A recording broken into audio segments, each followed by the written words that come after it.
even buy food from the Kaneshi markets. Where you're eating this afternoon, where you're having lunch, do you even know how they sourced their food and where they got it from? In fact, let me make it even scarier. Let's say you live in Keshi, or where you live, down, Abokobi. And you need some tomatoes for your soup.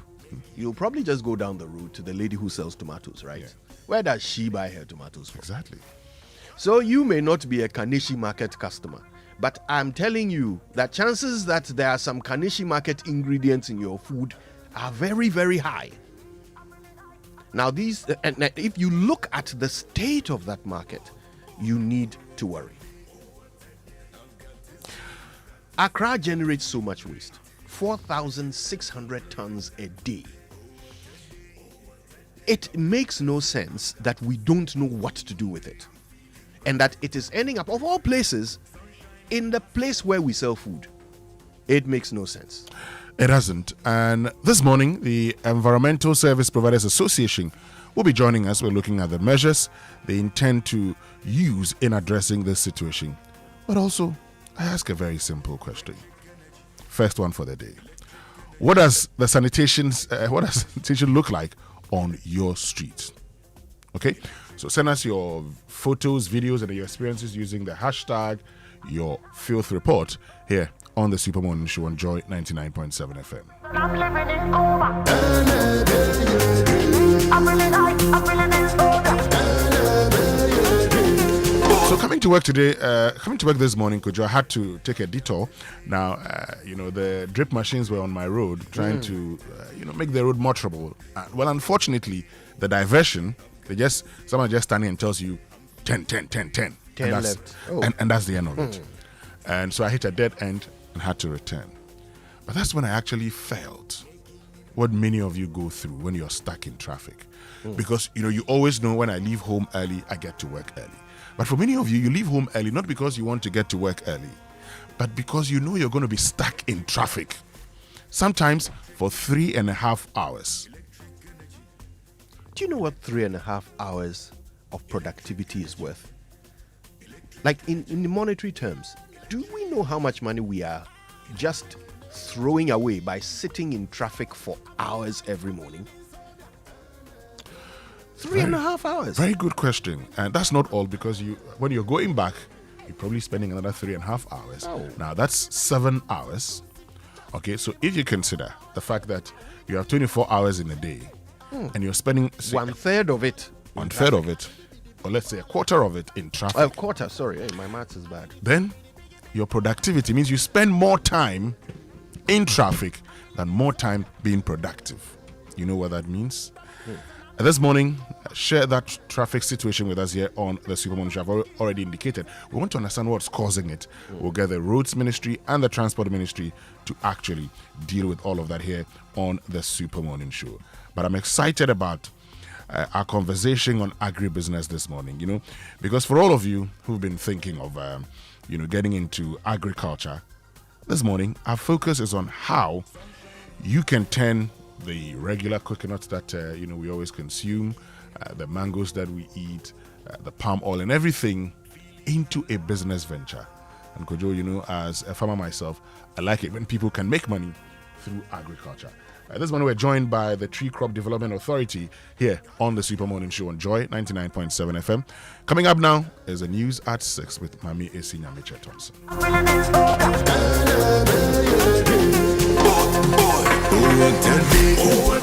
I've got to say, I'm feeling great. Perfect time to play. Oh, what a day. I've got to say, I'm feeling great. Perfect time to play. Sunshine in my soul,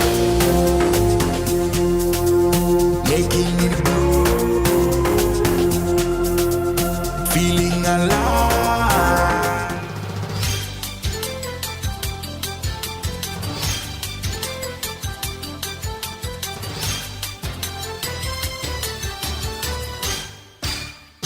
Hello, good morning. Welcome to the news at 6.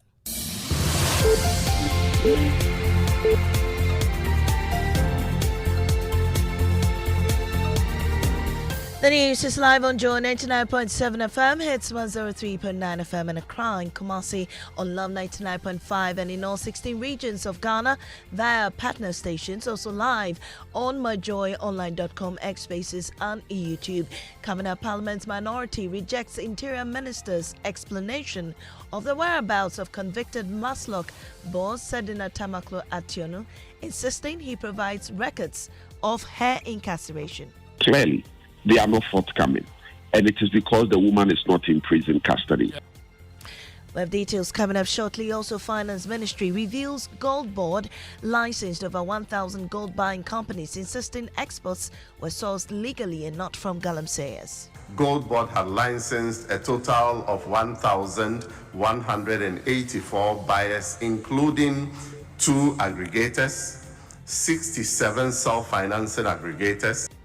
In business, International Finance Corporation raises concern about high rate of family business failures in Ghana due to weak succession plans. We've got details on the Joy Business Report. and later, Asante Union tax engineers to lead the charge in finding solutions to the perennial flooding in parts of the country. If it is still flooding and we still cannot control it, my engineers, please help me. It all borders on waste management and education, but I know that my university should be able to tell us where to dump.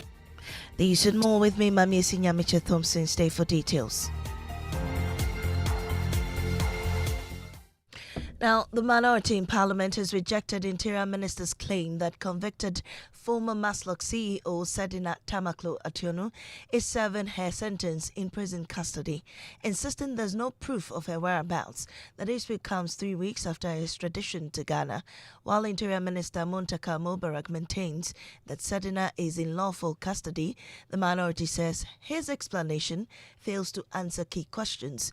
Nana J. Bafwewa speaks for the NPP caucus on the Legal and Constitutional Affairs Committee in Parliament. Clearly, the Interior Minister's position is an afterthought. He sought to put finality or sought to put to rest the controversy, but he's created more controversy. Clearly, they are not forthcoming, and it is because the woman is not in prison custody. Whether or not a person is in prison custody is a matter of public record. There are processes that lead to a person being taken into prison custody. There's a warrant. Is supposed to, evidence the person haven't been delivered into the custody of the prison service by the police. And so whether or not this person is really in custody, it's a matter of procedural record. Where are the records confirming that she's in prison? Well, anti-corruption campaigner Adam Senanu says a question must be tabled in Parliament for the minister to reveal where she is. A little more transparency would help with accountability. If she's in prison custody, I quite cannot understand the difficulty in indicating which specific prison. Having said that, it's intriguing when Nana says there was no point in tabling a question in Parliament because you are likely to get the same responses. It seems to suggest that he is saying that Parliament is unable to play its oversight role, which would be a shame. I think that they should have made the effort by now. In fact, I think we spent too much time on this issue. Well, away from that, the Ministry of Finance has revealed that the Ghana Gold Board has licensed a total of 1,184 gold buying companies. Deputy Finance Minister Thomas Ampem-Nyako indicated this to Parliament, insisting gold is not from illegal miners. Responding to questions from members on the floor of the House, the minister also gave an account of the transaction of the company in the last 17 months, including how much gold have been traded so far. Listen. As of 31st May 2026, Gold Board had licensed a total of 1,184 buyers, including 2 aggregators, 67 self-financing aggregators, 736 Tier 2 buyers, and 379 Tier 1 buyers. Under the terms and conditions of their licenses, these buyers are required to purchase gold exclusively from licensed miners for onward sale to the Gold Board. Mr. Speaker, from January 2025 to May 2026, The Gold Board purchased a total of 135.843 metric tons of gold, of which 135.221 metric tons were sourced from artisanal and small-scale mining sector. Mr. Speaker, last year, 2025, the Gold Board cumulatively purchased, aggregated and exported ASM gold totaling 104 metric tons, which generated in excess of 10 billion United States dollars for. Well, the Ministry of Gender, Children and Social Protection is tightening sanctions against caterers who provide substandard meals to pupils under the school feeding program. The policy has come under criticism over its food quality. Addressing the matter also in Parliament, Agnes Namomo Elate, the minister, admitted that surveillance uncovered some of these instances and some caterers have been sanctioned as a result. Indeed, on several occasions, we've come across below standard or expected meals prepared for the students. On some of these occasions, we've had to turn the caterer away with a meal for the appropriate meal to be prepared. And upon 1-2 cautions, we also have them to revoke their contract if they are not able to operate within the policy framework and then the standard operating procedures.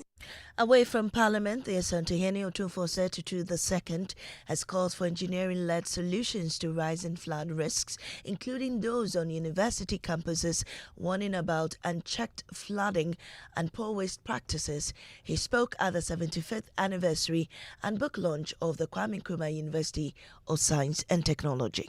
The university's impact is visible in the country's infrastructure, industries, healthcare systems, and indeed in the very fabric of national development. But I have a concern here about infrastructure. If it is still flawed in and we still cannot control it, my engineers, please help me. It all borders on waste management and education, but I know that my university should be able to tell us where to dump plastics wherever, because we train people on all these things. So please help me to resolve these problems, because other than that, the whole Ghana is going to be engulfed with water. Well, the National Disaster Management Organization, NADMO, says it will not hesitate to forcibly evict occupants of weak and unsafe structures earmarked for demolition if they fail to vacate the premises after the deadline expires. Among structures identified for demolition is the dilapidated Kaiser Flats in Tema. The Greater Accra Regional Director of NADMO, Dennis Nati, says the organization has already directed the ECG and Ghana Water Limited to disconnect utility services there as an initial step towards demolition. What is a little bit delaying us is the evacuation process. Of course, like Ranking by said, after some time to apply a little bit of man face to it. Giving them enough time to go through the process. So from next week, I think we have to start using force. And as one of the strict measures we are using is to make sure that they cut off the electricity and the water supply to property.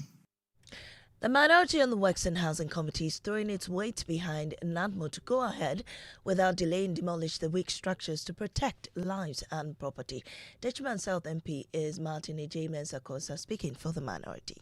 We have already received petitions. There's been some buildings identified already within our purview, and we want to direct that action be taken against those particular structures, pull them down and make sure that we save lives and property. And once we begin this action, it should be there somewhere. The public should be able to feed us with much more information. And when it gets there, the reason why we cannot enforce becomes another thing that we can do. And just before we head out, the Ghana Union of Traders Association has called on the Public Utility Regulatory Commission to halt the implementation of the intended tariff increment effective July 1, 2026. The third quarter tariff review increased by 0.85% for water and 3.49% for power. The Commission indicated that the increase was due to the exchange rate between Ghana cedis and the United States dollars, domestic inflation rate, electricity generation mix, and the cost of fuel, mainly natural gas, to power the thermal plants. However, Guta says these reasons are untenable. And that's all we have for you on the 6 a.m. news. Up next is business on the Super Morning Show.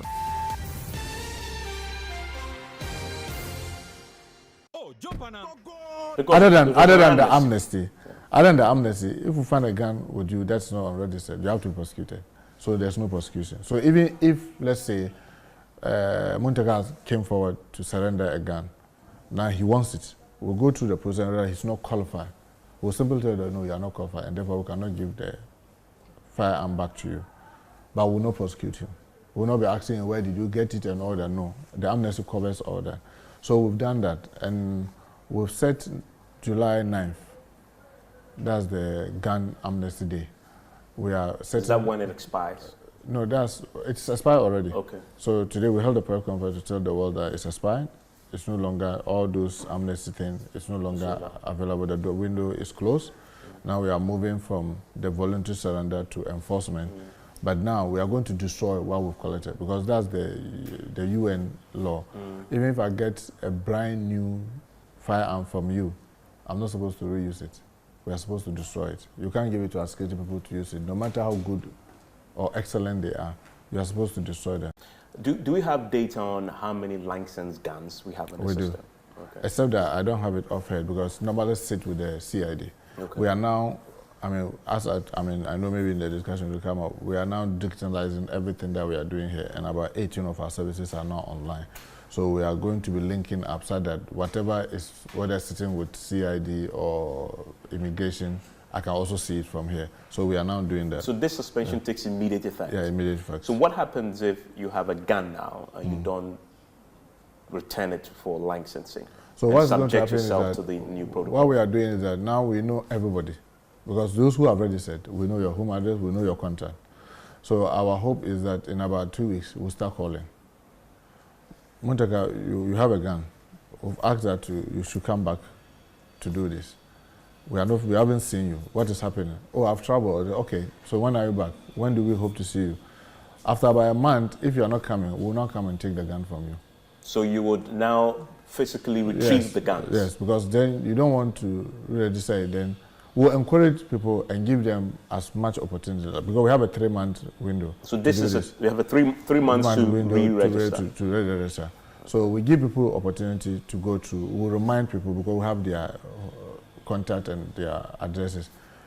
If you fail, and we clearly see that you are failing to, then now we'll demand the gun from you. So 3 months, that ends September. Yeah. So at the end of September, if you don't, we'll come and take the gun from you until you go through this thing. Because we gave it to you with the hope that it will be safe with you and the public. Now that we are coming out with this news and you are not complying, we'll simply come and take the gun from you. Now when we come and we don't find the gun with you, then that becomes another thing. Then we'll move it from, now what we are doing is to encourage every individual to cooperate with us.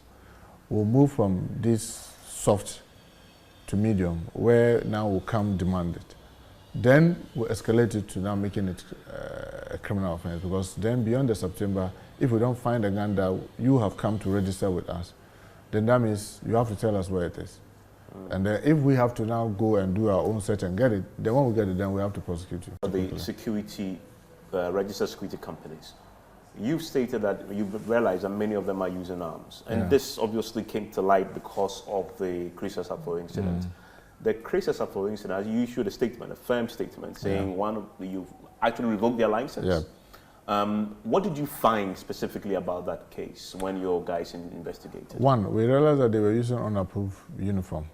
You know, every private security organization, the police is supposed to give you the uniform you have to use, because it helps us doing the tracking. So we know that all of you are using this kind of uniform. They were using a different uniform. I don't know what was approved. Other than what was approved. Okay. So that itself infringes on the condition under which we gave you the license. 2, we realized that this cache of arms, I'm sure you saw them, were all being used by those security guys against the condition under which the license, the license. The guns were licensed. Some were licensed, some were not. Yeah.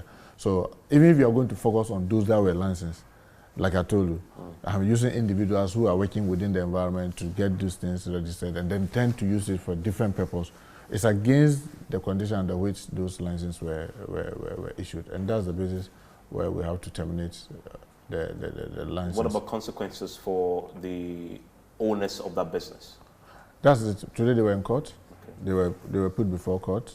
I've just been informed that they've been granted bail under some condition, and we are going to pursue that vigorously and prosecute them. Because another thing that we also notice is that the private security companies, they come and we register them here. We license them. We license them here, and under, the laws interestingly are very old laws because the Police Act is 99.7 FM and the 6 a.m. news brought to us by Absa Bank Ghana Limited. Your story matters, and Total Energies Total, we go the extra mile for you, which means we can now bring you the Joy Business Report brought to us by Omnibusek Bank, not just another bank. Akwafu. Good morning. Good morning. How you doing, man? I'm great. Friday Eve. Oh, yes. You introduced the whole concept of a Friday Eve. Yeah, we're getting there. We're getting there. Yeah, of course. And then on Saturday, is it Saturday the Black Stars play again? Yeah, the Black Stars will play on Saturday. That's when we will secure proper qualification, even though we have qualified, because we're going to get proper qualification to the next stage. Hey, South Africa is qualified. Yes, they have. Yeah, they have. South Africa is qualified. They beat South Korea by a goal to 0. Yeah. So South Korea has 3 points. Scotland also has 3 points, and they are hoping to be one of the best placed, one of the 8 best placed third teams to qualify. And we, Ghana, we have 4 points already. So I don't see why we will not qualify. So you relax. Now let's talk about what's coming up this morning. And Daryl, I'm concerned about the filth in this country, but it becomes more concerning when in the Kaneshi market, filth engulfs the whole place and now competes with the products on the market. I like the way you put it. Filth competing with products on the market, right? And Daryl, that's what saddens me, because that actually opens us to diseases. Exactly. And this is why I'm interested in this conversation. Let's say, I live at Abokobi. And so ordinarily, I'm not going to come to Kaneshi market to buy anything. Right. But what if the person who sells clothes, who sells within my area, sources his or her products from Kaneshi market? Are you going to ask, where did you buy this from before you buy? So this concerns all of us. And this morning, we're going to be engaging the Environmental Service Providers Association. How do they intend to deal with this situation? As always, the question, we don't have the landfill sites. Oh, is it all about landfill sites?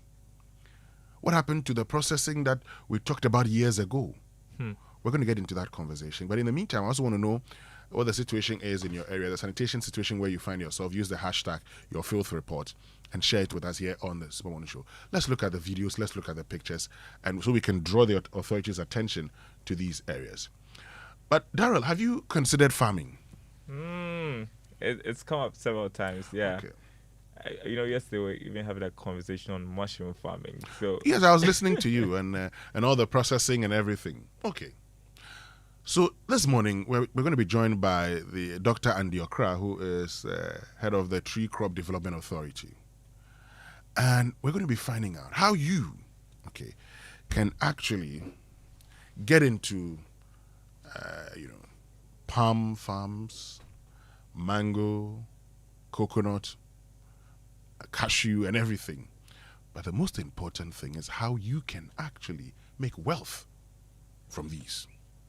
That's the whole point. If you're looking for the whole point of if you're looking for another stream of income, I need another stream of income. You have always been talking.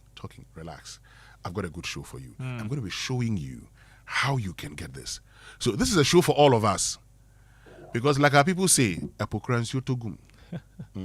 even the sea, when it rains, it takes the water.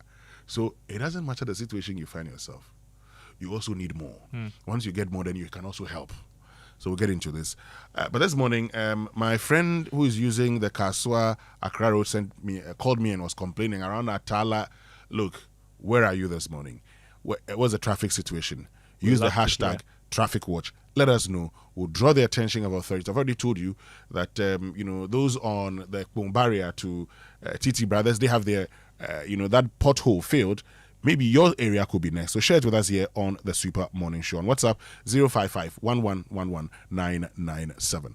Dara, who gets the trumpet this morning? Well, this morning we are shouting out the Ghana Medical Trust Fund. They came by the multimedia group. They are seeking to partner to educate Ghanaians on healthcare financing, support available for medical conditions that fall outside the coverage of the National Health Insurance Scheme. I think it's a good initiative, and we just wanted to shout out the fund and as well as its administrator, Obiobia Dako Opoku, this morning. If you're tuned in and you're listening. So to the Ghana Medical Trust Fund, we say... Trumpets!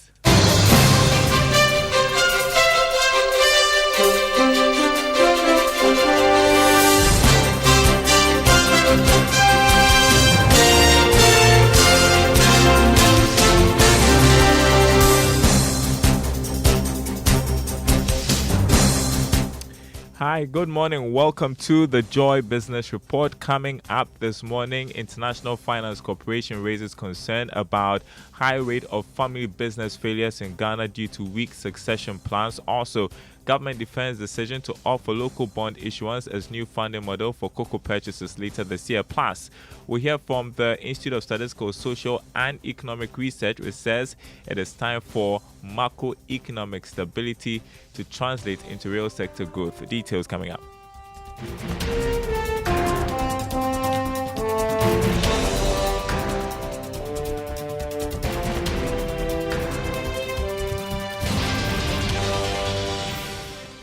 My name is Darryl Kwao. Thanks for being with us this morning. Hello to our friends listening from Koforidon on KT Radio.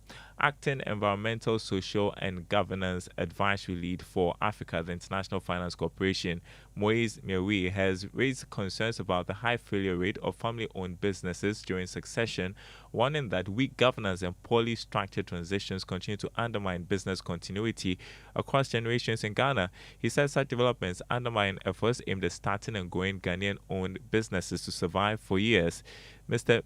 Maui spoke to Joy Business on the sidelines of the ESG Roundtable for Development Partners in Accra. The fact that the successors are not prepared enough, are not well prepared, not well educated, don't have the capabilities, don't have the knowledge about the business, not the background. They might have the right background, but they don't know the business very well. They are not ready. They haven't been prepared by the family, by the business, by the current leaders. And then the other challenge, on the other hand, is leaders who are not ready to let go, because their identity and the business are one and the same, and they cannot separate both. It's very challenging for them to let go. You had Moise Miawi. He's acting ESG advisory lead for Africa, the International Finance Corporation. Now, government has defended its decision to offer local bond issuance in funding cocoa purchases. Cocoa Board is set to raise up to $1 billion in commercial papers from next month to finance cocoa purchase from September this year. However, there are fears that there could be a struggle with this new funding model compared to the syndicated loan facility. Answering questions from Parliament, Deputy Minister of Finance Thomas Nyakwampim strongly rejected the concerns. In light of these limitations, government has adopted a new funding model for cocoa purchases with associated benefits for increasing processing. The model will mobilize domestic resources to purchase cocoa and repay with cocoa proceeds within each year. The model will be used to raise a revolving fund for Cocoa Board to turn around at least once during the season. This model will revive the indigenous license buying companies that have been completely thrown out of business as a result of the current financing model. With this model, Cocoa Board can sell beans of any volume to local processing companies and can also process and sell value-added products instead of the raw beans. Deputy Finance Minister Thomas Nyakwampem, now Managing Director of ADB Bank, Edward Atto Sapon, says the bank will be strategic and cautious in expanding support to Ghana's productive agricultural sector as part of efforts to drive business growth and contribute to national economic development. Speaking to Joy Business at the bank's 39th annual general meeting, Mr. Sapon noted that agriculture remains a critical pillar of the Ghanaian economy and presents significant opportunities for sustainable growth. Agric area we want to fund. We are looking at areas that takes 3 to 5 years to provide the needed yield. Because remember that this is depositors' money. When the bank was originally funded, it was funded with seed money, long-term capital that you can put into Agric 7-10 years to be paid back. Now it's your money. It's my money. It's primary shareholders' money, who are only interested in dividends, capital gains, and all of that. So we must make sure that whatever money goes out, comes back in a relatively short period of time, 3 to 5 years. Managing Director of ADB Bank, Edward Atto Sapon, turning to other news, Director of the Institute of Statistical, Social and Economic Research, ECOWAS, Professor Robert Darkose, says Ghana's improving macroeconomic indicators must now translate into stronger business activity, job creation, and easier access to credit for the real sector. Speaking at the 2026 Evidence to Action Conference, Professor Say argued that while inflation is easing and key indicators are improving, policymakers must strike a careful balance between maintaining macroeconomic stability and supporting private sector growth. We have achieved some stability. Our interest payments have gone down significantly, right? Fiscally, we are more credible. However, the extent of our credibility is very dependent on our fiscal space. And we all know that the fiscal space is really constrained. So to the extent that we still are constrained from a fiscal point, but also we require that the real sector responds to the macro gain, we will have to be very tempered in how we actually drive the MPRs down. Of course, you are looking at short-term, medium-term, long-term. Medium to long-term, you want your MPRs to fall even more, and importantly for the lending rates to also follow suit, so that businesses can have easier and less costly access to credit. Professor Robert Darkose, Director of ECET. Now, Professor of Geography at the University of Ghana, Austin Jiwonu Ablo, has advised the government to adopt broader measures of development that reflect the realities of people's lives, arguing that gross domestic product alone fails to capture important sectors of the economy and dimensions of human well-being. Speaking at a workshop organized by the Ghana Statistical Service on the theme Moving Beyond GDP, Professor Ablo said policymakers must begin to shift their focus beyond economic output and pay greater attention to the overall welfare of citizens. Government, for instance, must begin to look at human development broadly, look at people's overall well-being, look at employment, even in the informal sector, look at our production. So, for instance, if you take measures of GDP, for instance, it doesn't capture for the informal sector. So second-hand clothing, for instance, that employs a large number of people, is not necessarily captured when we are looking at GDP. So by moving beyond, we can begin to also account for sectors of the economy that are not originally formal, but plays a very critical role in our developments. Now, First Deputy Speaker of Parliament Bernard Ahiafo is urging Ghanaian businesses to take advantage of opportunities beyond the country's borders to expand trade and drive economic growth. According to him, the country's small and medium-sized enterprises have the potential to make a significant contribution to the economy if they actively engage with international markets. He was speaking at the 12th World Cooperation Industries Forum, which brought together businesses from Ghana and Turkey to strengthen trade and investment relations. We recognize that the future prosperity of our economies will depend increasingly on our ability to build bridges across nations, connect markets, facilitate innovation, and create opportunities that transcend borders. The significance of this forum extends far beyond networking and commercial engagement. It is a platform for dialogue, for learning, a platform for innovation, and a platform for forging partnerships that can unlock new opportunities for trade, investment, inclusive growth, and sustainable development. You're listening to the Joy Business Report. Let's turn to Investor Eye, and Dr. Kingsley Kwabasin, Chief Executive of Ghana Insurance Association, admonishes insurance policyholders to report any suspected case of fraud to the association for prompt action. Take a listen.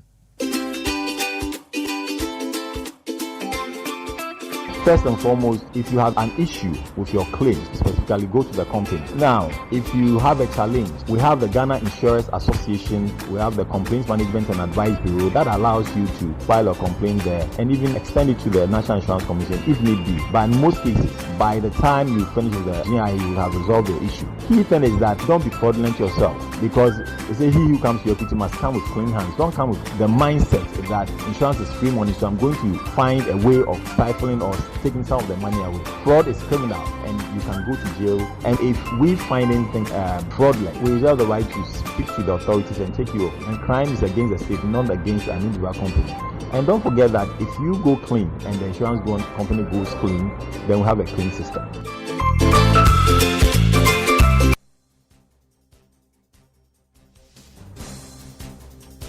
And be sure to keep it here on Joy 99.7 FM on the Super Morning Show this morning. An important agribusiness conversation, unlocking the power of cashew, shea, coconut, mango, and oil palm for personal wealth and national development. The guest, Dr. Andy Osei Okwa, CEO, Tree Crops Development Authority. That's the discussion set for 9 a.m. Don't miss it on the Super Morning Show. Before we go look at the markets this morning, crude oil has dropped to $72 a barrel. Gold also dropped by more than $17 to open trading at $3,982 an ounce. Has gone below $4,000. Cocoa selling at $4,973 a ton after gaining more than $300. On the currency market this morning, the dollar going for 11 cedis 55 pesos. That's what major commercial banks are offering their clients. The euro going for 13 cedis 11 pesos. The British pound 15 cedis 23 pesos. The Forex Bureau is quoting the dollar at 12 cedis 20 pesos. More news on our website, myjoyonline.com/business. My name is Daryl Kwao. Thanks for listening. The Super Morning Show continues with Winston and the team. Akbavu. Yes, sir. $72. And cocoa is at what? 4,900. Gold is at 3,000. Gold. Oh, gold isn't doing well. You know, we've relied on gold for some time, so the expectation is for gold to do well. Crude oil, 72. Okay. That's a good one. That makes you happy. Of course. Of course, I'm happy. We can have our inspirational song for today. You know, the one by Lord Abel Home and Fifi Folsom. Grace, right? You know that song? I know that song. Okay, so let's enjoy it. May God's grace see us through every life's race with an extra pace no enemy can chase, you know, and the guy put it in a song. So let's enjoy it. This song will surely bless you. The rhythm will groove you. Oh, come on, rise your feet, everybody. Make some noise. Come on, It's all about the grace of God. That's right. Sufficient grace.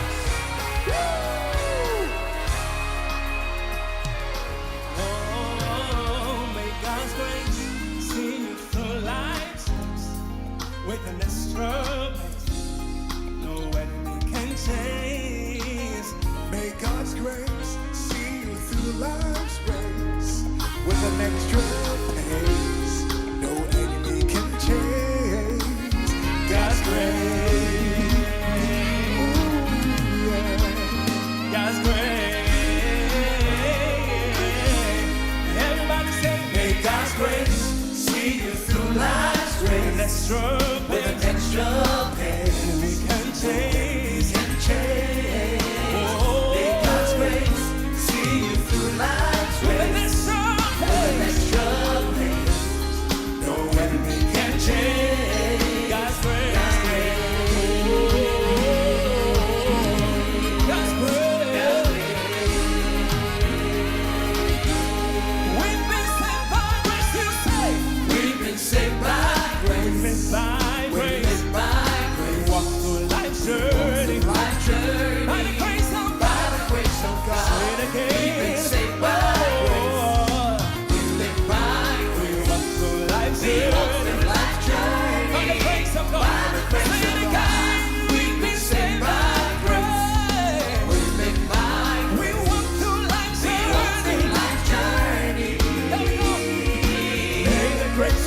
Jesus abide with you always.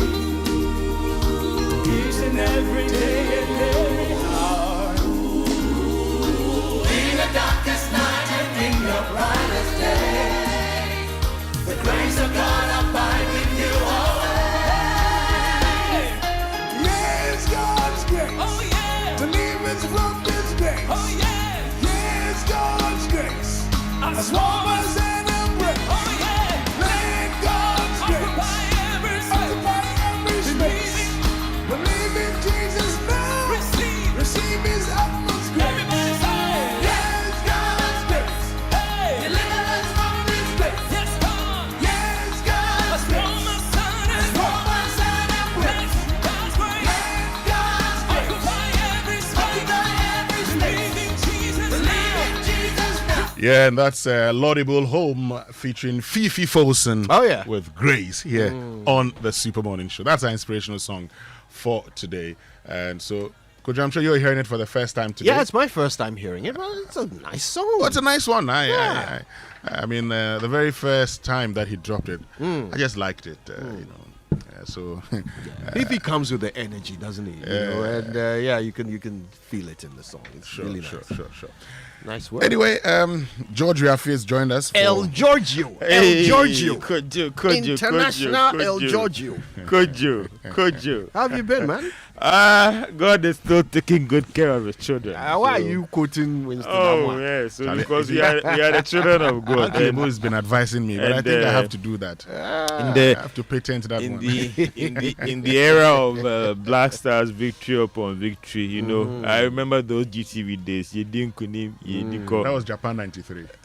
You know, and so I think that it's clear that, listen, looking at the way all the teams are going right now, we have 4 points. It means we've gone for the second. Qualify. I just wish we beat we win our next match at least, and maybe England draws or something. We top the group. Because in fact, you're very right on that. If we don't top the group, we would play a round of 32 game in Canada, which means Thomas Partey can't join us. Yes, but Thomas Partey in our midfield is fantastic. It's good. I mean, when Thomas Partey has a good day, I mean, you should watch his game at Arsenal.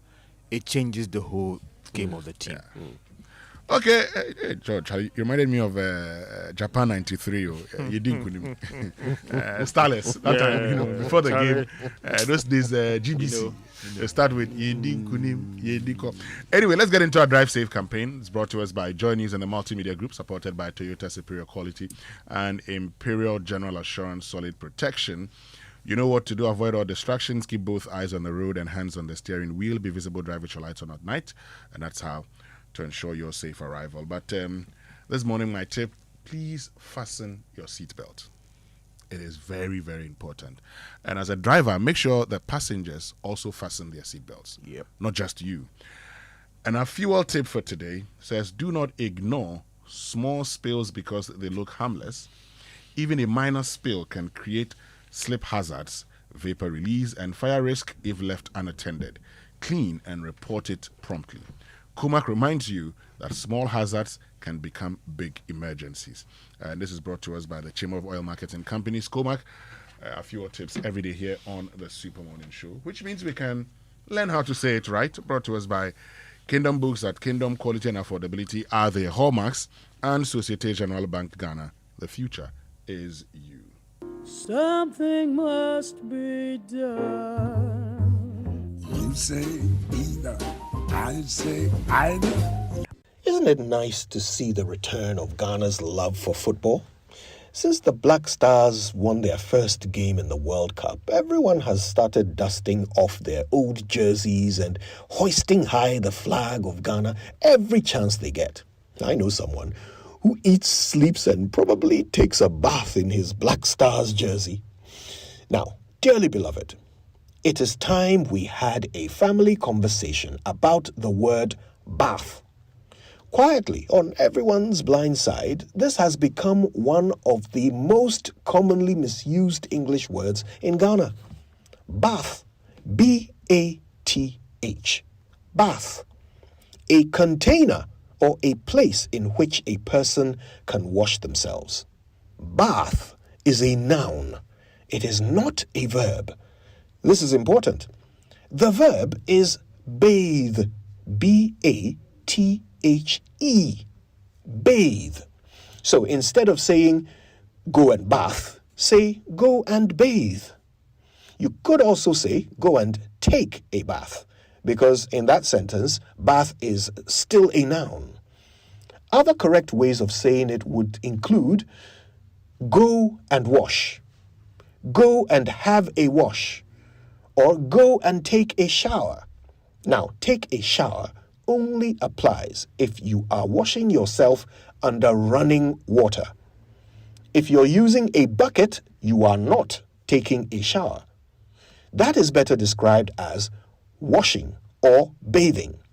So remember, you can bathe, you can wash, you can take a bath or take a shower, but you can't bath. And whatever you do, never say, I am bathing. Not if you want to say it right.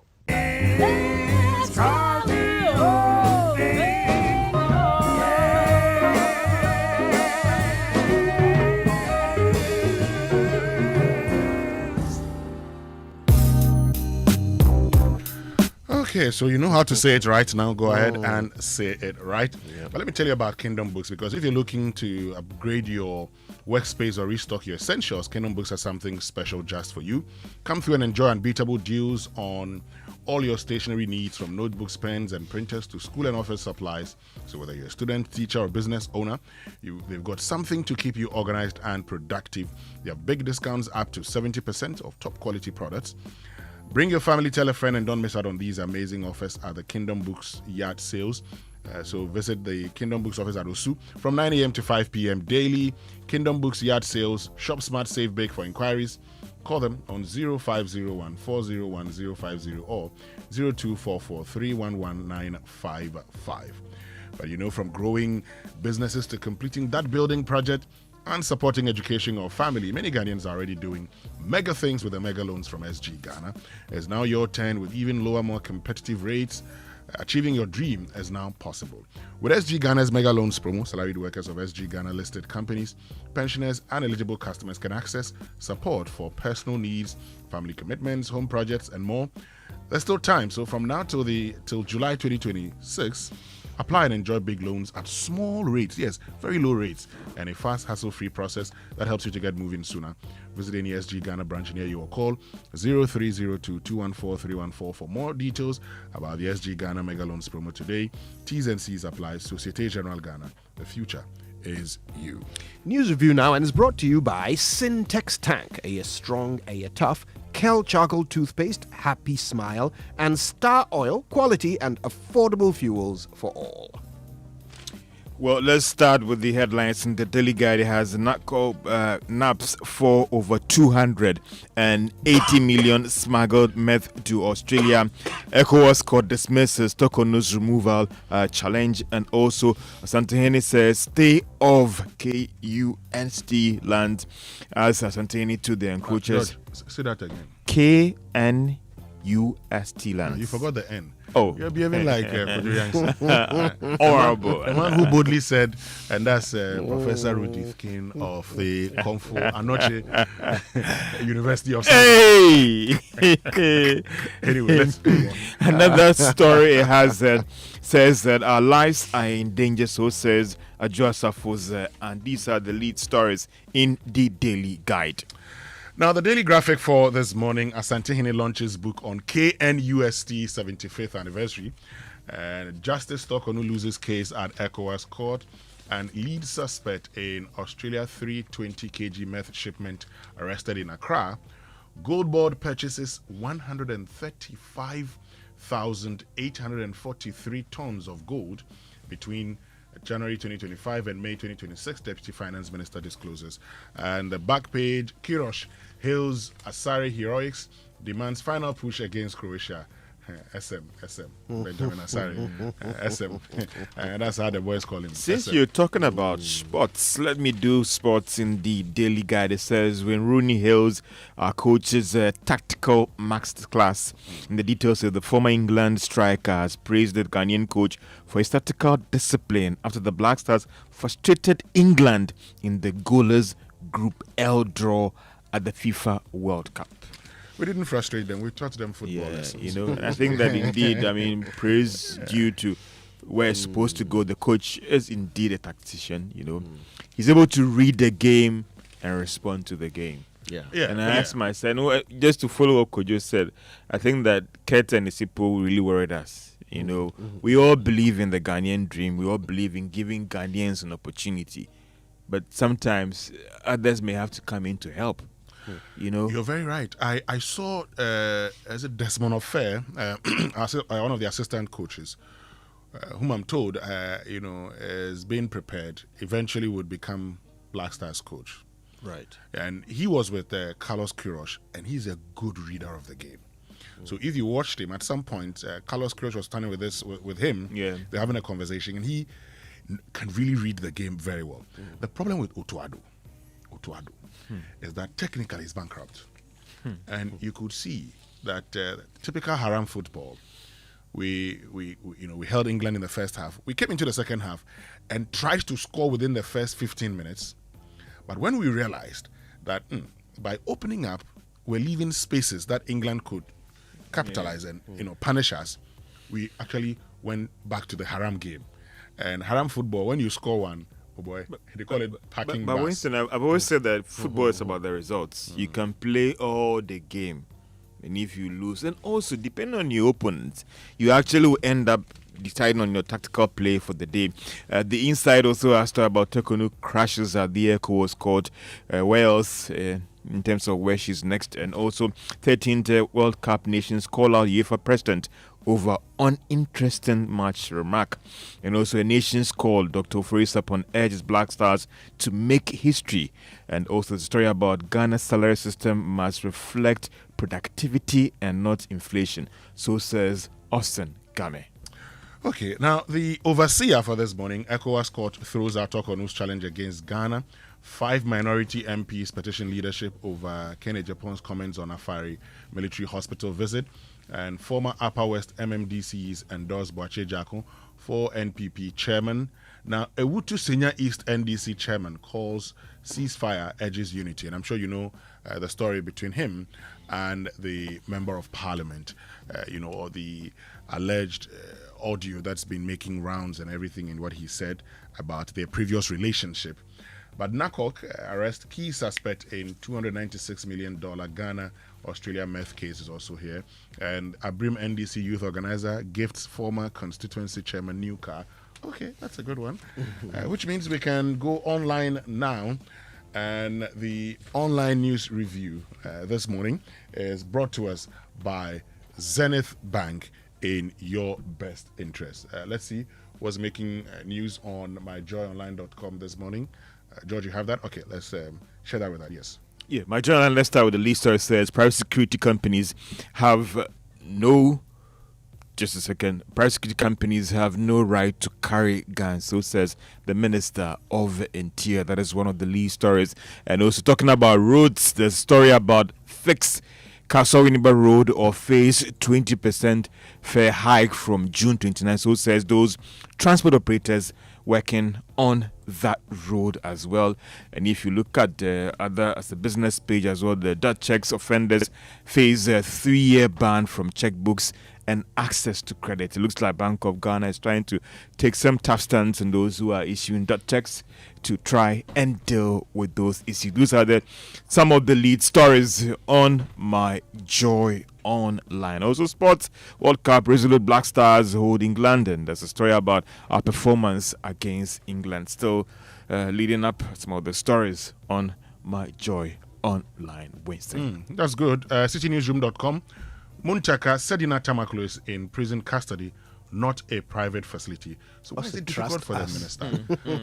Why is it difficult for them to tell us which prison she's in? Should that be a difficulty? It shouldn't be. I listened to him in his interview with Evans, and I was a little concerned because he made a claim, which, I mean, you can verify and see that it's not factual. He claimed that if you go to other jurisdictions, you will never be told which prison a person is being held in. And he cited security reasons for this, that, the person's life could be in danger if it becomes known which prison they are locked up in.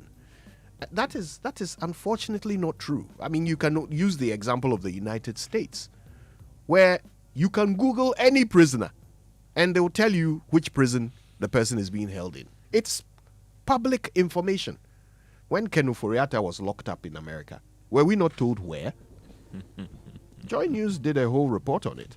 So it was unfortunate to hear the minister claim that is not done, and that it would create some kind of security problem. If you are not safe in prison, then where are you safe? Exactly. Look, so Interior Minister and the government should be open. Why? Somebody has been sentenced, brought into the country from the United States to serve her term, and all of a sudden, we're doing a danko dada, what's happening? Oh, you don't know. Please, which prison is she in? People are interested. So she's supposed to be in prison, not house arrest. No, she's supposed to be in prison. She was sentenced. Listen, I'm not sure what the advantage is to the government of creating this ambiguity. The ambiguity, I don't know how it advantages government. Now, there's another story on citynewsroom.com, which is of concern to me. Drug networks infiltrating schools, and that's NACOC warning. And let's get into the details of that story. There's a very, very important one. We're told the Narcotics Control Commission has raised concerns over the increasing infiltration of drug networks within tertiary and second cycle institutions, warning that substance abuse is becoming a growing threat on university campuses across the country.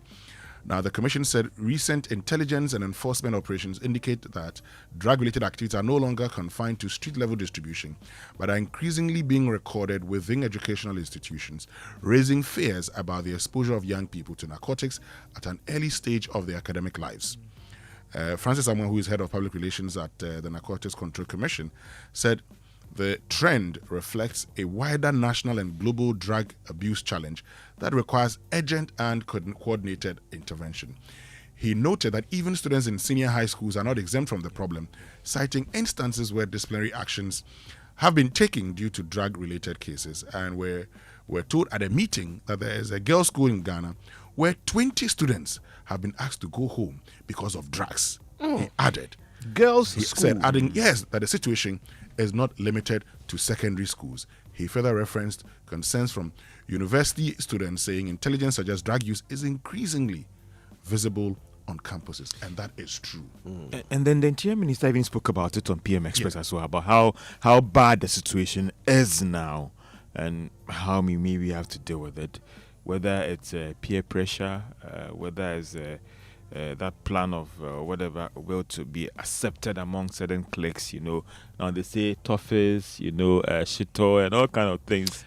I have a hot take. And by the way, yes, you're right. Toffees, shito, eggs, according to NACOC, right? Eggs. How do you put cannabis in eggs? Anyway, I have a hot take. Yesterday we learned that, thanks to Fifi, that a hot take is a controversial view, right? All right, so I have a hot take. I think it's down to bad parenting.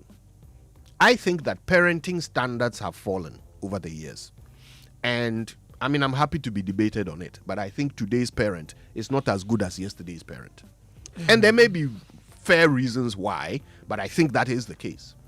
Do you have to blame the parents? Well, where else will you take this to? Because, listen, I believe that however your child turns out is your fault. Nobody is born the way they are. Yeah, you are born with certain tendencies, certain preferences. But a parent's job is to identify them and channel them into productive endeavors. You know where I agree with you on this? The buck must stop with somebody. Yeah.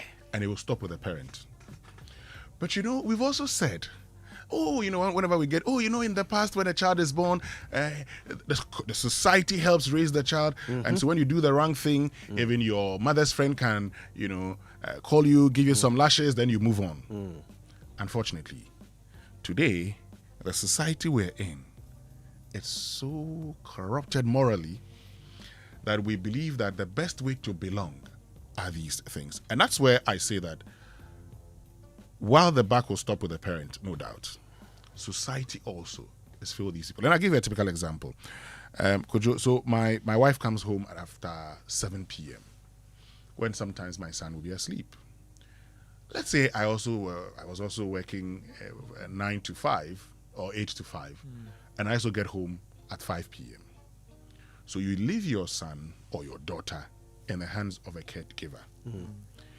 If that person, so you have maybe the weekends to engage that child. And I say this because whenever I pick my son from school, he tells me a lot of things.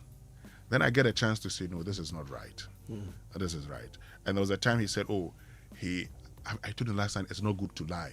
Somebody asked him something he didn't want to answer, and he said, I said, no, go and tell the person the truth. So he goes back and comes and says, I told the person the truth. And I said, good. Because he didn't want, I said, if you don't want to say something, don't say it.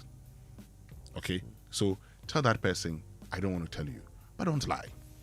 I just use this to make the point that there are a lot of things that would happen that if you're not there, and today a lot of parents are not there, so the society itself has a role to play. Unfortunately, we live in a very morally corrupted society that today, young ladies, girls, feel that it is their time to also show that they are hard.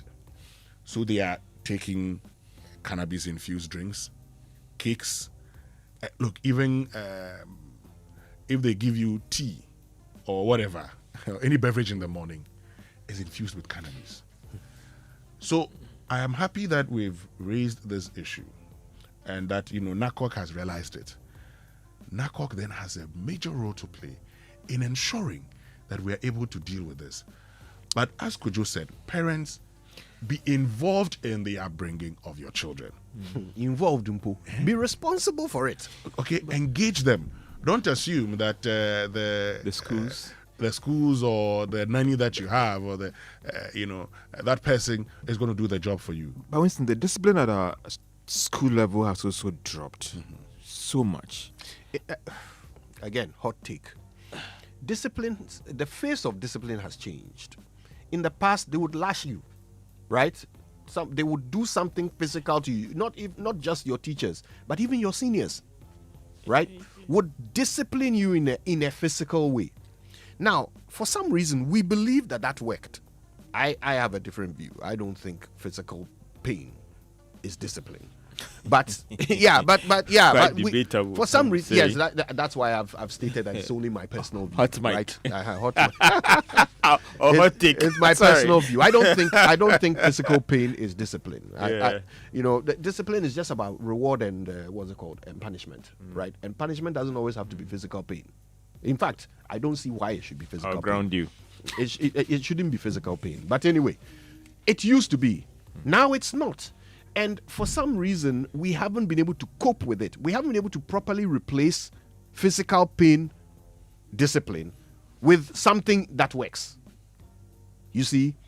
So there's a gap. And the teachers seem frustrated because the only thing they know and have known is physical pain discipline. So now they don't know how they are supposed to discipline your child when they can't slap them or cane them or punch them or whatever it is that they used to do in the past, right? They don't know how to do it without that. So look, this conference or whatever that the minister wants to call in education, yes, I think that if there's anything they're going to think about, it should be things like this. Well, on that note, we go for the BBC News, but folks, share your thoughts with us here on the Super Morning Show. 055-1111-997. That's our WhatsApp number. And the BBC News brought to us by Fidelity Bank. Believe with us. Glyco, we cushion you for life. And Oba Spaghetti is made for you. Call your people, call your crew. Come chop, everybody come chop Oba. Oba come chop, everybody come chop. We want to know how you think we can raise our children very well so they're able to deal with all the ills of society. Okay? Now time for the BBC News. And I feel that if that is what is happening, we probably should be positioning ourselves as a country to get to. Okay, so would bring you the BBC News shortly, but we still want your views, okay? Victoria from Abuba says, good to hear your voice again, Kojo Yankson. Pass on the mouse to me, so I can get lots of... Thank you, Victoria. Lots of the messages. And this one says, Winston and his group, you guys... Look, if the interior minister has come out to say that Comsat is in prison custody, what's the beef about that? Must we go about telling everybody where everyone is in prison? Okay, I think we can go for the BBC News now. When we come back, we'll do this. You don't have 100% information to take a decision. But is it making sport better? The difference between getting to a ball on a tackle a split second too late is the difference between drawing a penalty and not drawing a penalty. And who gets to call the shots? There is a paragraph in the official rulebook, for example, of the ATF, which really says as long as there's working operational electronic line calling system, the chair umpire has to stick to the outcome of the system. This week on The Inquiry, is technology ruining sport?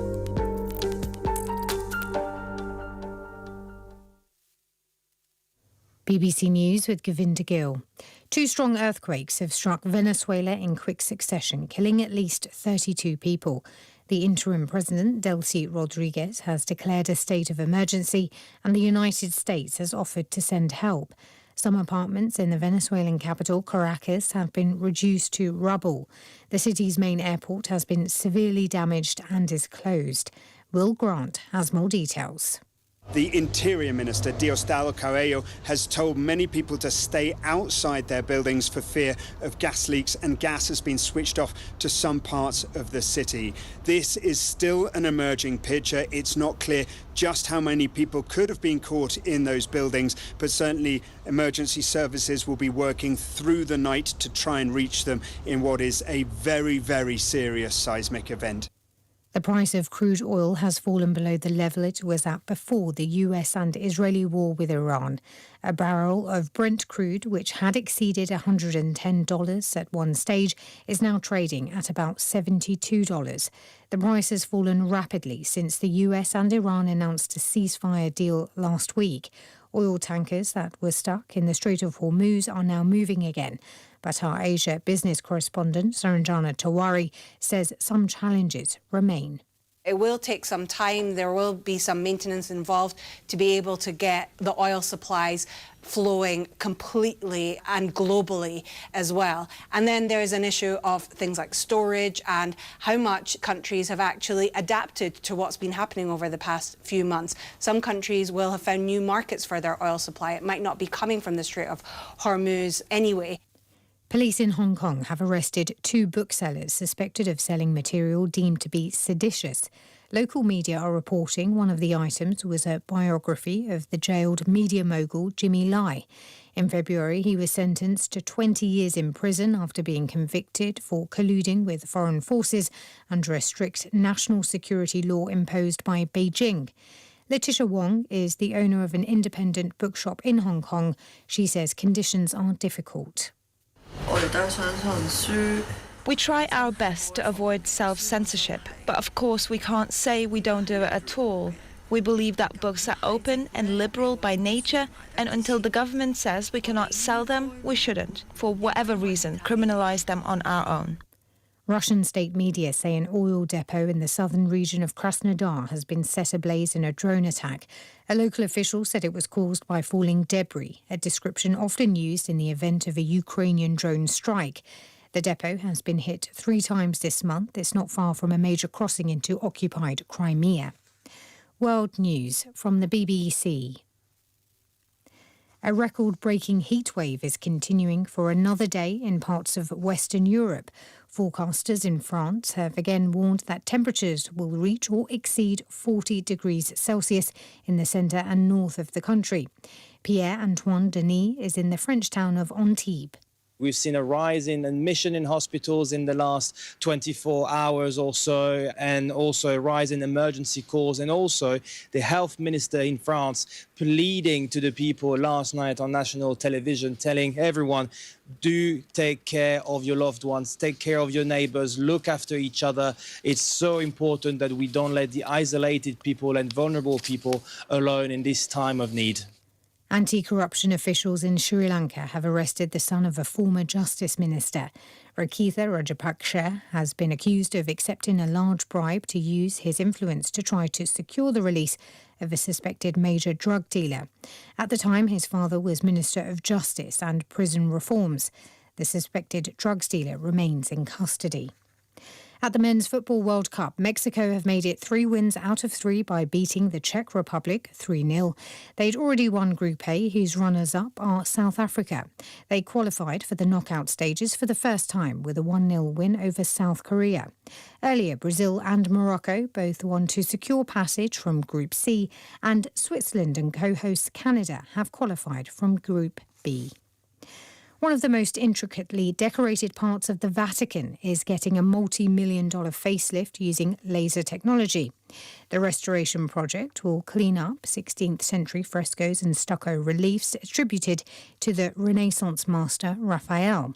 The biblical scenes and botanical motifs have deteriorated, having had layers of animal glues and waxes applied to them over the years. BBC News. Welcome to the inquiry from the BBC. Ajua, challenge these days, new level crowd.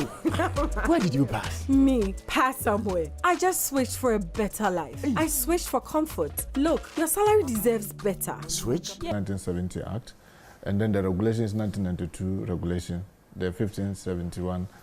So there had never been any time that private security companies were allowed to wield firearms. But what we notice is this. You and I come together to set up the company. So we come, we are given the licenses. They do all the background, they check our office, they do all that, and they give us the licenses. Then we come as individuals. So I'll come as Montaka and get a pump action for my self-protection. You come as Evans and you get a sidearm for your self-protection. We get other credible employees of ours to go and get the pump, either pump action or single barrel guns or sidearms individually for their protection. Maybe you say that you are using it for because of the nature of your job. I say that I'm going to use it because of my farm. We give all those, and then when we give them, because they are working in the company, now they are using it in the company as though that private security company has the mandate to use firearm. So they found a loophole in the legal regime and exploiting it. Yes. So now, when you go and you say it with Evans, and you arrest Evans, or you demand Evans to produce permit, Evans will produce, and you see that it's in his name. But he's working for private security company, and he's always using it. No private security company is authorized to use sidearms or use firearms. Not at all? Not at all, no. We can grant you teasers, we can grant you maybe pepper spray and other accoutrements, but not firearms. So it's only the police? It's only the police. That is mandated to use firearms in this country? Yes. So now we are doing all this pausing to be able to now identify all such individuals and correct it. Where is she? She's with us. Where? Which She's prison? in custody. Which prison? You see, that's the funny thing. Police cell. When I heard people say this, look, when a judge even sentenced an offender, I don't think if in the evening you go to the judge and ask that judge, which prison is that person? You tell them, no. So far I'm concerned, I've given my judgment. You should be with the security people. Look, Evans, I can tell you, and I'm looking right into your eyes to tell you, Sedina never went to any private place. From the day she came, she had been with us, and she's with us, and she's serving her term. If you want to visit her, you can write to the prison service. They will talk to her. If she's interested in you coming, she will let you come. But see, people make it look as if, look, if I go to a prison, if I visit. But I must know which prison. No, why should maybe in Ghana, we take telling people where somebody is serving lightly. Because in America and other well-developed countries, telling people that this kind of high-profile person is here can even lead to the death of that person.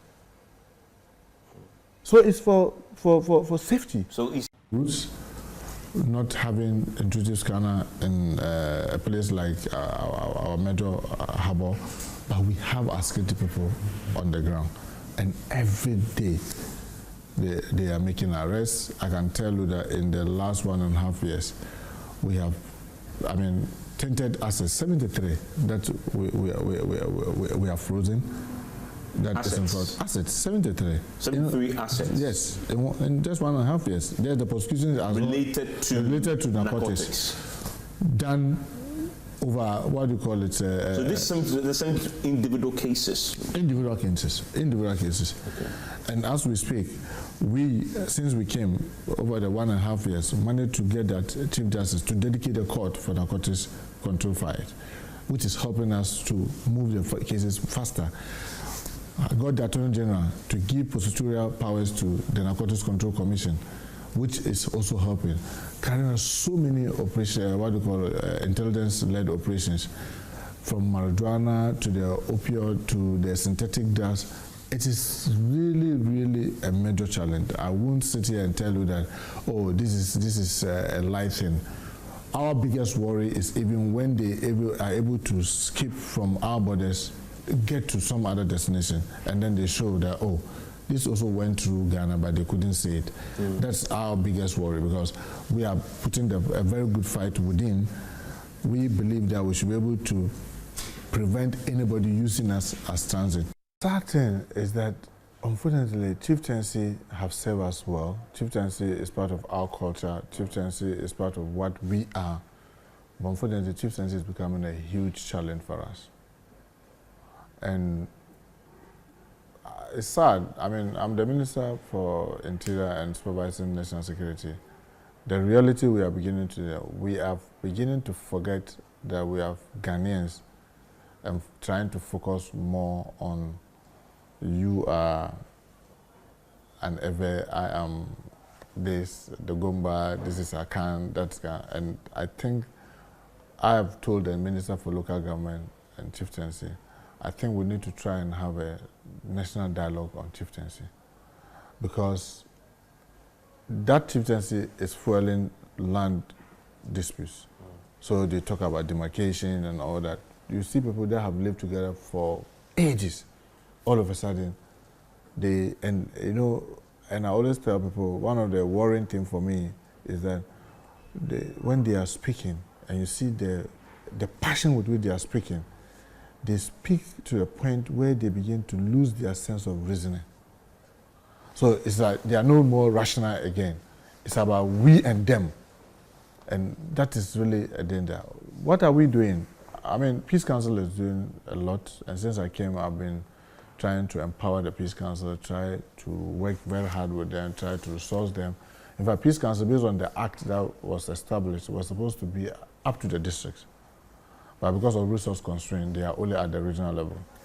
So, but what we try to do, with the help of our donors like the Netherlands, the UK, and others, Germany, is to try and create more peace-building committees within the community. So you saw in Binyere, you saw, I mean, I can tell you that in many communities, we use that to diffuse a lot of the tension. Today in Kariga, we no longer have any curfew, but it's still lingering, purely chieftaincy. In Gushogu, we no longer have a curfew, but it's still lingering, and it is the same chieftaincy and land dispute. In Sampa, the curfew is there. It's from 10 p.m. to 4 a.m., so it's mild, but chieftaincy. In Boku, the curfew is still there, 10 to 4, 10 p.m. Our borders, you've admitted, are porous. We're now procuring the right equipment, retooling the immigration. While we do this, the threat remains. How are we dealing with that threat? Well, without having to tell you fine details, because obviously I'll be exposing my lieutenants, we are working very closely with our brothers and sisters across the sub-region. So, for example, we have people on watch list. So we have what we call the WAPIS, the West African Police Information System. So we share. As I sit here, I communicate with my counterpart in Burkina Faso, in Cote d'Ivoire, in Togo, in Nigeria. We have each other's contact and we talk freely. And I remember very soon there was some kidnapping of Ghanaian ladies, 2 ladies that were sent to Nigeria. Working with our IGP, Yohonu, and the IGP of Nigeria, within 3 days they were able to track and be able to see where the kidnappers were, and we were able to rescue the lady because we were working together. This is one of the things I will tell you that we are doing very, very effectively. So as the people are moving across the sub-region, we are working. There's what we call suspicion. There are some of the countries don't trust some others, but Ghana is so blessed. The composure of His Excellency John Dramani Mahama is giving us a lot of advantage. I can tell you, in our sub-region, there's not a single country that doubts us as Ghana. They trust us. And that is something that is helping us in the fight, because then they're able to tell us that, look, we are tracing somebody, ABCD. We are hearing that he's hovering around this area within your territory. Can you help us? We zoom in and we'll go, and usually we'll get those people, and we are able to assist our sister countries to deal with it. So because of that, people know that when you even cross into our territory, we'll hand you over to our sister countries. So many of them don't even come. Admittedly, I must say, some of them also try to use our place as a dormitory, as a place of resting, where they sneak in. So before you say that, they sneak out because of the porous border. But what I would say in trying to help is the fight against terrorism. Every Ghanaian needs to be alert. You see something, say something. You hear something, draw attention to it. There's something that we've been campaigning in communities, especially in the Muslim communities. How were you dancing to this in those days? We would do bogle. Okay. There was another one, Shuperu. Oh, okay. Yeah. With this? Yeah. Oh, okay. I told my wife that I have to bring my son to come and learn some dance moves from him. You know, the Waddle Dance Academy, K. Waddle's Dance Academy. Oh my God, I have not missed this. But your friend Theodoric Segbefia from Rana Motors says, "Welcome back, Kojo. You were missed." Thank and you. Auntie Miso says, "Special welcome to Kojo. You were missed. Nice to have you back." Thank you, Auntie Miso. It's great to be back. Mm-hmm. Yeah. Oh, my regards to everyone at Rana Motors, where Theodoric Segbefia works, alongside Kojo Demenya and many other fantastic people. Good morning to you all. Thanks for listening. But you know, the Interior Minister, Mohammed Mubarak Muntaka, has announced tighter restrictions on the use of sirens on government vehicles. Now, speaking on the Super Morning Show on Tuesday, he said not all political appointees will be allowed to use sirens as part of efforts to improve road safety and regulate official privileges.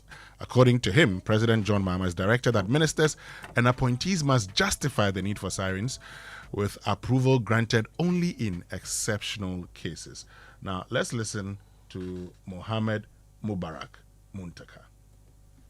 Took a firm decision, which I've communicated to the police, and we've sent notices to every institution. There's no minister. If you call any minister today, he will attest to the fact that I've written to him, reminding him to get his officers and agencies under him or her to comply. Yes, it's true. Our Director General in charge of MTTD went recently on retirement. So a new one took over, and it's taking its time to put up a team. I mentioned to my colleagues even last week that we are going to go out on a manhunt of not only Bulon vehicles that are using the siren. There's this new phenomenon that almost everybody is putting this siren on their vehicles. Yeah. And we've told them that, and the President has firmly said, anyone that is within the government that is not authorized to use it, and he puts it, when you arrest him, don't leave it only there. Furnish me with the names, and we are going to do that.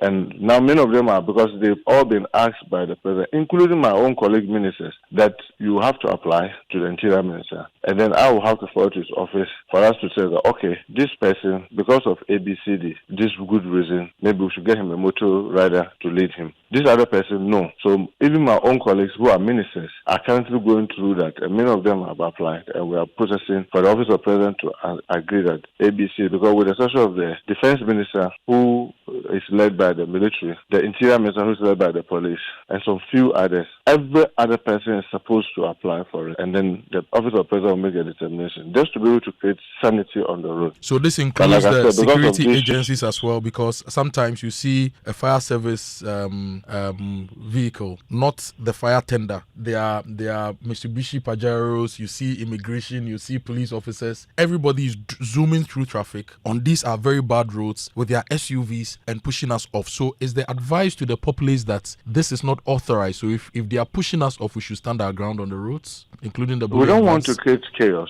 That's why we are setting up a team to do the manhunt. So that if you are recalcitrant and you are found, one, they will remove the siren right there. They'll present you before the court. And then we'll present your name also to the office of the president, especially the political figures. But for the security, I'm happy you are mentioning this. I'm going to write to the service commanders to remind them to inform their officers that this is not allowed, and we need to have sanity on the road. So that's the Interior Minister. And if you look at, our laws, Regulation 74.3 of the Ghana Road Traffic Regulations 2012 LI 2180, okay, based on LI 2180, the vehicles that can use sirens are a government vehicle used for official purposes by the head of state. Now, the phrase here is official purposes. Okay, official purposes. A police vehicle, a motor vehicle used by the fire service, vehicle used by an ambulance, by a hospital or clinic, and then you have vehicles used by recognized government security agencies, and a bullion vehicle registered by the licensing authority. So where does it state that ministers? That's why I'm surprised, Winston, because I thought he said they are going to tighten the regulations. And you have just quoted the regulations, right? Yeah. And you are right. Those specific groups are the only ones permitted to use sirens. But guess what, Winston? The regulations also specifically exclude certain groups. That's the beauty of it. They state certain groups that should not have sirens. And they include Speaker of Parliament, Chief Justice, Ministers of State, Members of Parliament. They state specifically that these people should not use sirens on their cars. That's what the regulation says. So when you say you are tightening the regulation, how does that involve people applying to you for you to give them permission to break the law? How is that tightening the regulation? Exactly. Look, we don't need that. If you want to get to work early, leave home early. Or deal with the traffic situation. Okay, you see, if you're a minister, particularly if you're a minister for transport, you have a role to play. Now, you don't play the role, and all you do is to want to drive through and, ask all of us to get off the road for you. No. That is not acceptable. And you see, this poses a danger to people who genuinely require emergency services, right? Because it's become so common to see these 4x4s with sirens that when I see them, I immediately assume that it's just some guy who thinks his time is more precious than mine. Yeah. And so I don't give them room. I don't let them pass me. Now imagine if that is actually a security vehicle on its way to deal with a security issue. But because of the proliferation of these sirens, members of the public don't believe that they are actually on genuine, security duty. Years ago, are people's lives not going to be put in danger? It will be. Years ago, the IGP, George Akufu Dampare, was in traffic. People saw him and they were surprised. But he decided to remain in traffic because if you want to get to work early, you set off early. Now, the International Finance Corporation, Kojo, has raised concerns about high failure of family businesses in Ghana due to what they term as weak succession plans.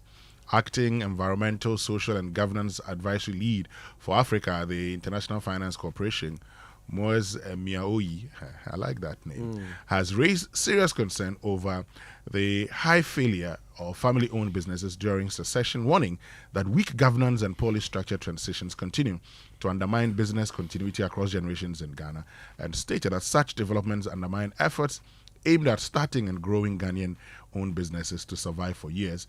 He spoke to Joy Business on the sidelines of the ESG Roundtable for Development Partners in Accra.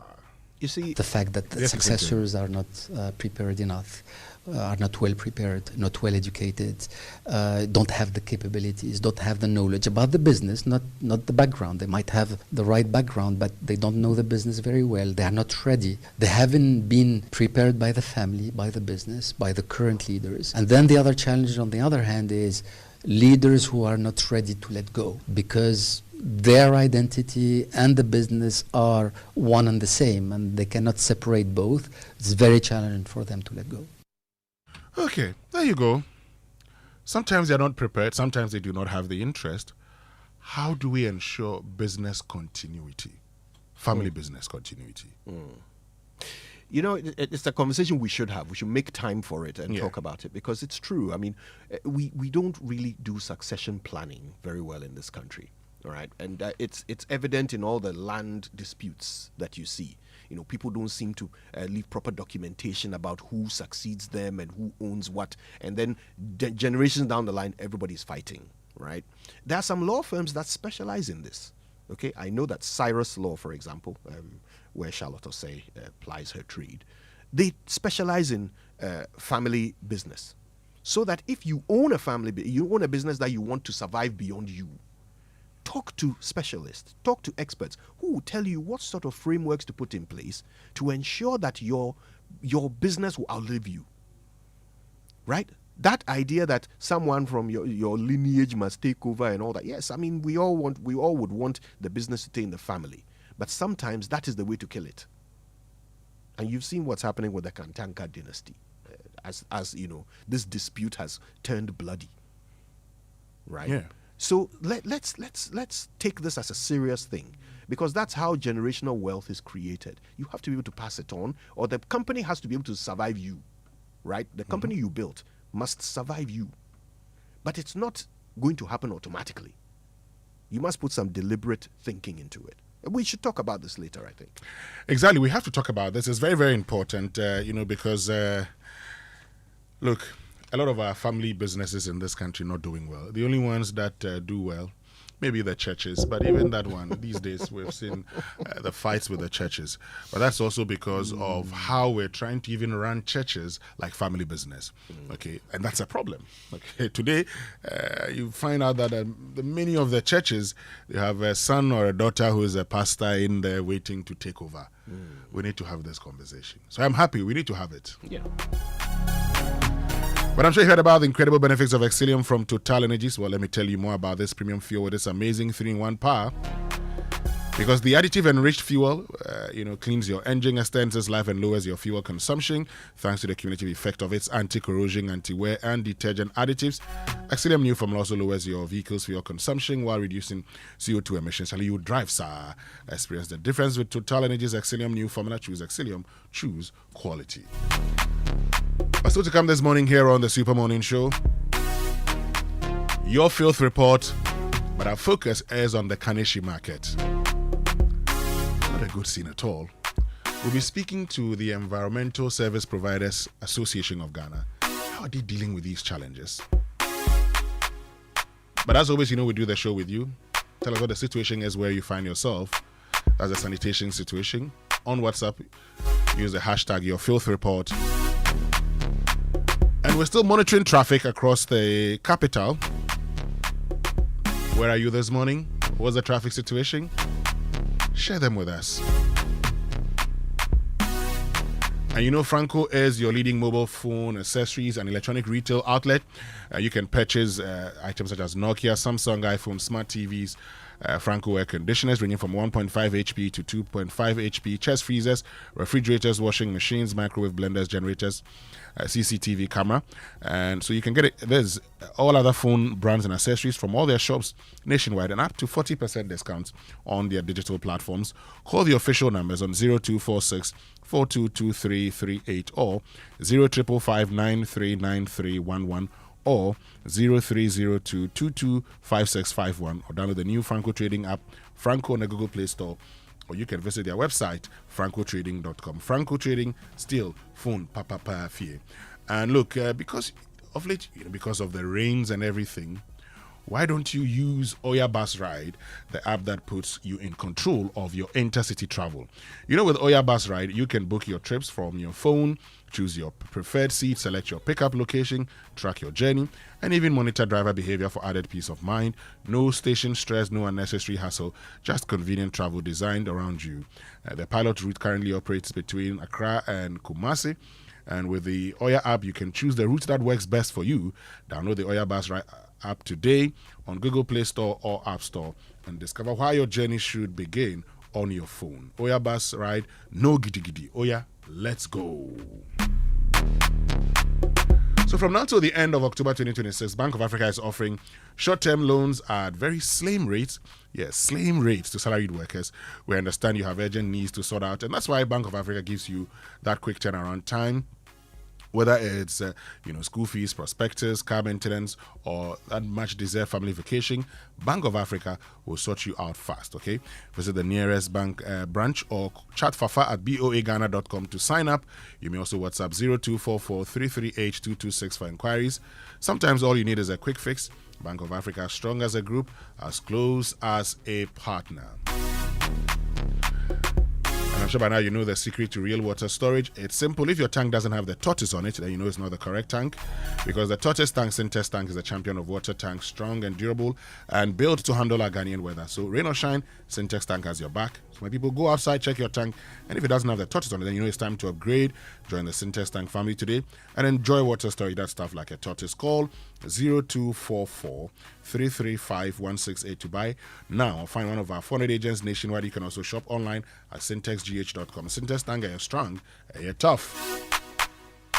But if you're looking for a fun way to stay active, connect with people, and have an exciting Saturday morning experience, then this event is for you. Because on Saturday, 11th July 2026, at exactly 5:30 a.m., we'll gather at the University of Ghana Sports Stadium. Expect an energetic health walk, massive exhibition with great deals and discounts, and the chance to network with over 1,000 Ghanaians. Set your reminders and get ready for an unforgettable experience at the University of Ghana Sports Stadium on the 11th of July at 5:30 a.m. Let's do this together. For further information, call us on 0307-086,000. Omni Basic Bank Health Walk. Better health starts here. Omni Basic Bank, not just another bank. And you know, breakfast is already special, but with Nido, it just got even better. With the Nido 10 plus 1 promo on our 14 gram and 23 gram packs, you have 10 plus 1 more reasons to enjoy breakfast. Buy one strip of our promo pack and get 11 sachet instead. One extra free. That's more smiles at the table, more creamy goodness fortified with iron, and more value for your family, because your breakfast deserves a little extra. Promo runs while stock lasts, T's and C's apply. But if you want extra peace of mind for you and your family, get more Enidaso from Glycolife, a life insurance plan that truly delivers. Enjoy free e-health services, a guaranteed death benefit for your loved ones, and a permanent disability benefit that supports you through life's unexpected challenges. It's simple, secure, and just $1 away. Dial *765# now to sign up. Glyco, we cushion you for life. Well, stay with us. We'll be right back after these messages with sports, food for thought, and birthday messages here on the Super Morning Show. We'll be right back. 30 years ago, MTN arrived in Ghana and everything changed. Now, to celebrate 30 years, we are giving back big time. The MTN at 30 promo is here. 9 Toyota Land Cruiser Prados to be won. Over 10 million Ghana cedis in rewards, plus so much more. Connect to your everyday hustle on MTN. Make video calls. Browse the internet for business with family and friends. Connect your home to MTN Fiber. Make that money move on Momo and stay ahead, because every move counts. Ghana, let's celebrate 30 years of MTN with the MTN at 30 promo. Use more MTN services, build more points, and win big. Dial *530# or visit the My MTN app for more.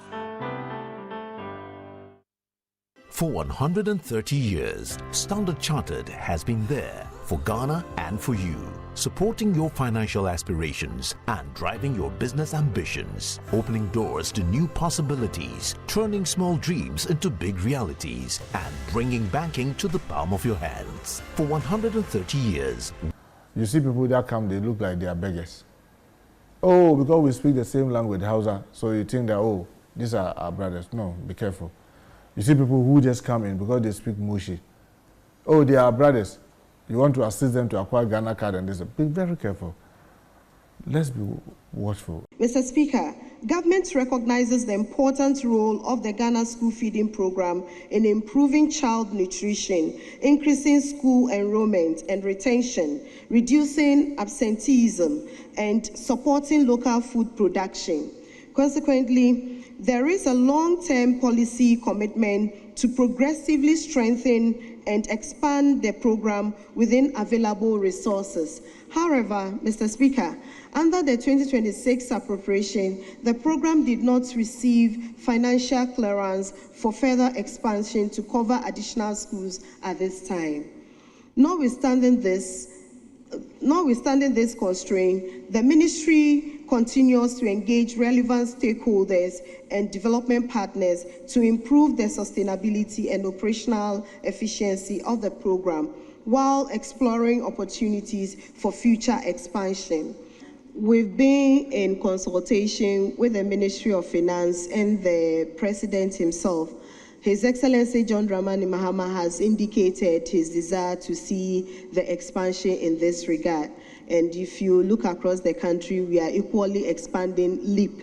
And so I'm very certain that the President, in collaboration with the Ministry of Finance, will keep their word, and then we'll see some expansion. But for this year, there is not possibility of expansion. Indeed, on several occasions, we've come across below standard or expected meals prepared for the students.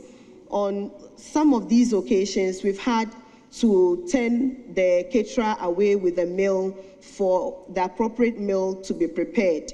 And upon 1-2 cautions, we also have them to revoke their contract if they are not able to operate within the policy framework and then the standard operating procedures. How many of such, I will have to come back with the collated number, but I can cite as a typical example of the one that just occurred in the Eastern region. And so I can say that consistently, if you go around to check, and we've had honorable members of this House, and for the first time, we've been sending members of the committee to go out there and monitor themselves. And so it is not something that we intend to cover any caterer or any school that will fault.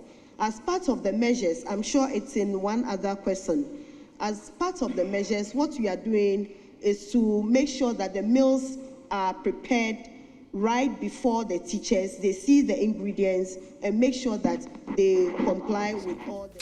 Okay, let's get into the Sports Center. It's brought to us by MTN. Switch to MTN's eSIM. Download my MTN app to go seamless today. Standard Chartered Bank. Here for good.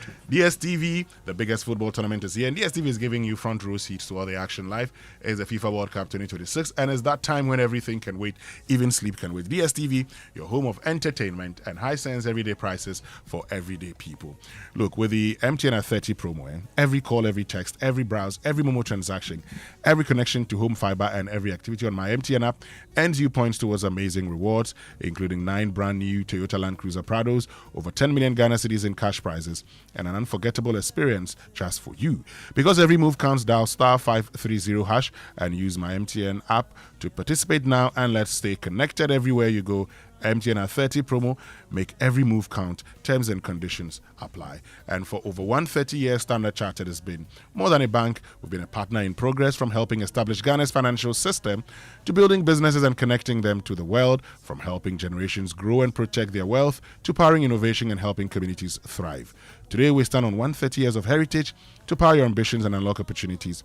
130 years of expertise to drive cross-border connections that move businesses forward, support your financial and wealth aspirations, and to sustainably impact communities. As always, we believe we can achieve more by partnering together. Standard Chartered, here for good. But Ghana, you know the World Cup spirit is here, and so from Hacho to Kumasi, the rhythm of the game is calling.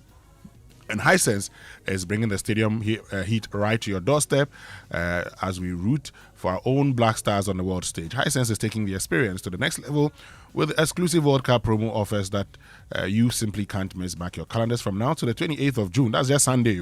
Every goal, every celebration will feel legendary.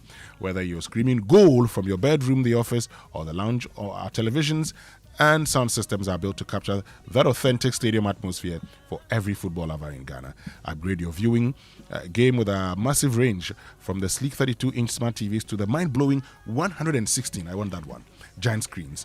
Pair them with powerful Hisense sound systems so you can hear every chant and whistle like you're sitting right in the stands. Now, for more exciting news, Hisense has joined forces with MTN Ghana and DSTV to bring you special World Cup packages when you buy selected Hisense models. It's a total win-win for everyone. Visit any authorized Hisense showroom nationwide today and discover these exciting World Cup offers for yourself. Hisense everyday prices for everyday people. Call 0302 550000. Visit their website, hisense.com.gh. Achwe. 100 and how many inches? 16. That one, you can see the pimples on the face of the lice in the hair of the person on the TV. I've got a question for the two of you. Yeah. Let's see if we can answer. The Black Stars are in second place as we speak. Yes. If we get anything from that game against Croatia, we finish in second place. Now, finishing in second means the Black Stars will play the round of 32 in Canada without Thomas Partey. That's right. Would you rather we finish in second and play in Canada without Thomas Partey, or we finish in third, qualify as one of the best third place teams because 4 points will be enough to qualify for the round of 32, and play in the US with Thomas Partey, full complement of the Black Stars? It depends on who we are playing. Who would we play in Canada? Who would we play in the US? Canada is likely to be Portugal. US is likely to be Colombia. That's a third. against Colombia. Yeah. Well, if we are third, we would play in US. Yeah. If we are Thomas second, Partey. If we are second, we'll play in Canada without Thomas Partey. That's right. Partey must play. Yes. Thank you very much. Good morning, everyone, and welcome aboard to the Joy Sports Center with me, Victor Achutamaklu. We'll begin from the Mercedes-Benz Stadium in Atlanta. Hakimi, there's the pullback, and there's the leveller. Saibari at the World Cup again. What a game of football this is. Ismail Saibari became the first African player to score in all three group stage matches at the World Cup as Morocco sealed their place in the last 32 with a thrilling 4-2 comeback win over Haiti last night. They twice fought back from behind in an action-packed Group C encounter but narrowly missed out on top spot, but have now finished level on 7 points with Brazil, who beat Scotland by 3-0 but ended the group stage as runners-up on goal difference. That means they will face the winners of Group E. That is going to be either the Netherlands, Japan, or Sweden in Monday's round of 32 fixture. Neymar, meanwhile, made his comeback to international football after nearly 3 years as a substitute. His manager, Carlo Ancelotti, says his priority is to deliver results, not to play good football. We are working to play the best as we can, but the goal is not to play well. We know that playing well is easier to win. But the goal is to win. There is no other. The manager is only judge if he wins or don't win. Doesn't matter if we play well football. If we win the World Cup, we played well. If we don't win the World Cup, we played really bad. Brazil boss Carlo Ancelotti speaking. The Scotland, they finished third in the group with 3 points and are still in contention for a place in the round of 32. But their skipper John McGinn believes their chances are slim. Gutted, obviously. Those ball goals at poor times against a team that can punish you with quality. We had a few chances to get a goal ourselves, which would have been important in the end, but we've just got to wait now. The first one might be important, but you can see the lads are gutted. We fell short in quality tonight, but we gave it absolutely everything. The lads are empty now, but if we're to go through, we'll have to see over the next few days, but we've given ourselves a more difficult chance. It's unlikely now, I would say, but we'll wait and see. John McGinn is Scotland midfielder and captain. Elsewhere. But it is South Africa trying to find a way forward. It's fallen once again to Maseko! And this time he sticks! Chance after chance after chance! And now the goal! South Africa have made history by reaching the World Cup knockout stage for the first time in the country's history. Thapelo Maseko was the hero in Monterrey, scoring his second half winner to edge past South Korea by a 1-0. Meanwhile, group host Mexico put on a clinical display at the Azteca Stadium, cruising past Czechia by 3-0. That result means that they will finish comfortably top of Group A with a flawless 9 points without conceding a goal. South Africa claims second spot with 4 points, while South Korea look ahead to a potential third place qualification math with 3 points. Here's Bafana boss Hugo Bruce. I know how it feels, but it's very difficult to explain how it feels. It was very difficult for South Korea to find the spaces. We defended good, and we were in transitions, we were dangerous. And that's what we wanted to do today, and we scored that goal, and then was it 20 minutes of heart beating and hoping that the game should be as soon as possible finished. So yes, we are in the second round. It's historical, but for the guys, I'm very happy for the guys. In Group B, Switzerland secured top spot with 7 points following a 2-1 win over co-host Canada in Vancouver, scoring twice in quick succession after the break. Canada finished second with 4 points and now face an away knockout tie in the United States of America. In Seattle, Bosnia and Herzegovina beat Qatar by 3-1 to strengthen their hopes of advancing as one of the best third-place teams. Potentially, they could play in the United States of America. The USA, meanwhile, faced Turkey at 2 a.m. Today, while Turkey are eliminated. Mauricio Pochettino is expecting a fierce battle. When you defend your jersey, your flag, your culture, always is about pride. I have no doubt that the Turkish team is going to be competitive tomorrow. They have good players. Of course, they are eliminated, but I think it's going to be a tough game. We are not thinking in that it's going to be a game that is going to be easy. USA coach Mauricio Pochettino speaking there. The other upcoming games today, Curaçao will take on Côte d'Ivoire at 8 p.m. That's tomorrow, I beg your pardon, on Joy Prime. Côte d'Ivoire need to win to join Germany from the group in the round of 32. Germany take on Ecuador also at 8 p.m. today. The Côte d'Ivoire game is also happening today at 8 p.m. and that match will be live on Joy Prime. Japan will take on Sweden at 11 p.m. Tunisia will take on Netherlands at 11 p.m. Let's talk about Team Ghana now, who earned a hard-fought goalless draw against England on Tuesday and sits second in Group L with 4 points, same as the Three Lions, who are top of the group. Goalkeeper Lawrence Atizigi sat out of that game because of an injury. Head coach Carlos Correa said he's still unsure if Ziggy will be fit for the final group game. We're not sure yet. Tomorrow we have a training. I think the training tomorrow it will be decisive for us to have a picture about him. I use this opportunity to say that the team, and special, I would like to remind four players that we lost in a couple of weeks before the World Cup, which is Solizu, Kudus, this case Ziggy, and Chico. So this effort that the team is doing, it are dedicated to these 4 players, 4 starting members. Look, religion has been woven into the very fabric of this country's culture, including sports, and that's why even in the context of the Black Stars doing well at the World Cup, there is a strong belief that the good vibe and positive momentum being created in the country accounts for that. Here is the Presidential Envoy on Interfaith and Ecumenical Relations and former Sports Minister, Elvis Efri Ankra.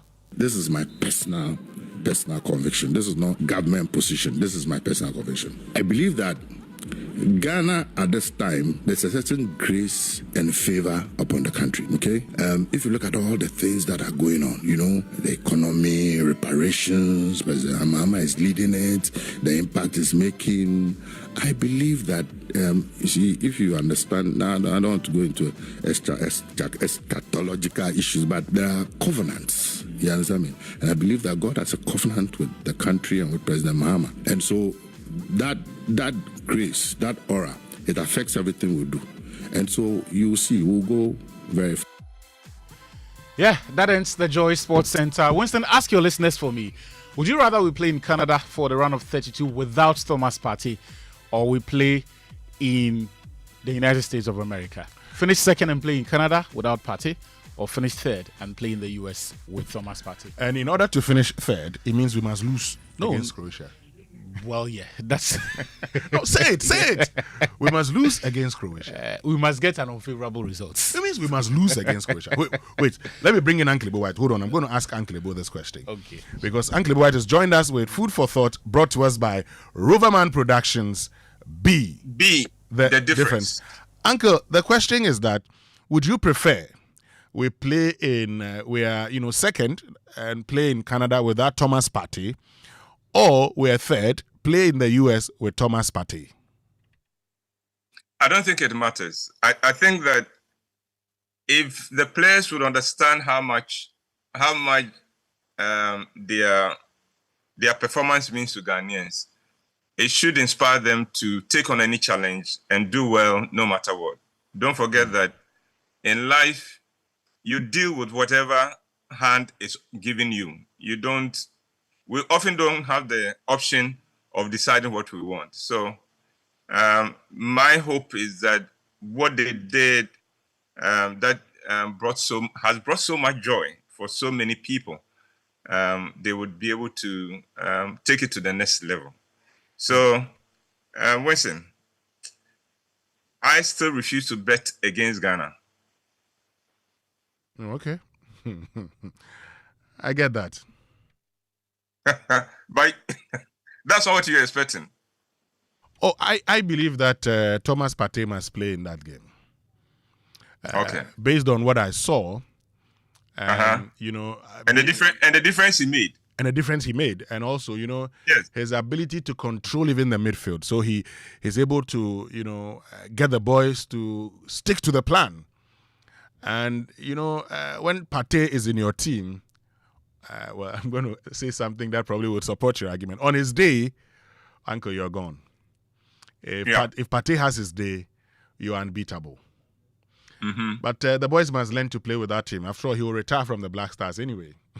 So, I get you. Thank you very much, Uncle. Well, Winston, before I go on with my presentation, when we drew with England, I was rehearsing, so I drove home after the match.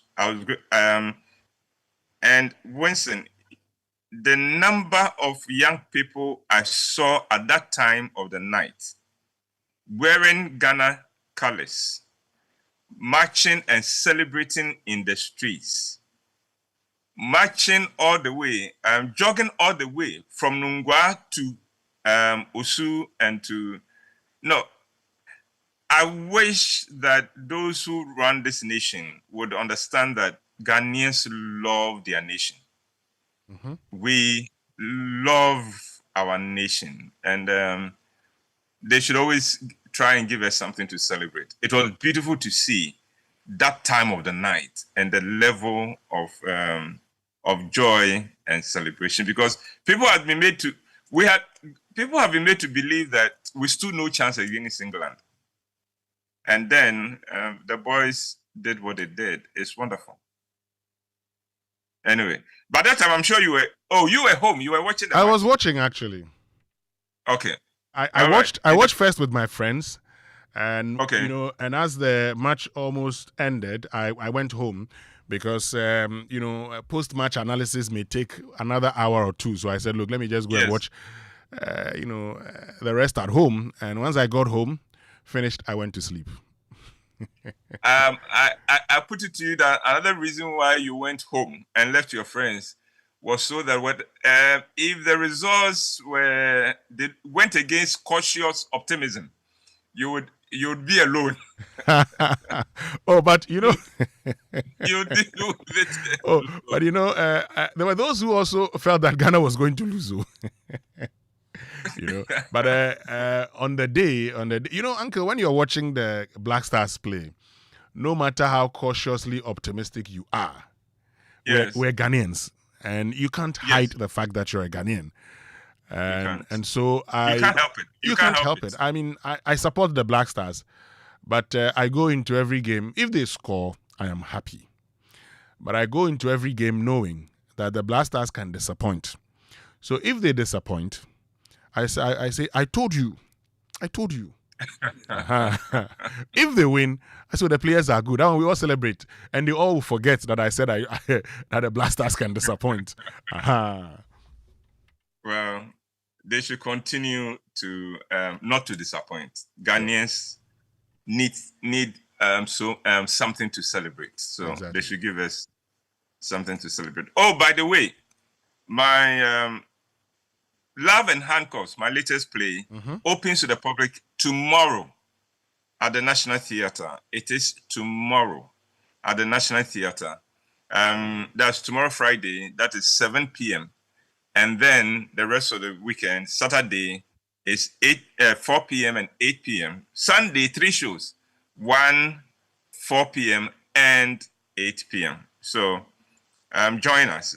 Winston will tell you how you can join us at the National Theatre. Sure. For Love and Handcuffs, starting tomorrow.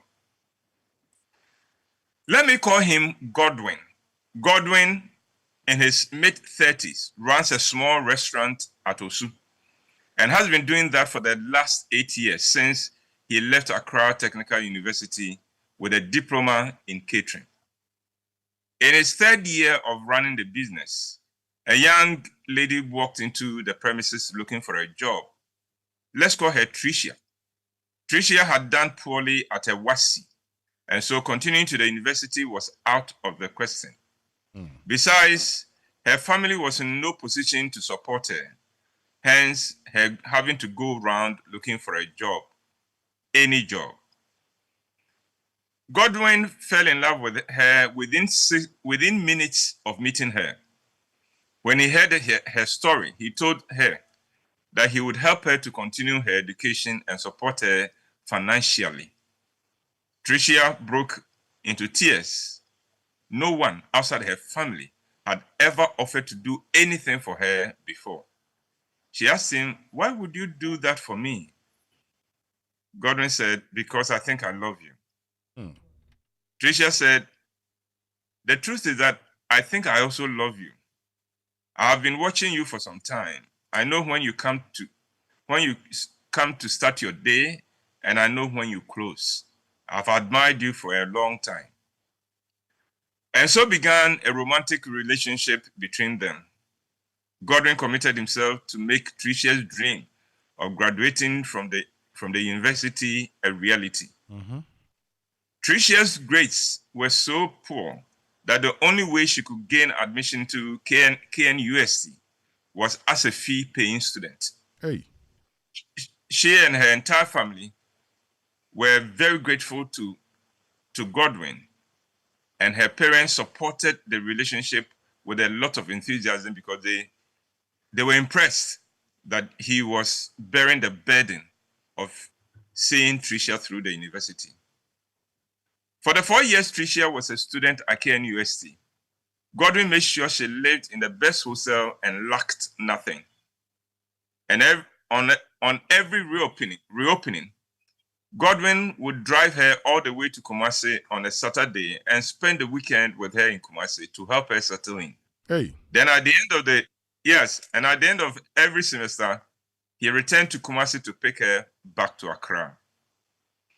Funding Tricia's education was tough for Godwin, but he worked harder to make sure he could honor his promise of seeing her through school.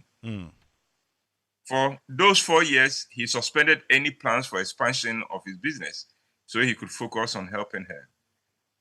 The 4 years came quickly, and soon it was the day for Tricia's final exams. Godwin drove to Kumasi on the day of her very final paper, her very last paper.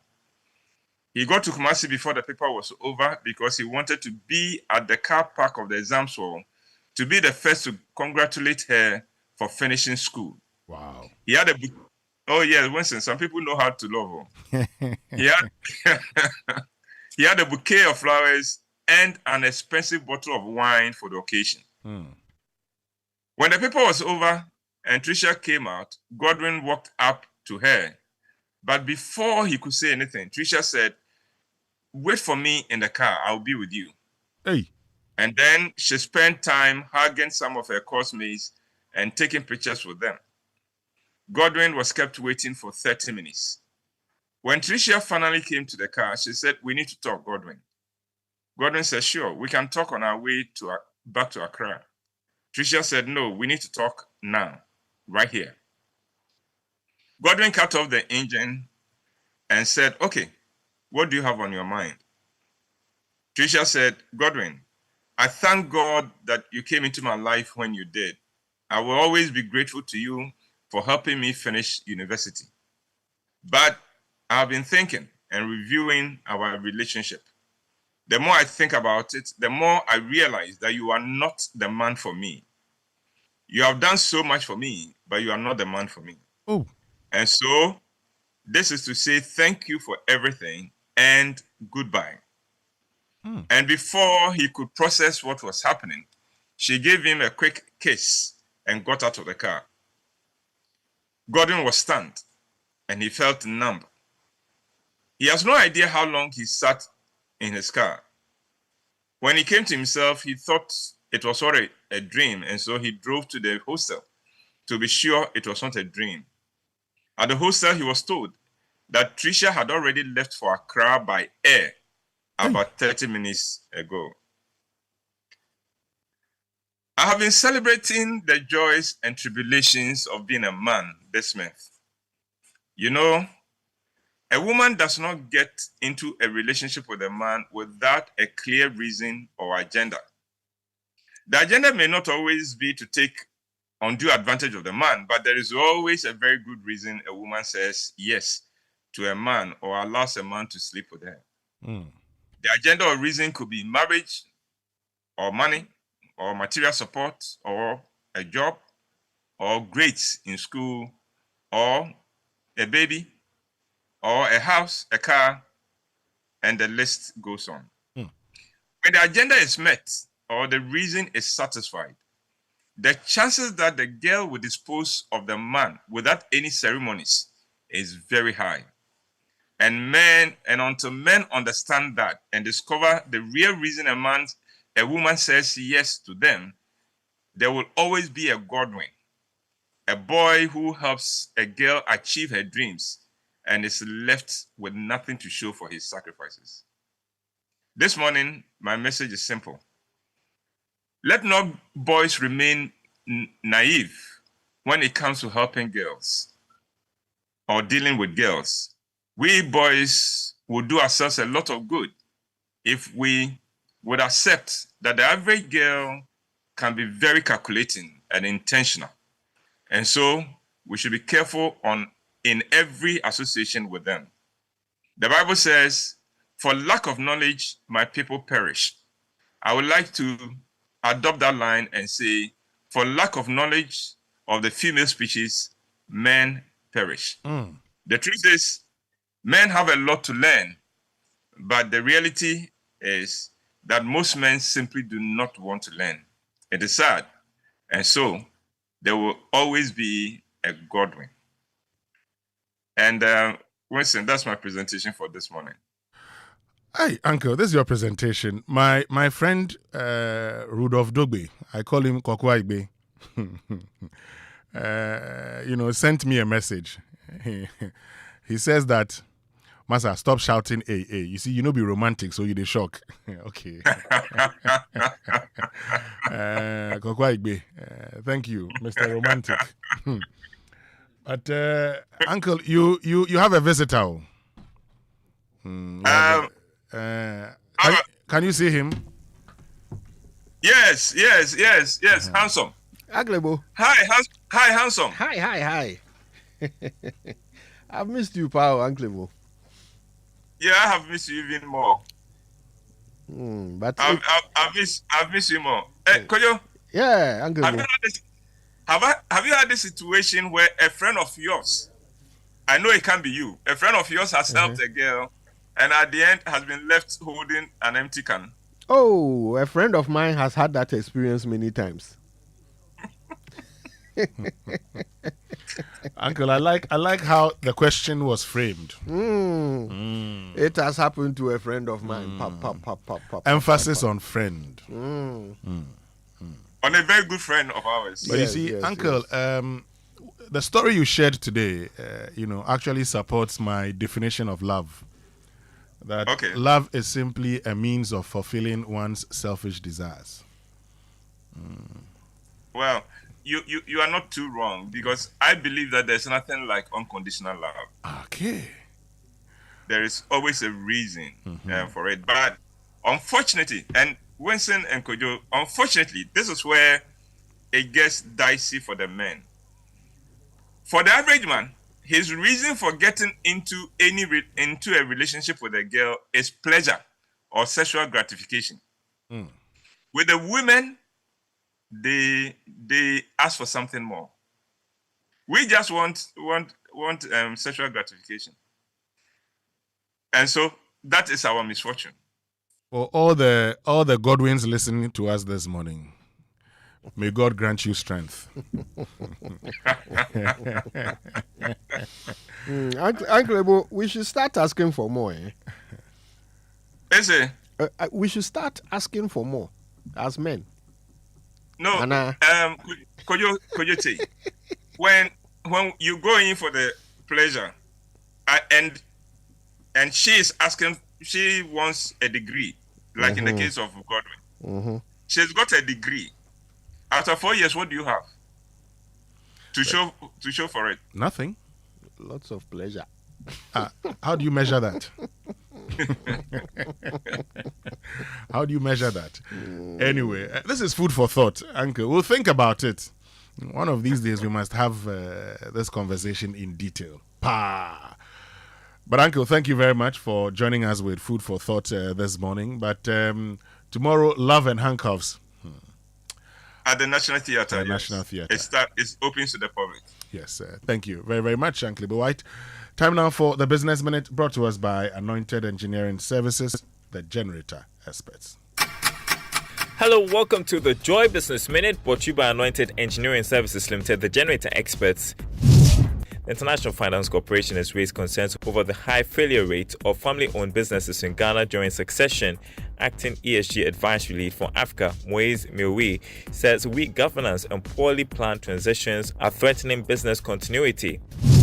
Government has defended its decision to use local bond issuance to finance cocoa purchases. Cocoa Board plans to raise up to $1 billion from commercial paper from next month ahead of the new cocoa season.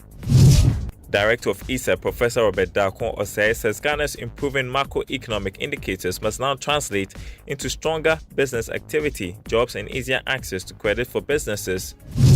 And globally, oil prices have fallen to pre-conflict levels as shipping through the Strait of Hormuz resumes.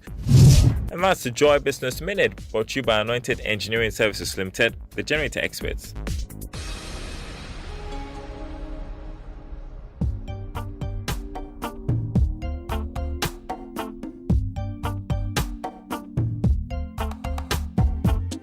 Welcome back, and thank you very much for staying with us here on the Super Morning Show on Joy 99.7 FM.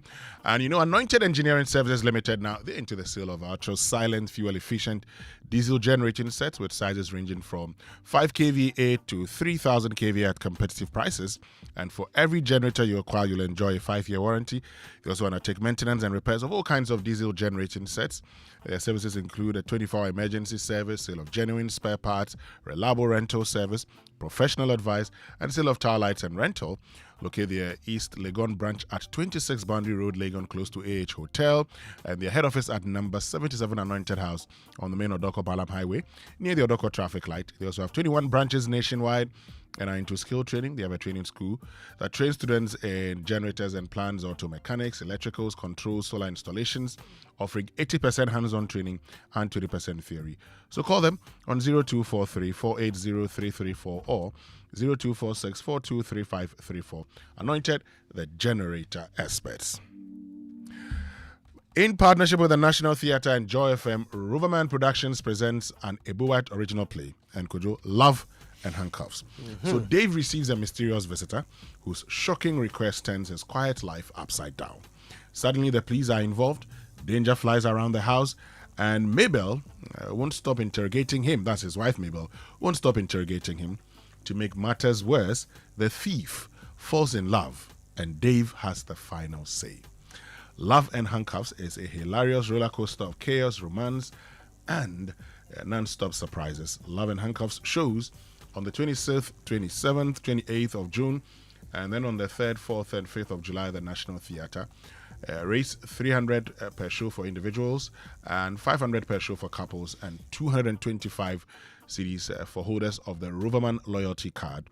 Tickets are available via the Rover app, Koba short code *365 *535 hash. Wakana office at Boundary Road in American House or Perbia House, and then at Roverman's usual outlets at Joy FM Front Desk, Shell Shops at Airport, Tema Community 11, and Dansoman, and at the Bachuna Total Shop. For inquiries and large orders, call 0505 546 010 or WhatsApp 0505 546 030. Sponsors: Wakana Apotica Koba, Communications Partners, M Notify, and Logistics Movers. Roman Productions, be the difference. And let's get interactive this morning here on the Super Morning Show. Social media messages brought to us by EcoBank, the Pan-African Bank, number 10 liver salt, a refreshing relief, and Cowbell Coffee with you every moment. And this morning we want to hear from you. We want to know what your sanitation situation is wherever you find yourself. And also the traffic situation. Where are you this morning? And already, for those on the Kaswa Malam stretch, it's still business as usual. And, this message that I got this morning, let me just look for the message. Okay, it says, users who ply the Kaswa Malam stretch are suffering. The block factory to barrier stretch of the Kaswa Malam road is worst. Okay, let me just, it says, I wonder what has happened to the drip equipment in the district. This has been a recurring problem for years, and we don't see a permanent solution to it. Please do send your reporters to the area to verify firsthand. It is not pleasant at all using that road. And also, this one says the status quo remains on the Tala SCC old barrier stretching all the way to Balam. We spent 3 to 4 hours just between these ends. Complete waste of productive hours. Pathetic. It appears no one cares.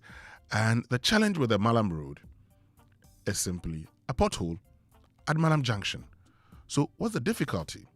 Well, we'll get answers to this here on the Super Morning Show on Joy 99.7. But keep sharing the situation with us wherever you find yourself. This one says, good news for Adenta Municipality, because the Municipal Assembly started grading the roads. This morning, our movement has been smooth. Thank you for the good work. And there's a big crater just before the Yeboah Hospital along the East Legon Boundary Road. The hole itself is bad, but even worse are the items in it. Okay. Now, you were talking about Kaswa. Yeah. There's a warning from transport operators that, in fact, we can expect the Kaswa Winneba fares to go up by 20%. From the 29th of June onwards, if the road is not fixed. Kaswa to Winneba. Yeah. Kojo, 20%. Yes, but would you blame them? No. You wouldn't blame them. You can imagine the overheads. Yes. Right? You can just imagine. Because once, if you ply that route, I mean, two times a day, every week you have to visit the shop. So what do? You need money. Yeah. And you see, the Kaswa stretch, I mean, as for the Kaswa to Winneba, I don't understand. I am no road contractor. But I don't understand how come you're dualizing a road. You do it all at the same time. I don't understand. God. You want to dualize a road. I mean, the general principle would be to start, so while we're using the other one, then you finish, and then you open it to traffic, and then you do the other one. Something tells me that it was related to votes. There are several communities along that stretch, on both sides. Sometimes the name of the community on the left side of the road is different from the one on the right. Mm-hmm. Right? And I have a suspicion that in order to corral votes, there was a need for every community along that route to feel that their road is being done. And so somebody made a decision to just do them all at once, just grade the whole thing at once, so that all of these candidates can go and tell their constituents that we are doing the road. Sad one. But look, do you know how money really moves in Ghana? Well, at EcoBank, we know it doesn't move only on payday or not at all. It moves every day. And so connecting Ghanaians with their families, communities and businesses, it's airtime sent to a sister, transport money for daddy, support for a cousin's education and contribution towards a family funeral. Well, that's very important. And a helping hand when it matters most. In Ghana, money is more than a transaction. It is people supporting people, families helping families and communities moving forward together. And that's why there's EcoBank, a bank built for the way Ghanaians and Africans move money, with one seamless banking experience across 34 African countries. EcoBank digital platforms connects people, businesses, and opportunities in Ghana and across the continent. Pay bills, transfer money, access ATM services, and manage your finances anytime, anywhere with the EcoBank mobile app, USSD *770#. EcoBank Online and EcoBank ATMs nationwide. EcoBank, the Pan-African Bank. But of course, on Big Stories this morning, brought to us by Telecel Connecting Energies and Cowbell Coffee with you every moment. We're actually focusing on sanitation and road. How do we deal with, the problems within our community when it comes to sanitation, the poor sanitation? Because in the Kaneshi market, this is a market. You have filth, rubbish, competing with products for space. How's that possible? I learned something recently. So, Winston, did you know that anytime you can smell something, anytime that your nose smells something, it means that very minute particles of that thing have settled within your nostrils. That is actually the only scientific way in which you can smell something. Particles of it will settle in your nostrils. So when you go to Kaneshie market and that stench overwhelms you, it means that particles of the waste have settled in your nostrils. So if they are settling in your nostrils, are they not settling on the food? Are they not settling on the yam and the cassava and the plantain and the eggs and all the things that are sold in the fish? The particles are settling on them. Particles of people's waste. And then you go and spend money and pay for it and bring it to your house. And you cook it and give to your family to eat. Kojo, and we're going to get back to this. But right now I want us to do something, because earlier we're talking about drug use in our second cycle institutions and our tertiary institutions. Well, we've been joined by Alexander Chumberima, who is Deputy Director General of the Narcotics Control Commission in charge of enforcement, control, and elimination. And so he's joined us this morning. Alexander Chumberima, good morning, and thank you very much for joining us. Good morning, bro, and greetings to you and Kojo. Great. So we'll come to the arrest you've made, but before we get to that, let's look at a situation that is worrying. The fact that young Ghanaians today are into the usage of drugs, and I'm happy because you are in charge of enforcement, control, and elimination. First of all, help us understand what's causing this before we get into how you intend dealing with it. Okay, so I think the first problem is this youthful exuberance that is worrying our youth today. That's the first point. Because it's very difficult to understand why someone, for instance, who is in the university, who has gone there to go and learn law, engineering, marketing, name them, IT, the person decides to set up a stand during student activity time. And what he or she is doing is not giving out books or flyers, educationally related, to other colleagues. Rather, he or she decides to sell an infused cannabis product. So, you go to that stand, you want to buy an ice cream, and that ice cream that you are buying is cannabis infused. To the extent that even egg and pepper, there's normal egg and pepper that they sell by the roadside, has or had cannabis infused in it. Egg and pepper. I'm telling you, bro. So the cannabis was in the egg or the pepper? It was in the pepper. In the pepper? Yes, please. Hey. So you get it. So it's a problem.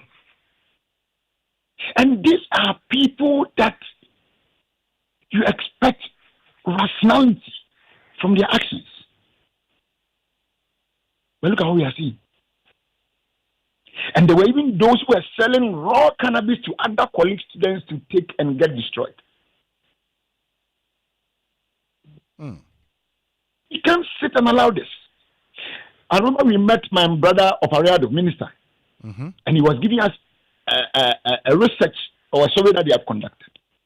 And I can say without fear that the presence of drugs in our tertiary, what I mean by tertiary is the likes of the nursing training schools, the likes of the teacher training schools, the likes of the universities, among others, is getting so high. And one would have thought that it was outsiders who were bringing it in. But from what we've just arrested some few days ago, the Central University students, it's telling us that even now the students are becoming the proponents or the leaders, the one who are leading the sale of these things in the schools. Okay. How did we get here? Tell me. And that's why I'm saying that it is because of youthful exuberance. Because how, if not that, how could have a 21-year-old girl be a trader of cannabis-related products? Instead of learning law that she has gone to school to learn. It's ununderstandable. So you've talked about the youthful exuberance, first cause. What about the others? Because you started by saying the first cause you think is youthful exuberance. What next? The others is also the presence of drugs in the schools, which is making others get access to it. Because one would have thought that those days when we were growing up, bro, these things they were hiding in some bushes and selling these things. They were hiding in some bushes, isolated areas, or places, sometimes even cemeteries. So they go out or to the outskirts to do these things. But now it is leaving those joints to our homes, to our schools. All because people are making it their business. People believe that we can trade in this and make huge profits. If not that, how could somebody import into the country and tell us this is going to Niger, it's going to Mali? What is going to Mali? 15 million tablets of tramadol, 225, 250, 150, among others. And this thing ends up finding its way into our schools, into our homes, among others. Just for those people to make money. Mr. Chumberma, you paint a worrying picture. We also understand you made some arrests of students. What have we learned from these arrests? Have you been able to ascertain the source of the drugs that they've been peddling? Okay, so we are still investigating them. As I speak now, they have been remanded by the court to appear, I think, somewhere next week or so. So investigation is going to review all these things that, for us to know or establish where they got it from, who was giving it to them, for them to be able to trade it in these schools. Or if they even went out to buy it, where did they buy it from? We are going to uncover all those things. What's your intelligence telling you, though? I mean, in the absence of a confession from them, you must have some idea of where these things are coming from. Well, the initial intel was on day trading it in the schools. That was the initial intel that we first picked. And that is why we sent the intel team to go and truly confirm it. And indeed, it was true. So immediately, we strike them and then arrested them. But like I said, we are going to unravel all these things as to how it got there, where they got it from, who is the main supplier to these schools, among others. Okay. So as you try to unravel this, what are your plans in dealing with this? The first plan is education. And that is why even this year, when we intended to celebrate the World Drugs Day, which is coming up tomorrow. We decided to pair with UPSA, which is also another youthful, center or educational center, to let students or our younger brothers and sisters understand the dangers that comes with drug usage, especially the abuse part, and how it's going to affect their educational system and every other thing that we intend to have. So education is number one. The second part is those who are into it. Can we assist them to come out? The answer is yes. So we are also engaging them on counseling and other rehab exercises. Even though the state do not have its own rehab center, there are other private ones within the country or the city and other regions as well. So we are also working with these people or these individuals who own these places to assist those who need help medically and other things. Okay. So that is how we are cabinet. Okay. Now let's get to another issue because, story on myjoyonline.com says NACOG arrests drug trafficking kingpin linked to 296 million this meth shipment to Australia.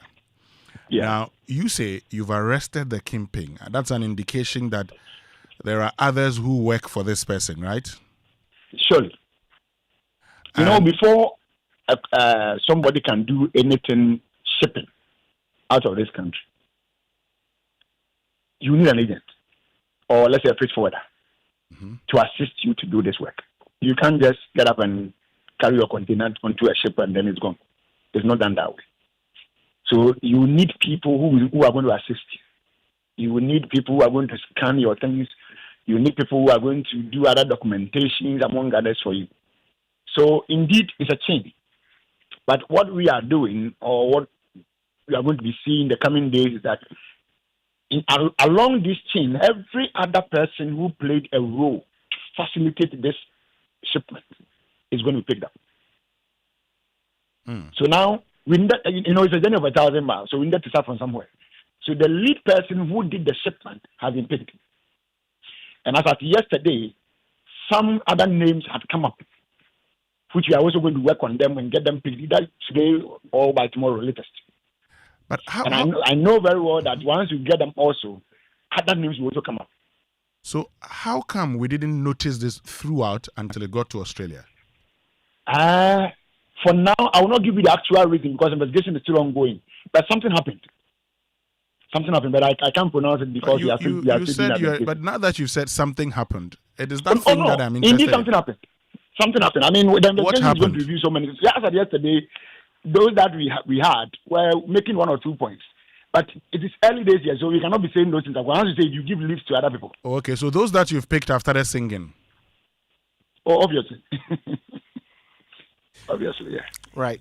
Now I'm interested in the characterization of the first arrest. The lady, the agent, as a kingpin, because to my mind that means that anyone else involved in the value chain, as you describe it, is working for her. Is that the case? From the little that has come up now, she had people working for her, indeed. So she's the kingpin, as in the brain behind it. I don't know who gave that categorization, but the point is that she's the lead person.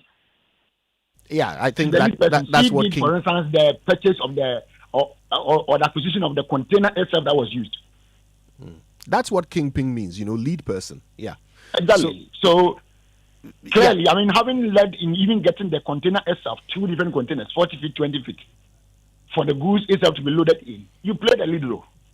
But let's also bear in mind that 3,000 kilograms of almost $100 million, methamphetamines involved. Is Yes, she the manufacturer of this 3,000 kilograms? Is she the importer of it? Okay, so some of the things I can't say them now, Kojo, but she didn't manufacture it. That one is obvious. She didn't manufacture it. But like I said, there are other people in the chain that assisted with certain things, which because we've not picked them, we cannot be making certain pronouncements until we get there. Which means there might be a bigger kingpin than the kingpin you've arrested. Oh, I mean, that one I wouldn't be surprised because there are some names which we are now working on. Okay, so you're looking for the bigger kingpin. And every other person. Or every other associate. Okay. So if I get you clearly, your understanding of the kingpin, or whom you describe as the lead, is because that's the person that actually exported this. Yes. And people may have assisted this person. But Not me, they did. People did. Okay, but there's also the possibility that that person is also working for another person. But sorry, bro. Everything is possible when it comes to criminal investigations. And that is why, with this particular investigation, we've opened the net so wide that we will bring every person who played any role into the net. Okay. Because we need to get answers to every question that is being asked or that is coming up. To seal this once and for all. So we are told that the Australians discovered these drugs sometime in April, which means they were shipped before April.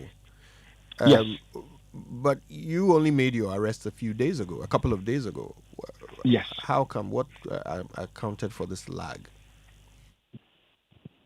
Okay, so we strike immediately, or we commence our internal. What I mean by internal, that's within the country's investigations. Immediately, we got the lead that this is what has happened in that jurisdiction, and that led us to other things or other persons.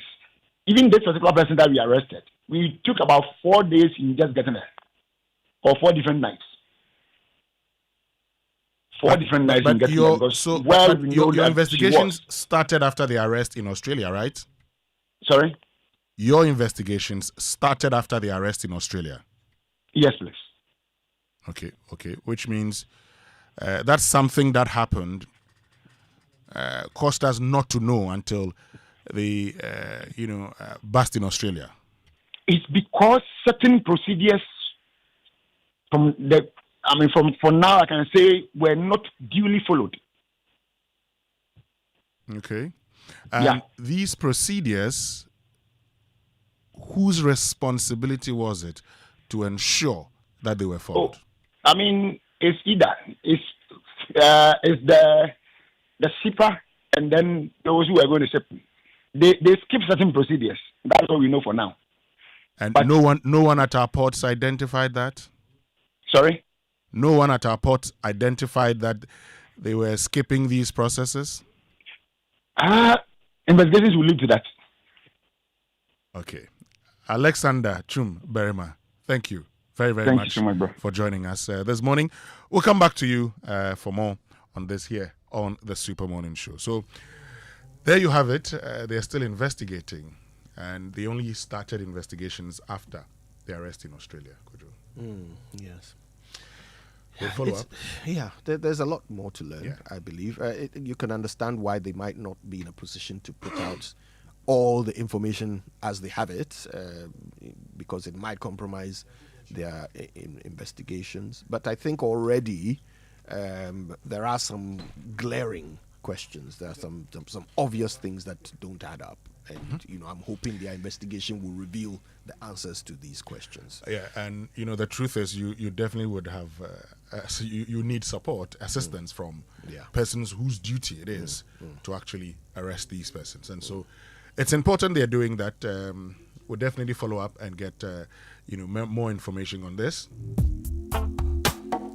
But that moment when the alarm rings and life is already asking questions, campus office hustle, dreams waiting to be chased, well, those are the moments when you need something that helps you show up and keep going. And that's why Cowbell Coffee stays with me every single moment. So whether you're grinding for that exam, pushing deadlines at work, or cooking up the next big idea, Cowbell Coffee gives you that creamy taste and rich coffee aroma to kickstart your day right, and you can enjoy it anytime because, success doesn't happen overnight. It's the little moments, the early mornings, the late nights, and through it all, Cowbell Coffee Day with you. Cowbell Coffee with you every moment. This is FDA approved. But your money deserves the safest home. With Telecel Cash, you're protected every step of the way. No risk, no worries, no long stories, just peace of mind. Dial *110# or download the Telecel Play app now for safe, secure transactions. Telecel Cash, the safer choice. Send keke. Guys, stay with us. When we return after these messages, we go to the Kaneshi market. And this is something that concerns all of us. As Kojo Yankson makes the point, when you can smell something, it means the particles actually in your nostrils, saddening, isn't it? The fact that today we're actually exposed to sicknesses just by way of visiting these markets. And for us, you don't even know where your food is coming from. All of these coming up here on the Super Morning Show. How do we deal with it? SOPs. And so we are taking steps to get to the desired situation. To a large extent, I would say that the measures are working, because without these interventions, you realize that our streets will be flooded, and the dangers that will pose to even the children themselves is something that governments will not be able to bear. So you might say that we are not there yet. We don't have the perfect situation we desire yet, but I can tell you on authority that the measures are working. Sometimes you have resource constraints in doing it as often as you would want to do in order to sustain the efforts. But to a large extent, Mr. Speaker, the efforts are indeed working. Do you think that there's some kind of divine intervention in what we are seeing at the moment? Oh, as for me, that's what I believe, based on practical experience. You see, because matters of faith, they are so personal. No? When you say it, people may not understand. But me, I can testify. You think we beat Egypt 6 goals to 1 by eating kenke? It took a lot of prayers. And of course, they prepared. You understand me? Yesterday, if you watch yesterday's match, I think that a lot of credit has to go to the players, but the coach. The tactics was right. But a group, I won't mention their name, a group invited me to come and watch the match with them, somewhere, and it was going to be, and I didn't go because when I'm watching the match, I'm praying. So you prayed for the Blasters to get that draw game, right? Of course. I wanted them to win. In fact, if you watch post-match analysis, you realize that we were denied of a penalty. Yes. So we should have won, but hey, we are good. And I believe that is how to go.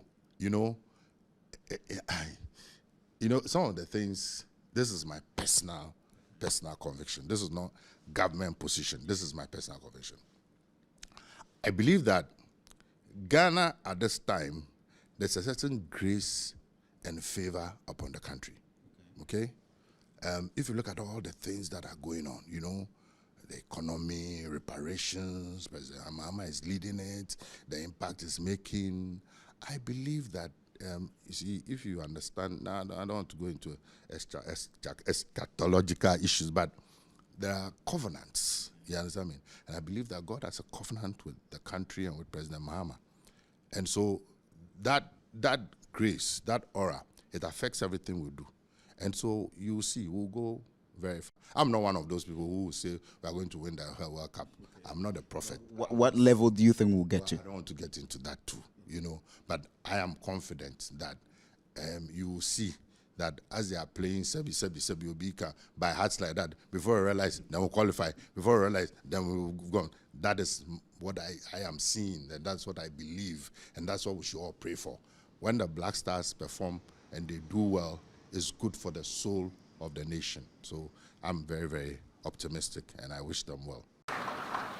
Over the decades, this great university has produced generations of professionals, engineers, scientists, medical practitioners, architects, entrepreneurs, and leaders whose contributions continue to shape Ghana, Africa, and the world.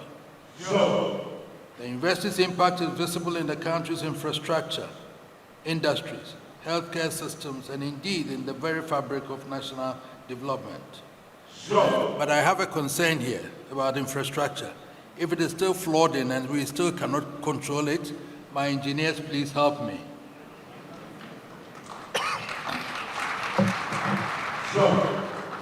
It all borders on waste management and education, but I know that my university should be able to tell us where to dump, what, plastics, wherever, because we train people on all these things. So please help me to resolve these problems, because other than that, the whole Ghana is going to be engulfed with water and flooding. As Chancellor, I'm particularly proud of the university's commitment to relevance.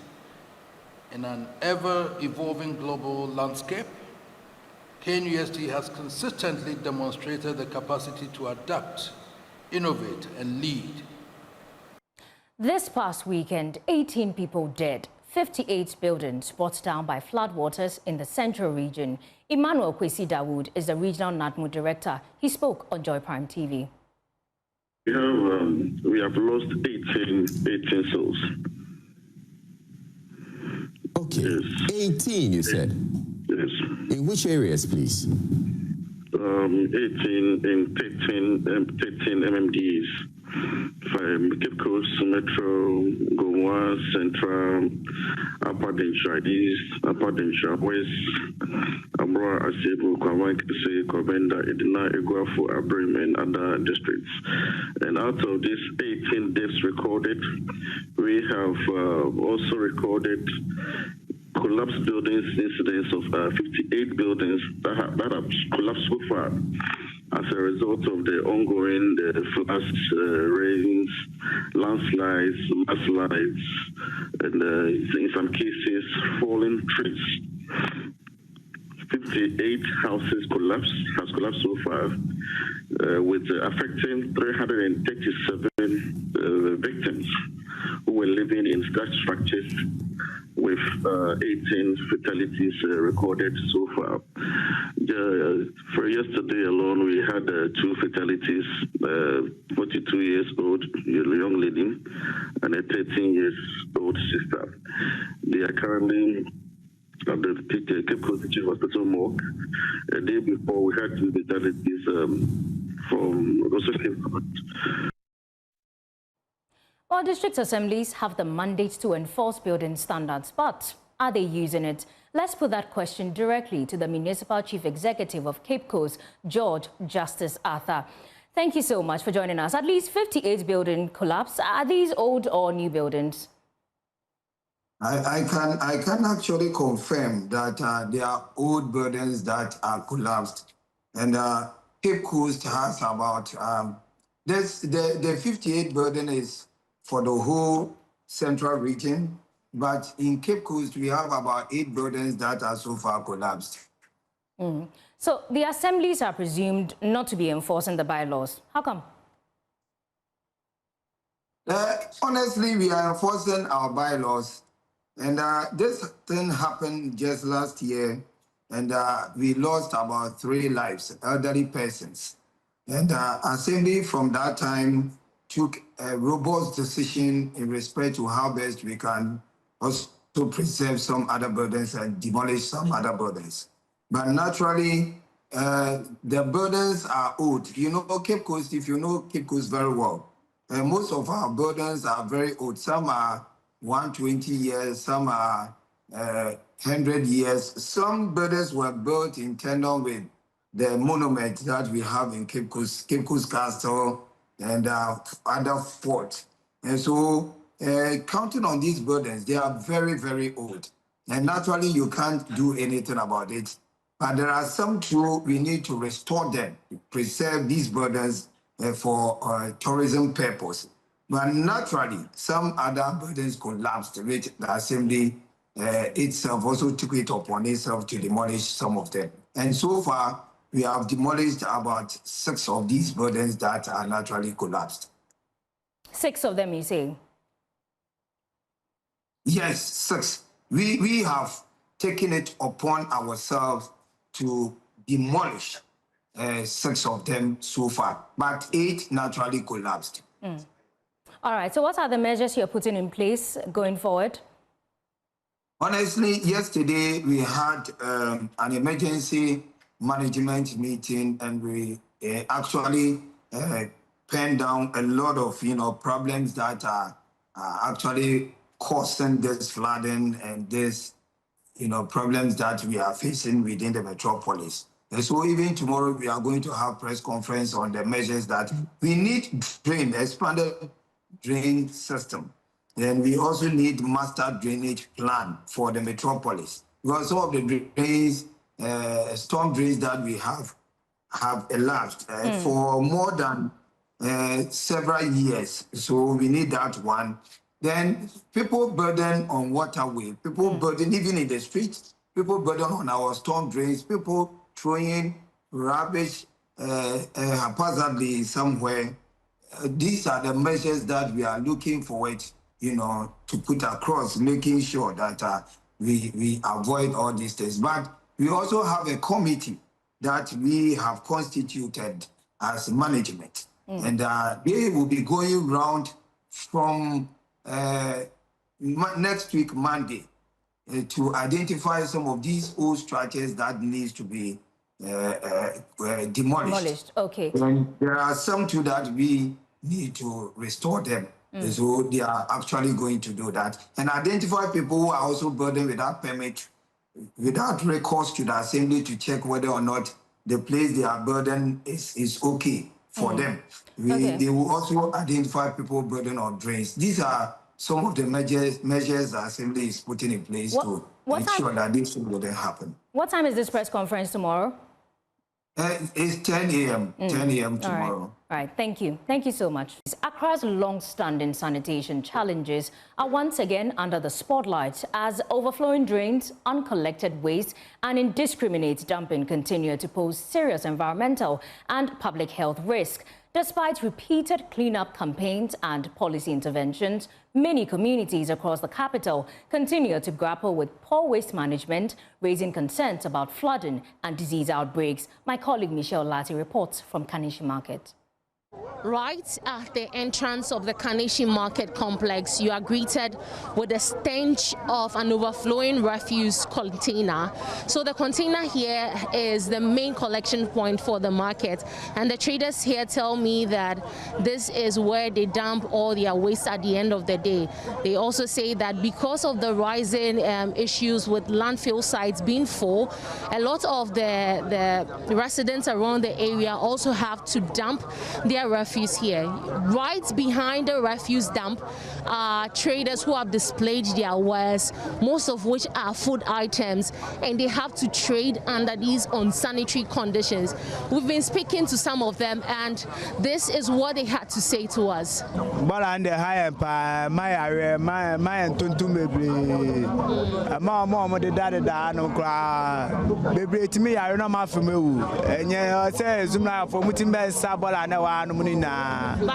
markets for Nibika, Hasham say, your best son, here. Be a message, I will go out to go almost 1 week.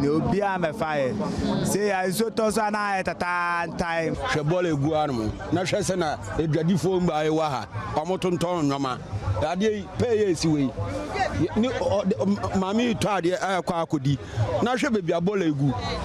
Baby, I mean, Yaway, Nabola and a bay, say, and yet, oh, it is almost no my ball and who be Amonia. Bola and dear, the Abacane says, Rempaying phone. Mocasa, Manu drew Brumo, dear, money paying phone and Cassam, Gidis or Mubesi. No may bola and my own sins you to toy and him so moye, sends you to entire mom when you had and yent, no may my nae high. Residents and traders around this particular area are afraid for their health because they do not know what can come based on this particular situation they have at the market.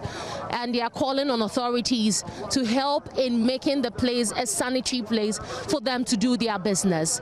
For Joy News, Michelle Latte, Kaneshie Market. He's a fixture at all Fitu Afashes, right? Yes. And there's a guy who, we went to Cape Coast a few weeks ago to launch 2026 Zafashe, and there's this fisherman who came up to me and said, Auntie, this year's DJ Obets Ababana. DJ Abade Obets. Hey, DJ Obets Yankson, DJ Obets Ababana. so DJ Obets, what are you coming to Afashe? Fate of Afashe is in September. Yeah, that's right. Okay. DJ Obets.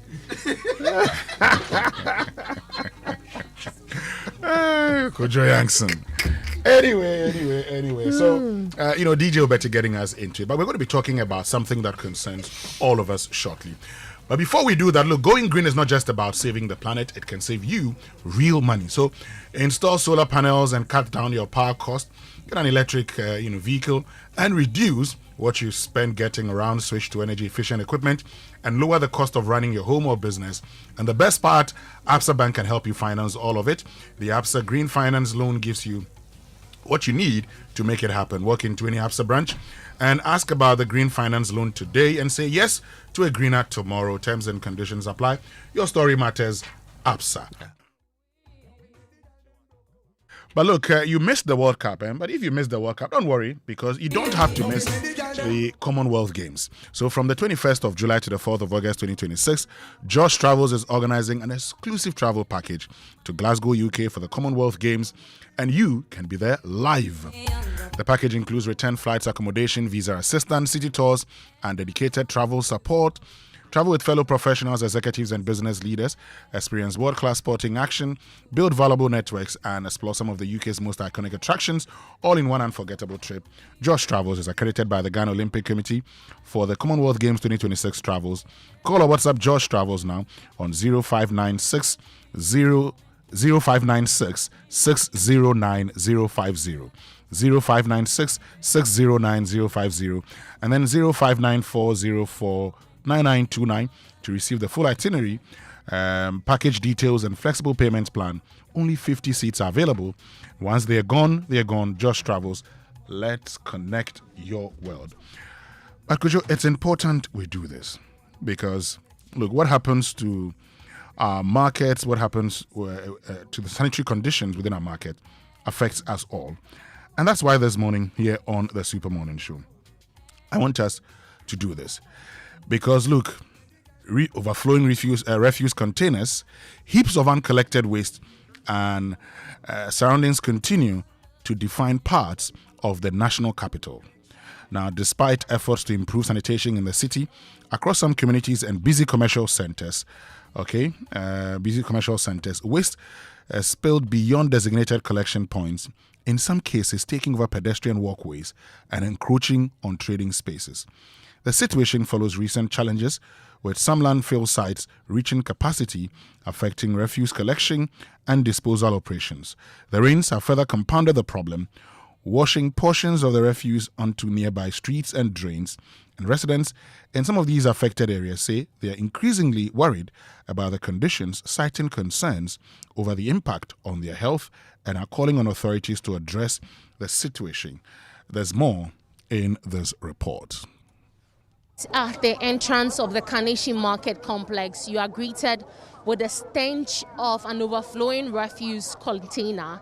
So the container here is the main collection point for the market, and the traders here tell me that this is where they dump all their waste at the end of the day. They also say that because of the rising issues with landfill sites being full, a lot of the residents around the area also have to dump their refuse here. Right behind the refuse dump, Other than displayed their wares, most of which are food items, and they have to trade under these unsanitary conditions. We've been speaking to some of them, and this is what they had to say to us. But and the high empire, my tuntum baby, mama, the dad, no cry. Baby, to me, I don't know my family. And you say, Zumla for Mutimbe Sabola, no one, Munina. But markets for Nibika, Hasham say, your best son. Sanet here. Obia Mrs. Sabola will go at you, go almost 1 week in Obia me fire. Say, I saw Tosana at a time. Shabole Guano. Nashasana, a dreadful phone by Waha. No one, Munina. But markets for Nibika, Hasham say, your best son. Sanet here. Obia Mrs. Sabola will go at you, go almost 1 week in Obia me fire. Say, I saw Tosana at a time. Shabole Guano. Nashasana, a dreadful phone by Waha. Pamoton Ton Rama. ade pay esi we ni mami to ade akwa akodi na hwe bebi abola egu hwe bebi I mean yeni na ye wa ye na bola ne ben esi enye ohu nti so mbehwe no ma ye bola no hu bibia omonye bola ne de be kan ne se esre mpanyimfo no mokasa ma no dru bru mu de mo ne mpanyimfo no nkasa mgidi so mu betie no mo meyi bola ne ma yon se nsuo tuto ye nim so moye se nsuo tuto ntaye ommo mo ho nye ha enye ntente no meyi maye na ye ha ye. Residents and traders around this particular area are afraid for their health because they do not know what can come based on this particular situation they have at the market. And they are calling on authorities to help in making the place a sanitary place for them to do their business. For Joy News, Michelle Latte, Kaneshie Market. That's the only way you can smell something, right? So particles of this filth are settling on the food. That is without a doubt. You can't say just because the food is some 10 meters away from the refuse, so it is safe and clean. It isn't. It is covered in particles from the filth. And we are buying this food not just to feed our families at home, but when you go to the restaurant, as you mentioned, Winston, you go to the restaurant for lunch, you go to the chop bar for your fufu this afternoon or gobe or whatever, chances are that the person who made your food shopped for ingredients at Kaneshie Market. It's a big central market. It serves masses of Accra. You have to start to ask yourself, I mean, at what point, how far are we willing to go with this? How far are we willing to go with this? We are currently spending money on our own poisoning, on our own, and look, the illnesses that you get from these things, from typhoid to cholera, all of these illnesses come from, consuming things that have been through the waste system of another human being. But they are ending up in our plates, in our food. Just because, as a society, one simple, basic, fundamental law of any society is that the waste is separated. I mentioned this earlier, that one of the first sign of civilization is zoning. And what is zoning? Zoning is just simply deciding where everything goes. And waste, separating waste from our day-to-day lives, is a simple and fundamental tenet of civilization. So how is it that in 2026 we are still not civilized? How is it that in the capital city, Accra, in a major market, waste is disposed of where food is sold? How? How is it? How are we having these conversations in 2026? That for me is the big shocker. And I worry about how relatable this is. I suspect that there are so many people listening right now who are thinking, yeah, my market is the same. Or where I buy food is no different. The woman sells right next to a gutter. The gutter is filled with refuse. Or I buy my yam from a seller who has set up right next to the boiler. I mean, these things are far too common. Far too common. And you make a point, and we joke with some of these things. You hear people say, oh, the wache that is sold close to a gutter with everything, that's the best wache. The reality, you hear people say, oh, when you're going to buy wache, the ones that are sold by the gutter, the nicer ones. Nicer ones. Oh, God. But you see, our assemblies have a major role to play in all of this. When the president talked about decentralizing the management of waste, so the assembly that controls Kaneshi should be under Okankwe South, I think. It's important we find out, what's really happening. I think that should be Accra Metropolitan Assembly or so. Why are they not involved? why are they not making sure that the right things are done? Because you cannot explain this, Kojo. And I'll tell you one thing. Look, when it comes to waste management and collection, and we've made this point here on the Super Morning Show, the assemblies should make sure that once the areas are zoned and entities and companies put in charge, the companies must do the right thing. So today, okay, you realize that one of the persons that we spoke to was complaining and talking about the fact that close to the refuse was someone selling. Mm-hmm. So what happens to me if I eat from that particular area? Because today, I don't know where they bought the cassava that is used in preparing the fufu that I'm going to be eating. I don't know. And Churchill, all across Accra is uncollected refuse and waste. Accra generates some 4,600 tons of waste a day. And of course, if I'm telling you that number, that means that is the amount that is collected. Because the one that is not collected, nobody's weighing it for us to know how many tons it is. Right? So just the uncollected waste across the city, it's a scary thought to see how much of it there must be. Yeah. And I'm sure that you, wherever you live or work, there is some uncollected waste near you. We want to know about it. Exactly. So you know what to do. Take a picture, do a video, send it through to us. You know the numbers, 055 1111 997. And the hashtag is MyFilthReport. Okay? Send us your filth report. They use the hashtag MyFilthReport and send it through to us. Let's let the authorities and the duty bearers know what you are having to deal with. If you can smell it, then it's all over you.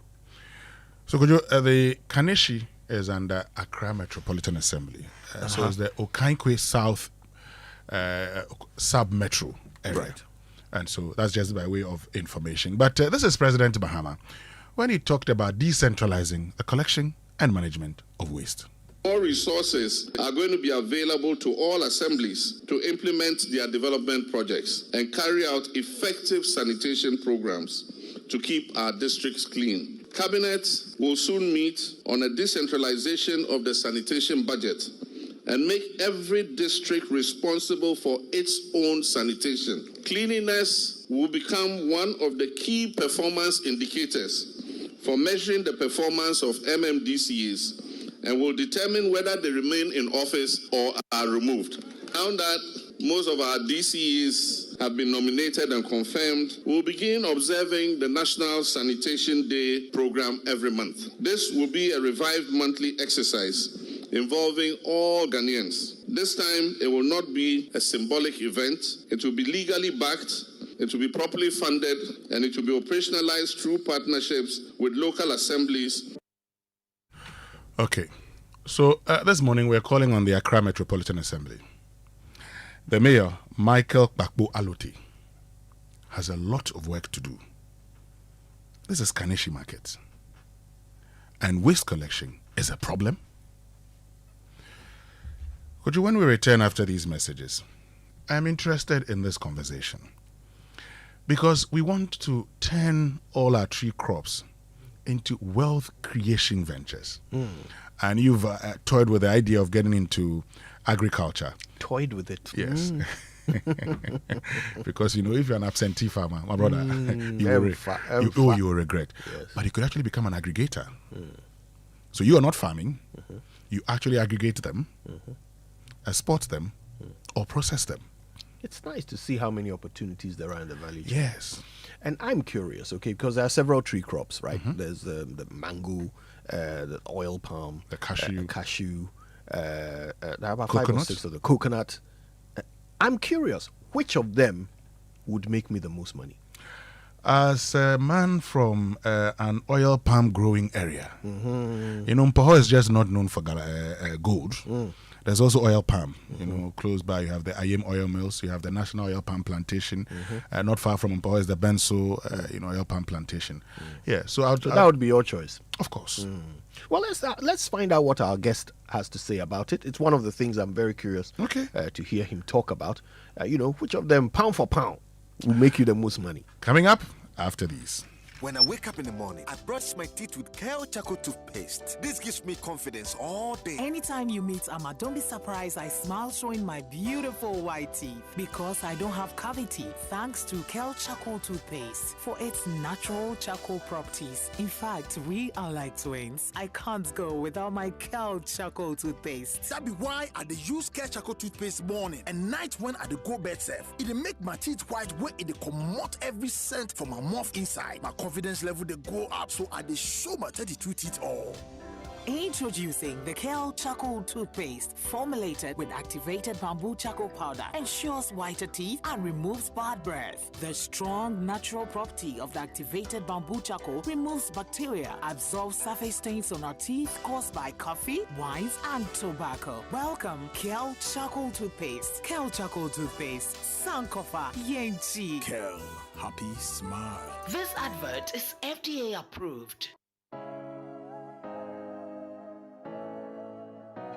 I don't wanna stress, I want the soft life. I wanna have more time, make catch up life. I send money, I pay my bills, I buy airtime. Oh, I dig the soft life. Abracadabra seems like magic, API magic. I don't need to carry money on me. With Fidelity cards, I just need to swipe. Oh, I dig the soft life. Oh, soft life, GHQR. I take my phone when I scan it. Payment complete, Fidelity RP so sleep. Oh, I dig the soft life. Say hello to Kuku at the chatbot. Yeah, she's gonna simplify your digital banking. Fidelity digital banking, the new dimension. Dig the soft life. Modege, Mr. Modege. Dig, dig, dig, dig. Dig the soft life. Dig, dig, dig, dig. Dig the soft life. Fidelity Bank. Believe with us. Since inception, almost 100% of Ashesi University students have found jobs, started businesses, or gone on to graduate school within 6 months of graduation. From Accra to Nairobi, London to New York, Ashesi graduates are noticed and are leading successful careers. If you dream of a rewarding life and career, an Ashesi education prepares you just for that. Learn more about applying to Ashesi at ashesi.edu.gh. Remember, admission is ongoing.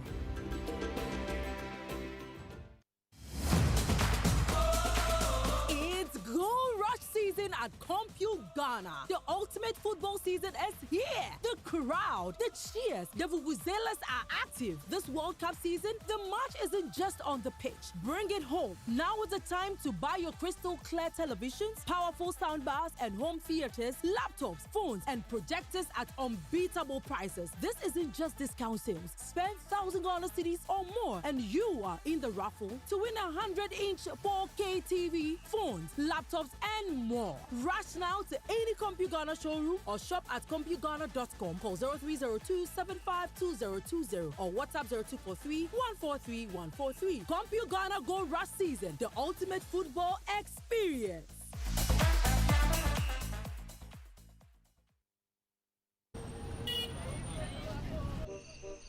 Everybody they sell, but your shop they empty. Where's my report? Market for ni bi ka ha me say ye best san na tie. Obi a me say bola we go acho. Go almost 1 week ni obi a me fire. Say I so to so na time. Hwe bola egu anu. Na hwe se na edwadifo mba e wa ha. Omotonton nwama. Ade pay esi we. Ni mami to ade akwa akodi. Na hwe bebi abola egu. Hwe bebi I mean ye na ye wa ye na bola ne ben say enye oh nti so mbehwe no ma ye bola no hu bibia omonye bola ne de be kan ne say esrem panyimfo no mo kasa ma no dru bru mo de mo ne panyimfo no nkasa mgidi so mo betie no mo meyi bola ne ma yon se nsuo tuto ye nim so mo ye se nsuo tuto ntaye mo ho nye ha enye ntentem no meyi maye na ye ha ye.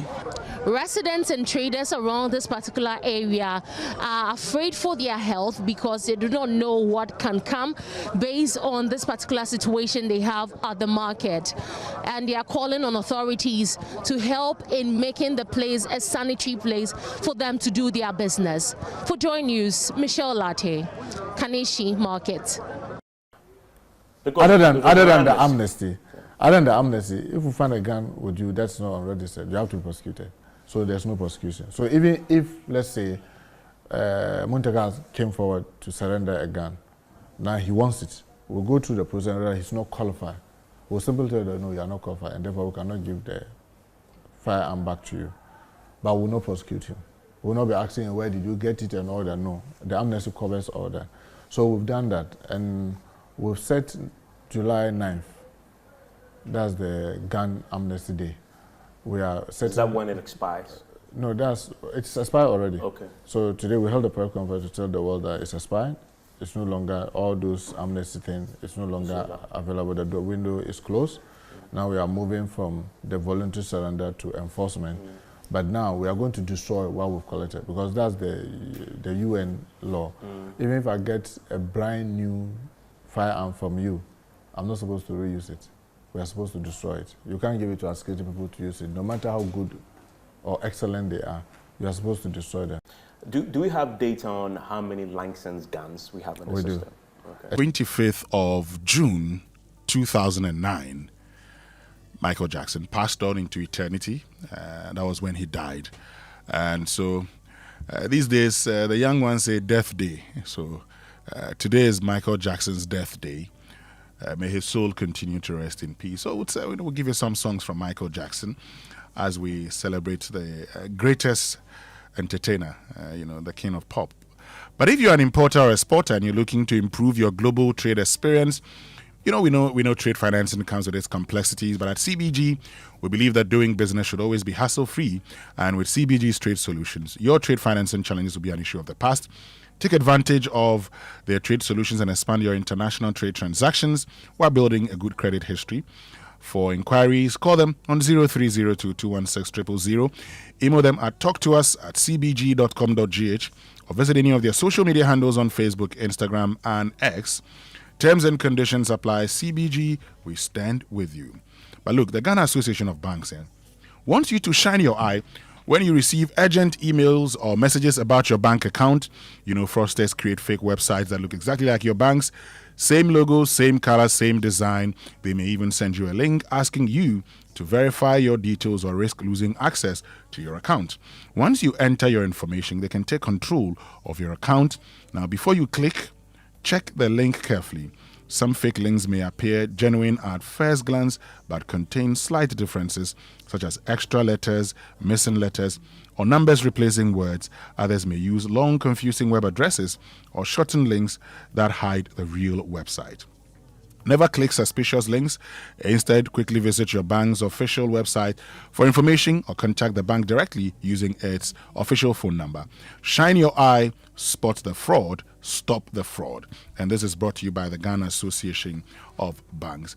And these days, some mattresses are being made from all kinds of unsafe materials that are not fit for sleeping surfaces. These mattresses may be cheap, but they can be harmful to your health. And they don't meet Ghana's safety standards and will end up costing you more. Buying inferior and cheap mattresses may seem like a good way to save money, but do not fall for the trap. If you haven't slept well, you cannot work and think well. And you ultimately be putting your health at risk, which can cause you a lifetime of discomfort and chronic pain. As responsible citizens, we should invest in safe and durable as well as certified mattresses. And that's why we must all raise awareness to protect families across the country. Latest Foam remains the tried and tested brand we all love. For almost 60 years now, they offer you unmatched quality and durability for every Ghanaian home. Make the smart choice. Talk to them on 0302-231155 in Accra, and then on 03220-29365 in Kumasi for all your inquiries, or walk into any of their major outlets nationwide for your preferred choice. You can also visit them at latestfoamghana.com and all their social media platforms. Do not settle for less. Go for quality. Buy Latest Foam, or else, Charlie, you do yourself. Latest Foam is your partner for life. Now, the CompuGhana Go Rush season is here, and you know the World Cup fever is on, and everyone is getting excited. CompuGhana says the match shouldn't just be on the pitch. You can bring the stadium experience home, and this is the time to buy your crystal clear TV, soundbars, home theaters, smartphones, laptops, projectors, and more at unbeatable prices. Remember, this isn't just a discount sale, it's a chance to win a 100-inch 4K smart TV, cash, laptops, phones, and other amazing prizes when you spend 1,000 cedis or more. Rush to any CompuGhana showroom or shop online at CompuGhana.com. Call 0302 752020. WhatsApp 0243143143. CompuGhana Go Rush season, the ultimate football experience. And still to come here on the Super Morning Show this morning. Look, we need to have this conversation about Ghana's tree crops. But for me, it's a conversation about you, because we're looking at how you can take advantage of this booming sector and make some good investments. Okay, maybe you're thinking, what do I do? You want another stream of income? Okay, I've got good news for you. Whatever it is that you're doing, like our people say, when it rains even where the sea is. Okay, so you may also need some additional stream of income. We're joined by the CEO of the Tree Crop Development Authority, Dr. Andy Okra, here on the Super Morning Show. We'll be right back. Joy 99.7 FM. It's World Cup season. Except that I don't have it off head because normally sit with the CID. Okay. We are now, I know maybe in the discussion will come up, we are now digitalizing everything that we are doing here, and about 18 of our services are now online. So we are going to be linking up so that whatever is, whether sitting with CID or immigration, I can also see it from here. So we are now doing that. So this suspension takes immediate effect? Yeah, immediate effect. So what happens if you have a gun now and you don't return it for licensing? So what's going to subject happen yourself is to that the new protocol? what we are doing is that now we know everybody. Because those who have registered, we know your home address, we know your contact. So our hope is that in about 2 weeks, we'll start calling. Montaka, you have a gun. We've asked that you should come back to do this. We haven't seen you. What is happening? Oh, I've traveled. Okay, so when are you back? When do we hope to see you? After about a month, if you are not coming, we'll not come and take the gun from you. So you would now physically retrieve the guns? Yes, because then you don't want to register it. Then we'll encourage people and give them as much opportunity, because we have a 3-month window. So we have a three months to re-register. To re-register. So we give people opportunity to go through. We'll remind people because we have their contact and their addresses. If you fail, and we clearly see that you are failing to, then now we'll demand the gun from you. So 3 months, that ends September. Yeah. So at the end of September, if you don't, we'll come and take the gun from you until you go through this thing. Because we gave it to you with the hope that it will be safe with you and the public. Now that we are coming out with this news and you are not complying, we'll simply come and take the gun from you. Now when we come and we don't find the gun with you, then that becomes another thing. Then we'll move it from, now what we are doing is to encourage every individual to cooperate with us.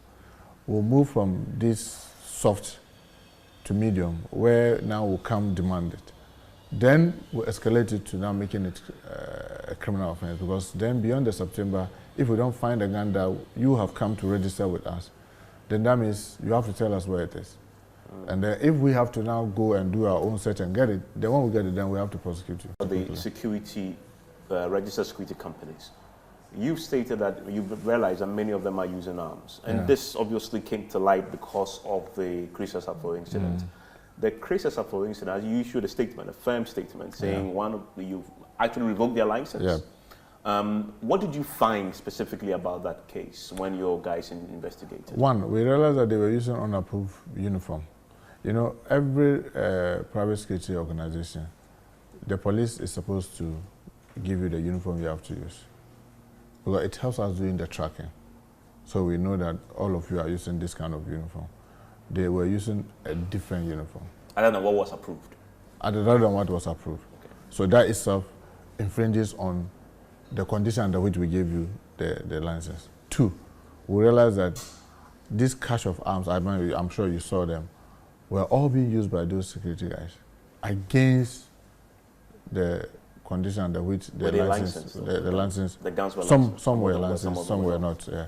So even if you are going to focus on those that were licensed, like I told you, I'm using individuals who are working within the environment to get these things registered and then tend to use it for different purpose.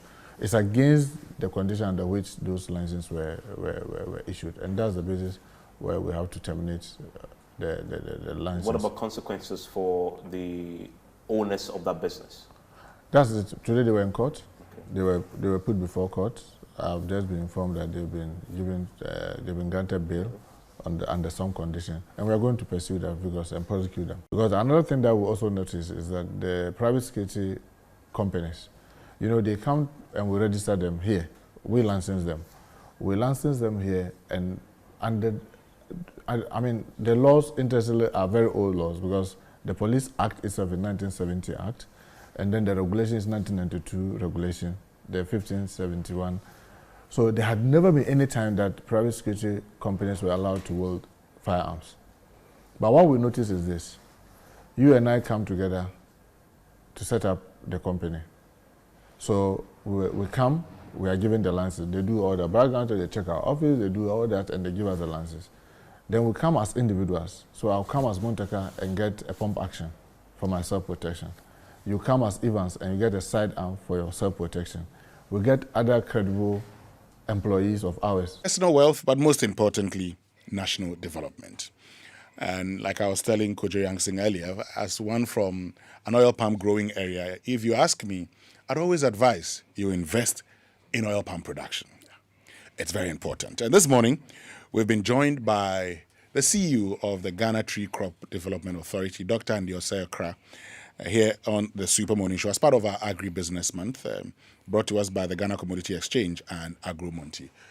Dr. Okra, good morning, and thank you very much for joining us. Winston, good morning. It's good to see you again. Yes, I'm very happy to be back here. Okay.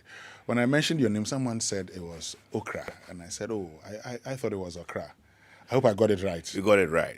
Good, Okra is Okra. Okra is Okra. Okay, I like how you put it.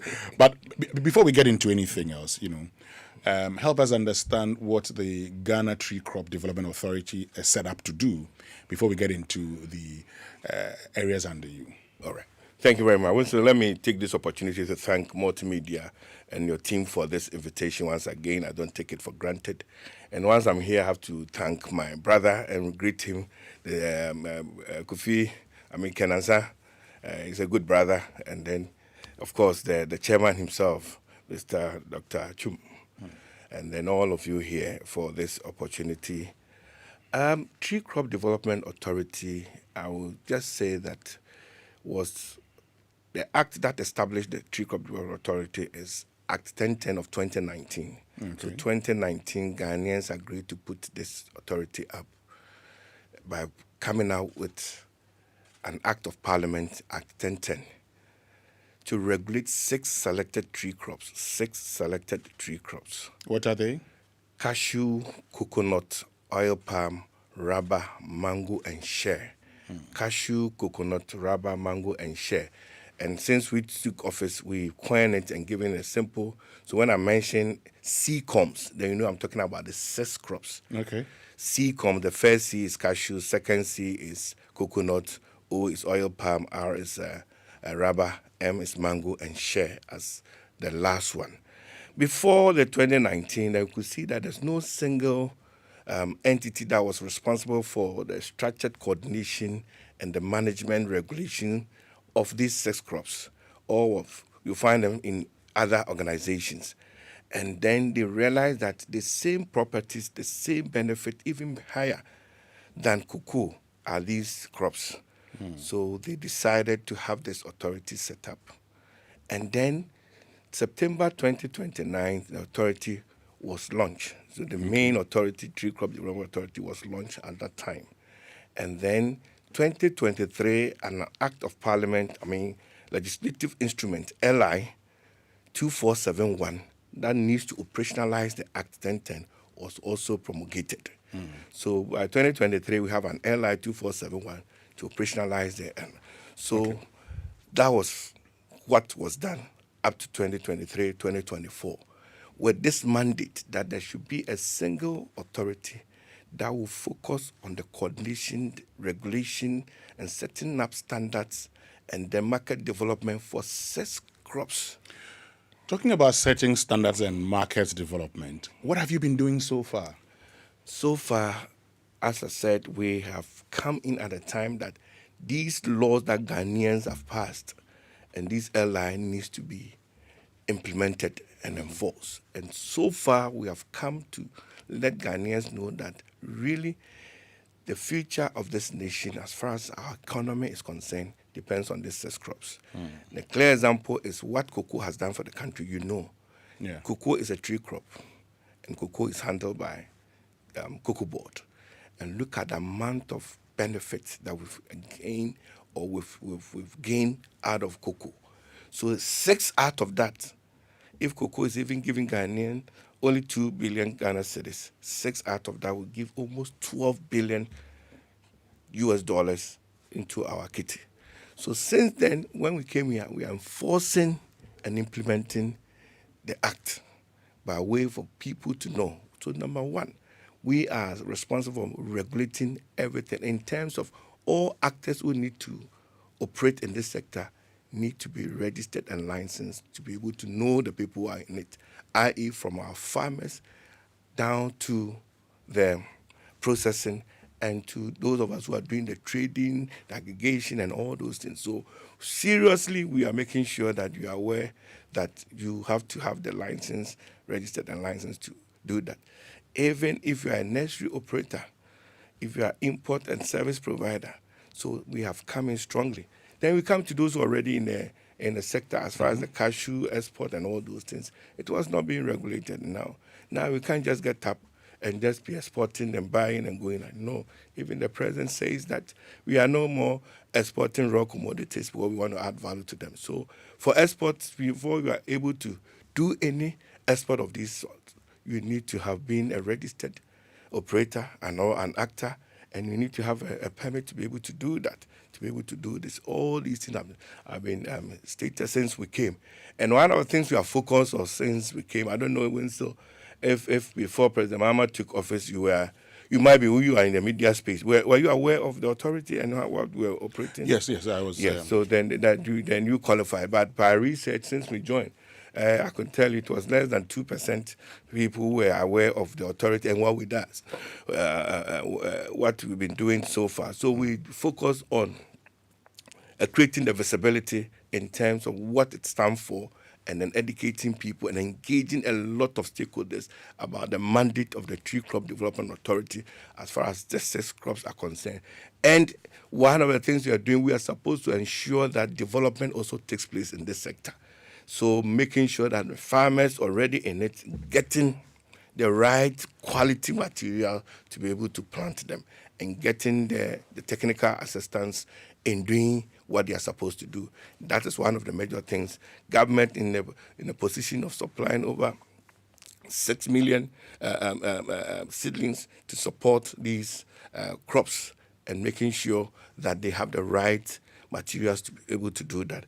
We've come out with directives that now, if you are a development partner, if you are a government agency, philanthropist, if you are anybody want to support the sector and you want to distribute seedlings to farmers, without you getting it right and getting the material from registered, certified, licensed nursery operators, you cannot do this. You need to cross-check with Tree Crop Development Authority and see that where your source of seedling is coming from is a registered source, because people have invested or they've received these free materials, and then you end up by 3. You only see it after 3 years that nothing is there and you got a wrong seedling. And it's the mandate of the Tree Crop Development Authority to ensure that your seeds are coming from the right source. And that's what some of the things that we've been doing so far, Winston.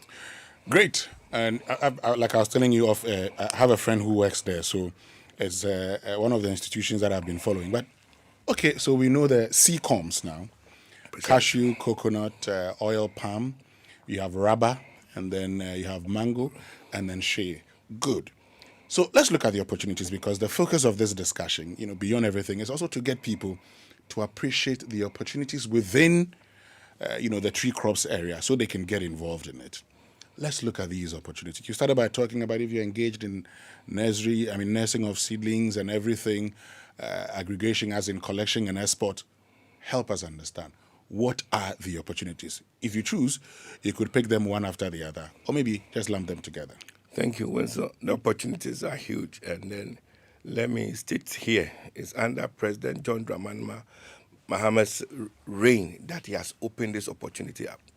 Not quite long, in February, we had the first ever Ghana Tree Crops Investment Summit and Exhibition, as you said, where the opportunities in this 6 crops was open to Ghanaians and people beyond the borders of Ghana. That is where we had a 4-day mandate where each of the crops were treated and all the opportunities in these areas were lined up. The president himself was there to launch it, to put emphasis that this is where we are going. And he has demonstrated it this year. I will mention and come to that aspect as far as the crops are concerned. Now, Winston, when we take these 6 crops in the global world, it's almost about $230 billion worth in the global world, and it grows averagely 5% compound rate. And Ghana, so far, if we put all that we are earning from it, is $750 million, not even $1 billion. That should tell you that there's a huge market and opportunity, the market share that we have to tap in. Now, take His Excellency the President initiative on oil palm, and I know I'm starting it with it because of your interest. Yes. That the President wants to add 100,000 hectares of oil palm into what is existing now. That alone, if it's able to do it, and as we are planning and getting it done, 250 jobs will be created. That's just directly and indirectly. And aside that, and so as you mentioned, this is where you come from. The pre-cultivation, you need somebody who will be producing the nursery, the seedlings, get the seedlings and raise them. And you raise them, you need you who wants, we are advocating for you to get in, to go and buy it. You need the land, somebody who prepare the land. You need somebody who will help you to know and give you ideas about how oil palm is being done. These are all opportunities. So we have opportunity as far as early producing seedlings are concerned. And we'll see very soon the president will be sharing seedlings to people, and they will see that that is an area that a lot, because the vast nature of seedlings that we need. Ghana, if you take oil palm, what we are producing is still below. Even we have about 350,000 hectares oil palm in the country. So if a president is able to add 100,000, and I'm expecting another 10,000 from Winston and stuff like that, yes, you could see that. And these are seedlings that you need people to produce for you to be able to do. That's that. Then, having done that, that's one then the land, the cultivation itself, after everything people are collecting, we call them aggregators. Mm-hmm. There's job aggregation. People who can come to your farm, come to this farm, and aggregate them, and then trade, give to traders to do whatever they want to do, whether they will export them or give it to processors. So you can actually decide that, okay, as for me, I'm not going to be involved in the farming. At all. So someone will plant. Yes. And then I'll go and buy. Correct. And sell. Yes. That's why we call it a value chain. So we have aggregators there, we have traders, and we have exporters in the value chain. Then we have processors. And along these lines, having said that, in terms of technology, traceability systems, those of us who are in IT, who can put systems and then, technology together to be able to now, we trace everything. We have to trace it from the farm.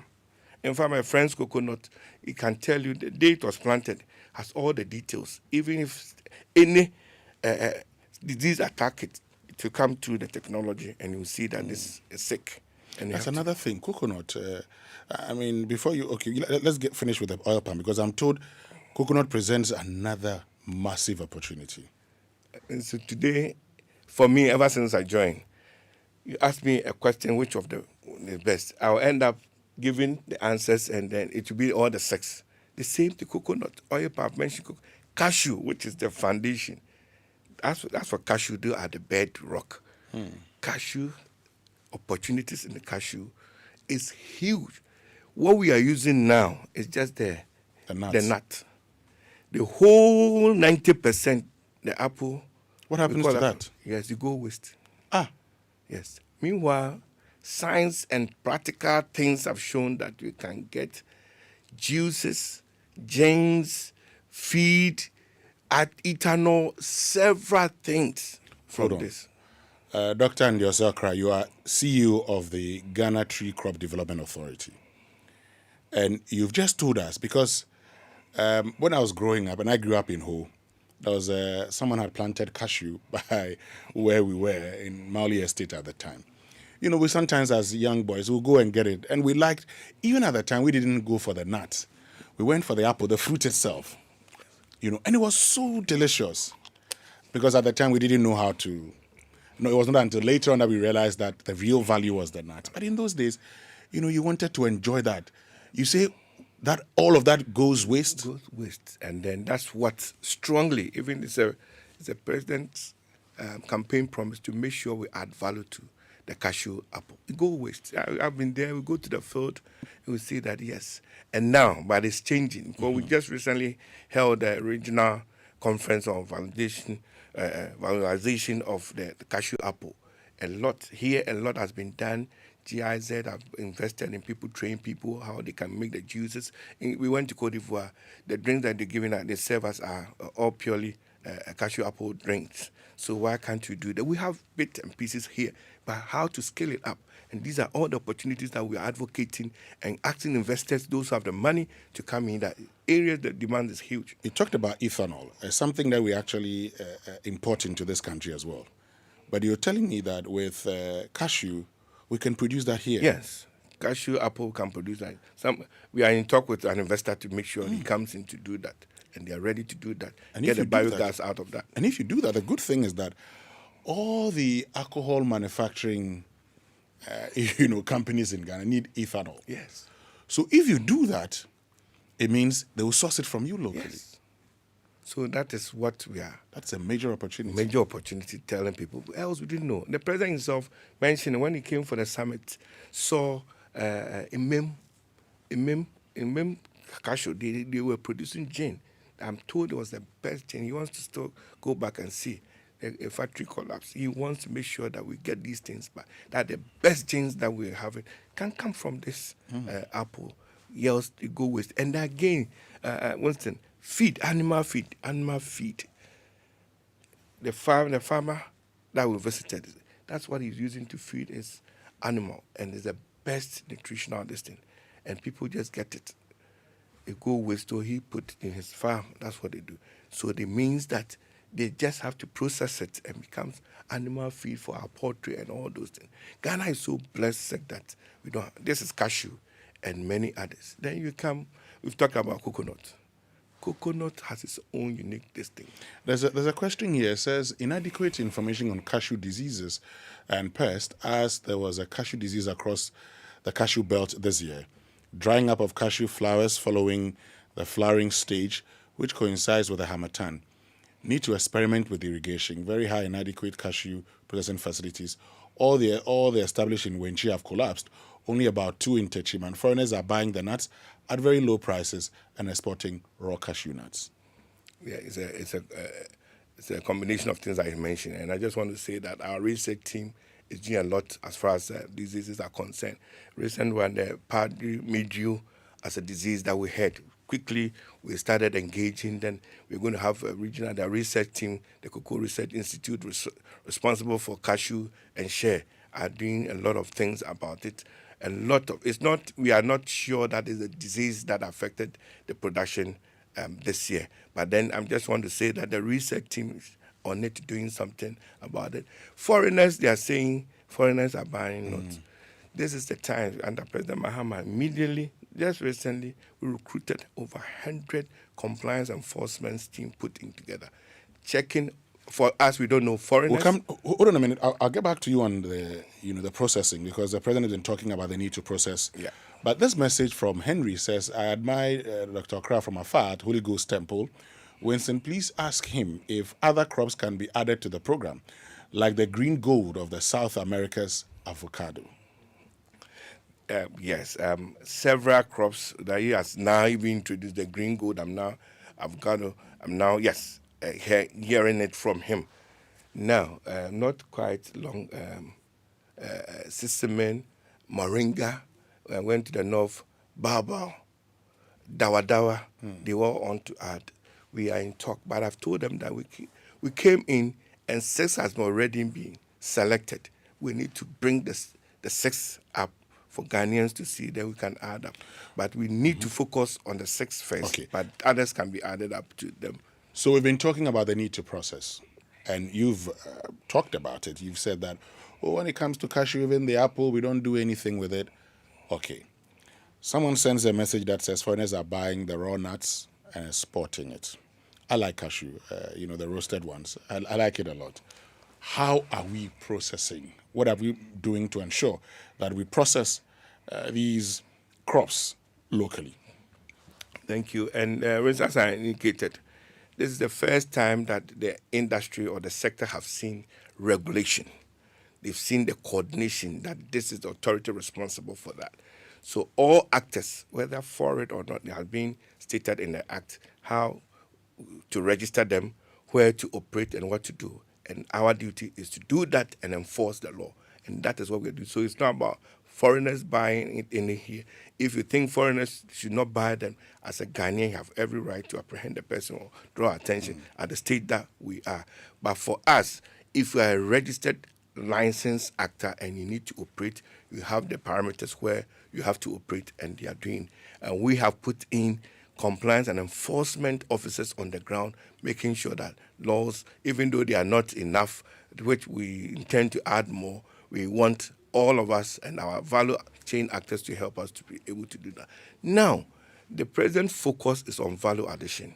And then these cashew we are talking about, all of them are being exported in a raw form.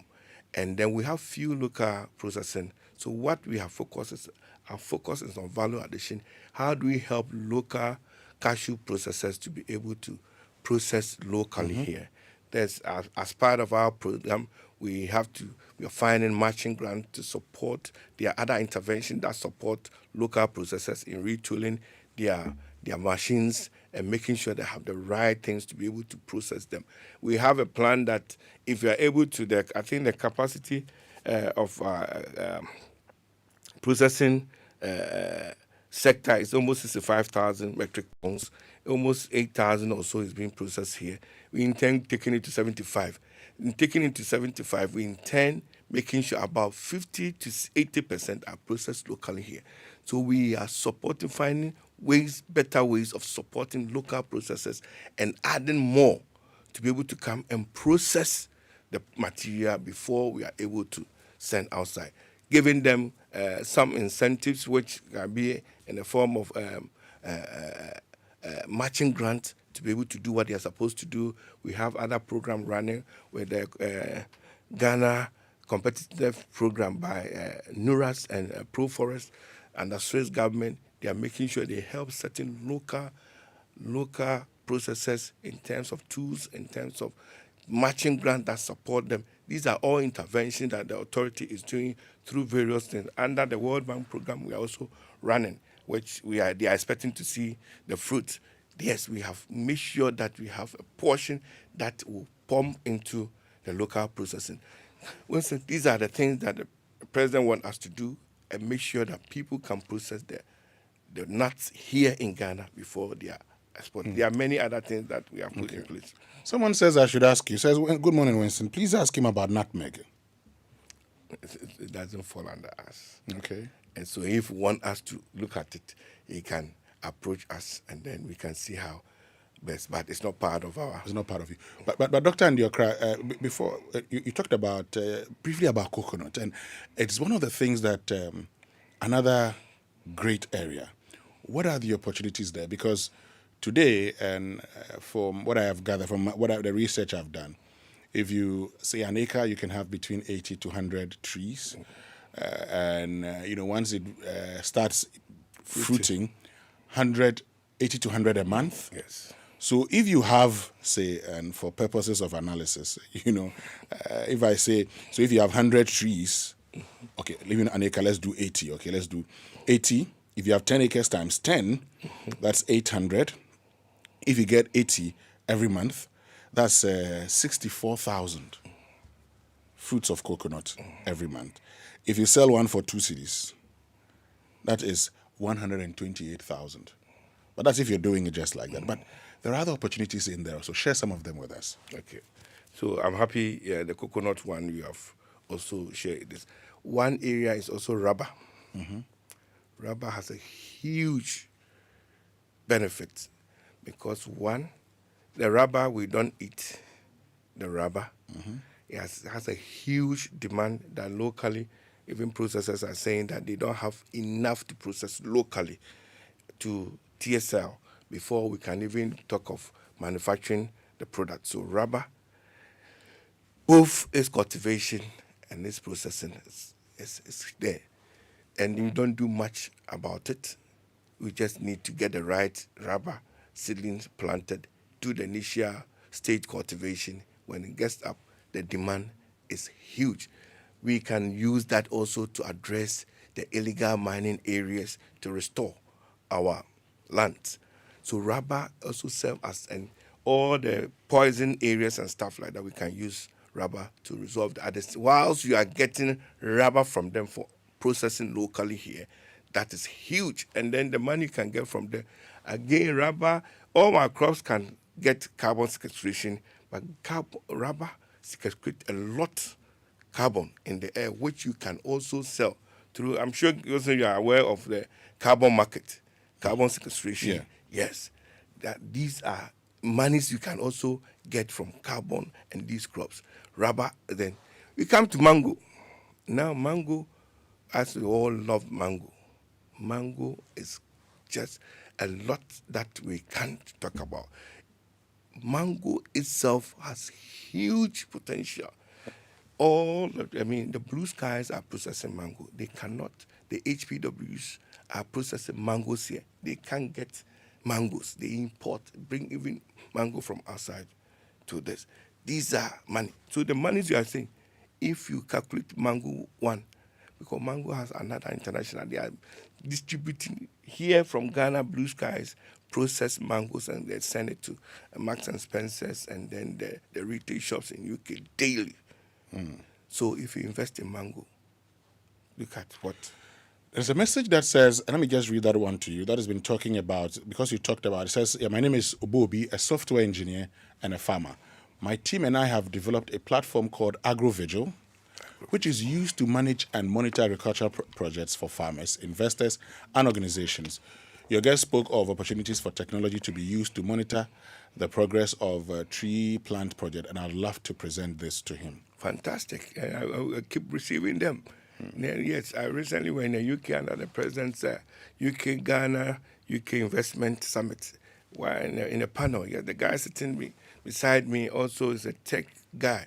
I mentioned something and he said he has gone online and he has seen tree crop conveyance certificate system, traceability system. He developed something fantastic. We are just looking at that. So anybody who can see any opportunity and a thing it can address our problem, we are open. You can just walk to our office and we'll go through.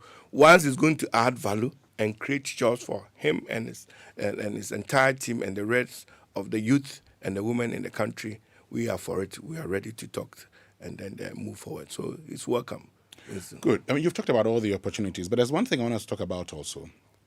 Do you have any assistance for persons who want to cultivate these tree crops in the acquisition of lands? Do you help them to acquire lands? Do you have any scheme like that?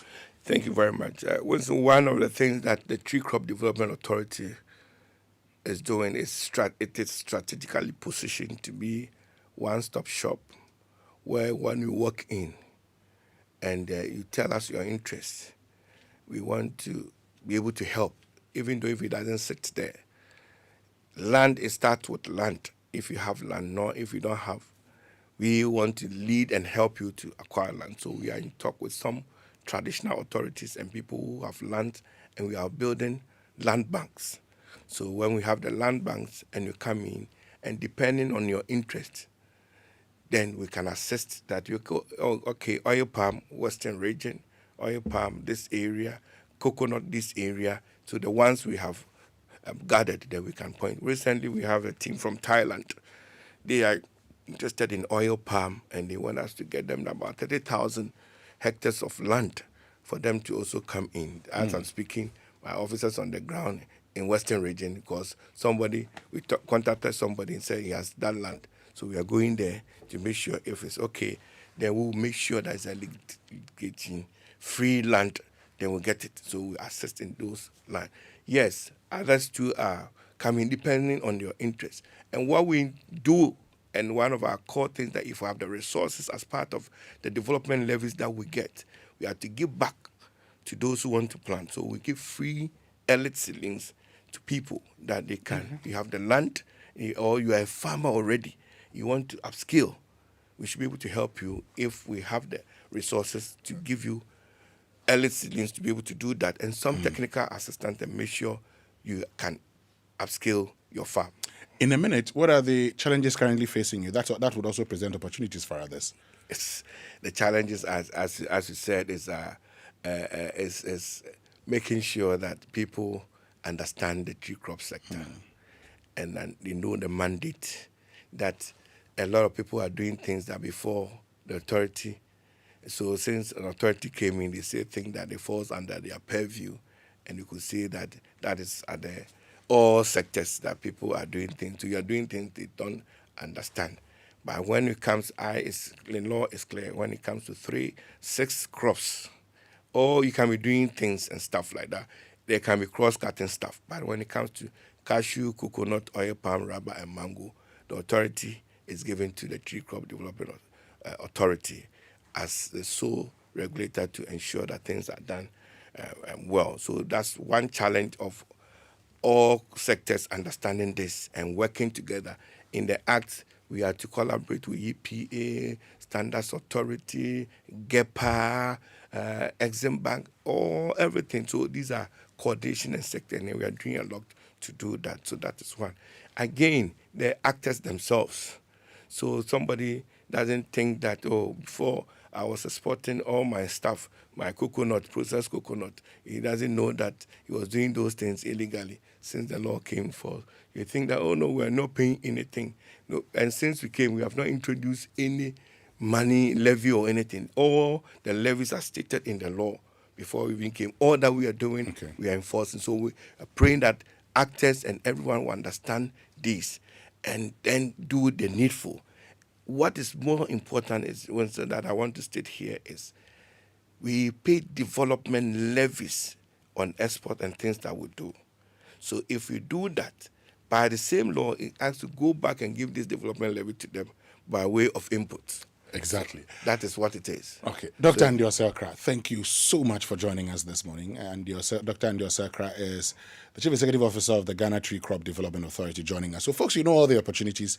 Make sure you take advantage of it. And this has been our Agribusiness Conversation brought to us by the Ghana Commodities Exchange and Agro Monty.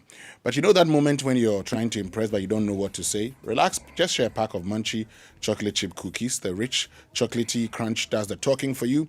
Whether it's break time, at school, chilling with friends, or that special someone walking beside you, Munchie makes every moment feel easy and natural. So next time you're heading out, don't forget to grab your Munchie chocolate chip cookies. So the moments that matter and enjoy the unmistakable crunch of chocolatey joy.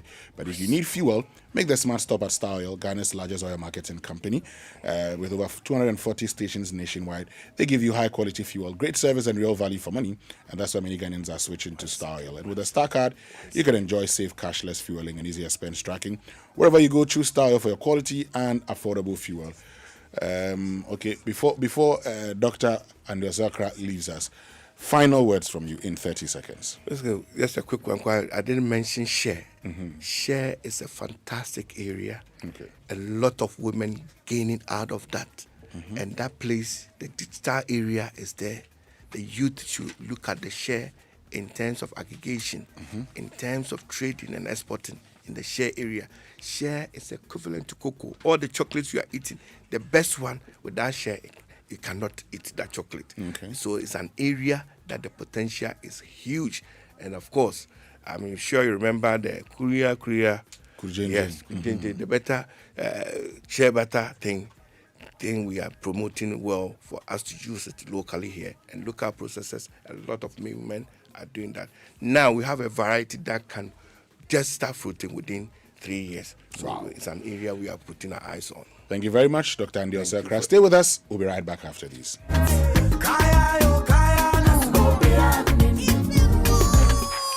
The World Cup football fever is here, and Electroland Ghana Limited is bringing the excitement of the stadium right into your home with unbeatable soccer promotion. Experience every goal and celebration in clarity, just like you're live at the stadium with discounts on Samsung, TCL, and NASCO Smart TVs. Make every match day perfect for your football watch parties with powerful air conditioners and air coolers, top and bottom mount chest and display fridges, gas cooker, washing machines, microwaves, small kitchen appliances, and more. This is the biggest football promo of the year. Rush to our showrooms and authorized dealer shops or call 050-315-9739. Electroland, bringing the stadium home.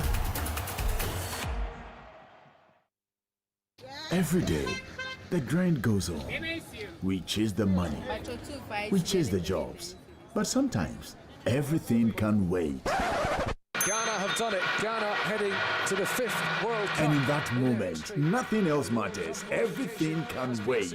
FIFA World Cup time has so, and all 104 games are live on SuperSport on GoTV from 11th June to 19th July. Reconnect today from as little as 98 Ghana cedis per GoTV. Love it. Did you know that Ghana spends more than 8 billion Ghana cedis annually importing food that can be produced right here at home? That's why the Joy Brands, in partnership with the Federation of Associations of Ghanaian Exporters (FAGE), are bringing you Joy Agribusiness Month 2026 under the theme From Soil to Sovereignty, Building Ghana's Agricultural Self-Reliance Through Innovation. Join us on the Joy Super Morning Show, Joy News, Joy Prime, and across Joy Business platforms for a month-long national conversation on Ghana's food security and agribusiness future. Since the beginning of June, we have engaged policymakers, industry leaders, researchers, agripreneurs, and development partners, exploring government policy, trade, and financing for food sovereignty, highlighting research, innovation, and mechanization. We have also examined infrastructure, value addition, youth participation, and agricultural financing as critical drivers of sector growth. In week 4, our focus turns to vast opportunities across Ghana's horticulture value chains. The final week looks at consumer power and Ghana's roadmap to food sovereignty by 2030. Stay tuned to Joy FM, Joy News, and Joy Prime. The Joy Agribusiness Month 2026 is proudly sponsored by Agro Monte Company Limited. We understand Agric and Ghana Commodity Exchange, trade, storage, financing, all in one place. That's GCX, powering Africa's commodity markets.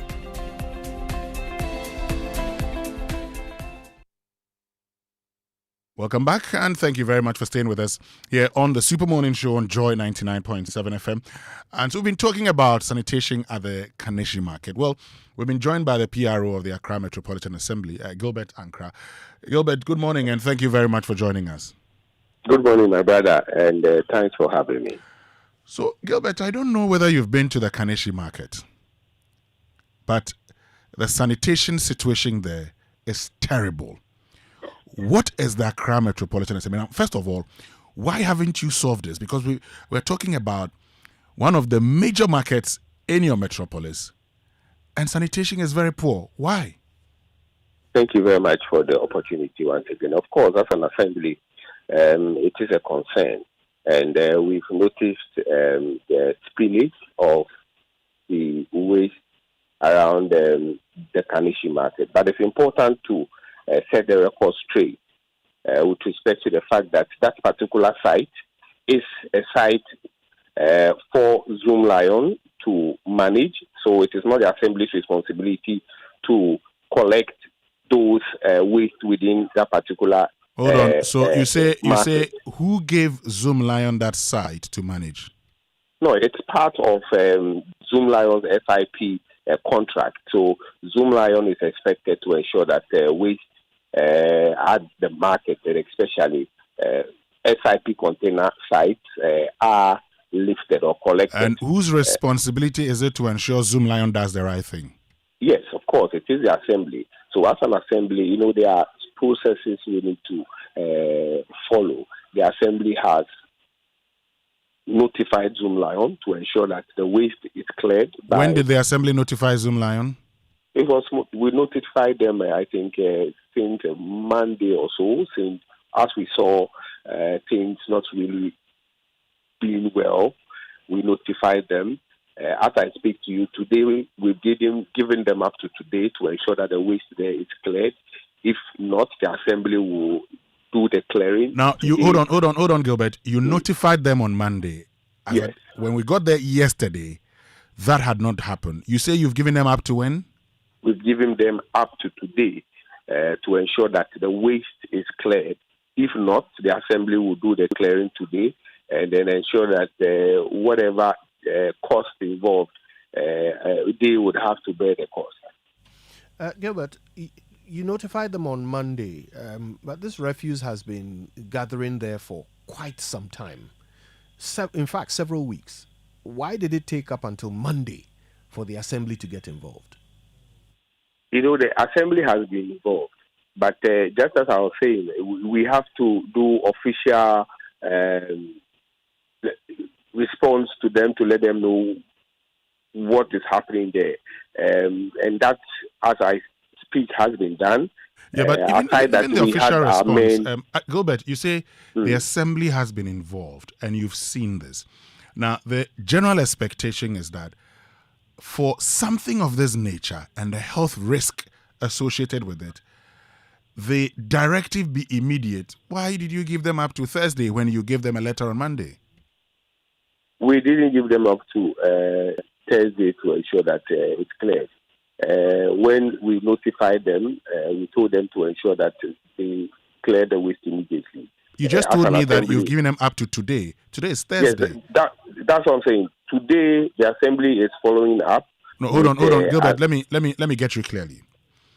You told me that I asked you, when did you write to them? When did you direct them? You said Monday, and you gave them up to today. And I am asking, for something of this nature, why did you tell them that they have up to today when this poses a major health risk to all of us? Of course, as an assembly, we appreciate the fact that it poses a major health risk. But there are processes, and we have to follow those processes to ensure that as they are mandated to do the collection, we notify them appropriately. And just as I've said, if the waste is not collected as we have given them by today, the assembly will move in to ensure that we clear the waste. So, Gilbert, for the weeks that the refuse was gathering there, had the assembly not seen it? Of course, we have seen. And why didn't you do anything until Monday? Communication. And all those communications has been done. And since we are still seeing that the issue is there, we need to follow up with so when you say behind the scenes communication, is it the case that you had informed them unofficially and nothing was done about it, so you had to officially then write to them? Of course. And as an assembly, just as I said, there are processes involved. And would you then agree that if you had sent the letter earlier, you probably would have taken care of this long ago? Oh, of course. And because of the gentleman's agreement between the assembly and Zoom Lion when it comes to the management of SIP containers. What was that gentleman's agreement? Oh, there are things that they are supervisors. So, of course, if you see something, you need to let the supervisors know that this is a challenge or this is going to pose a challenge, and they would have to move into deal with those challenges. If we don't see some of those things happening, that is where you need to move into the higher... Finally on this, Gilbert, your job as the assembly, the reason you are the supervisor is that the moment something doesn't happen, you get in to ensure it is done and why it is not done. For us, we don't need any gentleman's agreement. For us, we need work done. So, today, as we end the Super Morning Show, you're saying by tomorrow when we get to the Kaneshi market, we would not see what we saw. Exactly. The assembly, just as I've said, will move in to ensure that the waste is cleared if they don't do the clearing. And let me be, before I end it, yesterday, for instance, if you come into the Central Business District, you see the work the assembly was doing with respect to the collection of waste.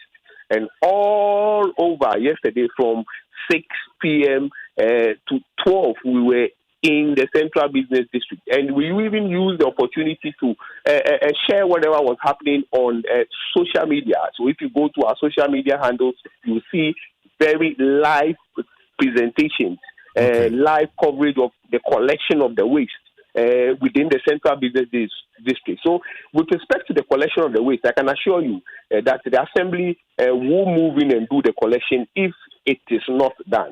That is not to we say will that be the there, assembly Gilbert, is not doing what we are expected. We will be there to do. tomorrow morning to ensure the right thing is done. We'll be there to inspect as part of social accountability. Thank you very much for the opportunity. The media is playing an important role. We need such checks to ensure that things are done. And as an assembly, we'll continue, just as the Mayor, Honorable Michael Pakwaloti, has said, his doors are open. We will continue to engage to ensure that whatever we are supposed to do, we do it as an assembly.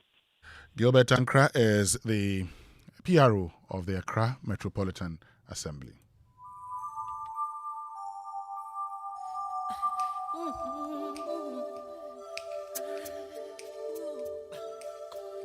Gonna make a change for once in my life. It's gonna feel real good. Gonna make a difference. Gonna make it right. And of course, we have to make a difference. We have to make it right and start with ourselves. Let's start with the man in the mirror. But Ghana football fans, look, the biggest football show on earth is here, and Electroland is making sure you don't miss a single moment. Here's the winning deal: buy any 50-inch or bigger Samsung, TCL, or NASCO Smart TV, and you get a free DSTV decoder plus 1 month free subscription, absolutely. Plus 1 month free subscription. Yes, free decoder, free subscription, and the FIFA World Cup live in stunning picture quality right in your living room. And that's not all. Enjoy fantastic discounts and free Zappa decoder to complete your entertainment package. So whether you're backing the Black Stars, Brazil, Argentina, England, or your favorite team, make sure you're match day ready. Okay? Hurry to any Electroland showroom nationwide or your nearest authorized dealer today. Promo is valid while stock lasts. Terms and conditions apply. Call 0503159739 for details. Visit Electroland Ghana. Electroland Ghana, bring the World Cup home. But you know, planning for the future begins with the decisions you make today. So save and invest early with EDC to build wealth and retire comfortably. With EDC, you get professional fund management, flexible investment option, and the potential for higher returns than ordinary savings. Your financial independence is possible with EDC. Sign up today. Call them 0302 61 0400. WhatsApp 0509 268 414. But with the MTN at 30 promo, every call, every text, every browse, every Momo transaction, every connection to home fiber, and every activity on my MTN app earns you points towards amazing rewards, including 9 brand new Toyota Land Cruiser Prados, over 10 million Ghana cedis in cash prizes, and unforgettable experiences just for you. Dial *530# or use my MTN app to participate now and stay connected everywhere you go. MTN at 30 promo, make every move count. T's and C's apply. But look, if you're looking to upgrade your workspace or restock your essentials, Kingdom Books has something special just for you. So come through and enjoy unbeatable deals on all your stationery needs, from notebooks, pens, printers to school and office supplies. Whether you're a student, teacher, or business owner, they've got you. They've got everything to keep you organized and productive. Big discounts up to 70%. Bring your family, tell a friend, and don't miss out on these amazing offers at Kingdom Books Yard Sales. Visit the Kingdom Books office at Osu from 9 a.m. to 5 p.m. daily. Kingdom Books Yard Sales. Shop smart, save big. Call 0501-401-050 or 0244-311-955. But look, Are you ready for the biggest football festival on earth? Because the Electroland Ghana Soccer promotion is officially on with massive discounts, amazing freebies, and big winning opportunities. This World Cup season, bring the stadium right into your living room with stunning smart TVs from Samsung, TCL, and NASCO, starting from just 699 cedis. Feel every goal, every save, every celebration in crystal clear picture quality like you're live at the stadium. And that's not all. Upgrade your home with incredible deals on air conditioners, air coolers, refrigerators, chest freezers, washing machines, and more from trusted brands like Samsung, Media, and NASCO. Look, every purchase gives you the chance to enter the exciting Achedia Kese raffle or even bigger rewards. Visit all Electroland showrooms nationwide and authorized dealer shops across Ghana today or call 0503-159-739 or 0502-989-894. Visit electrolandgh.com. Electroland Ghana, bringing the stadium home. Well, today we took some 8 minutes to bring you this all-important conversation with the PRO of the Accra Metropolitan Assembly. We'll be there tomorrow to check the situation at the Kaneshi market. That's all from us here on the Super Morning Show. My name is Winston Amoah. And my name is Kojo Yankson. I'm the morning man.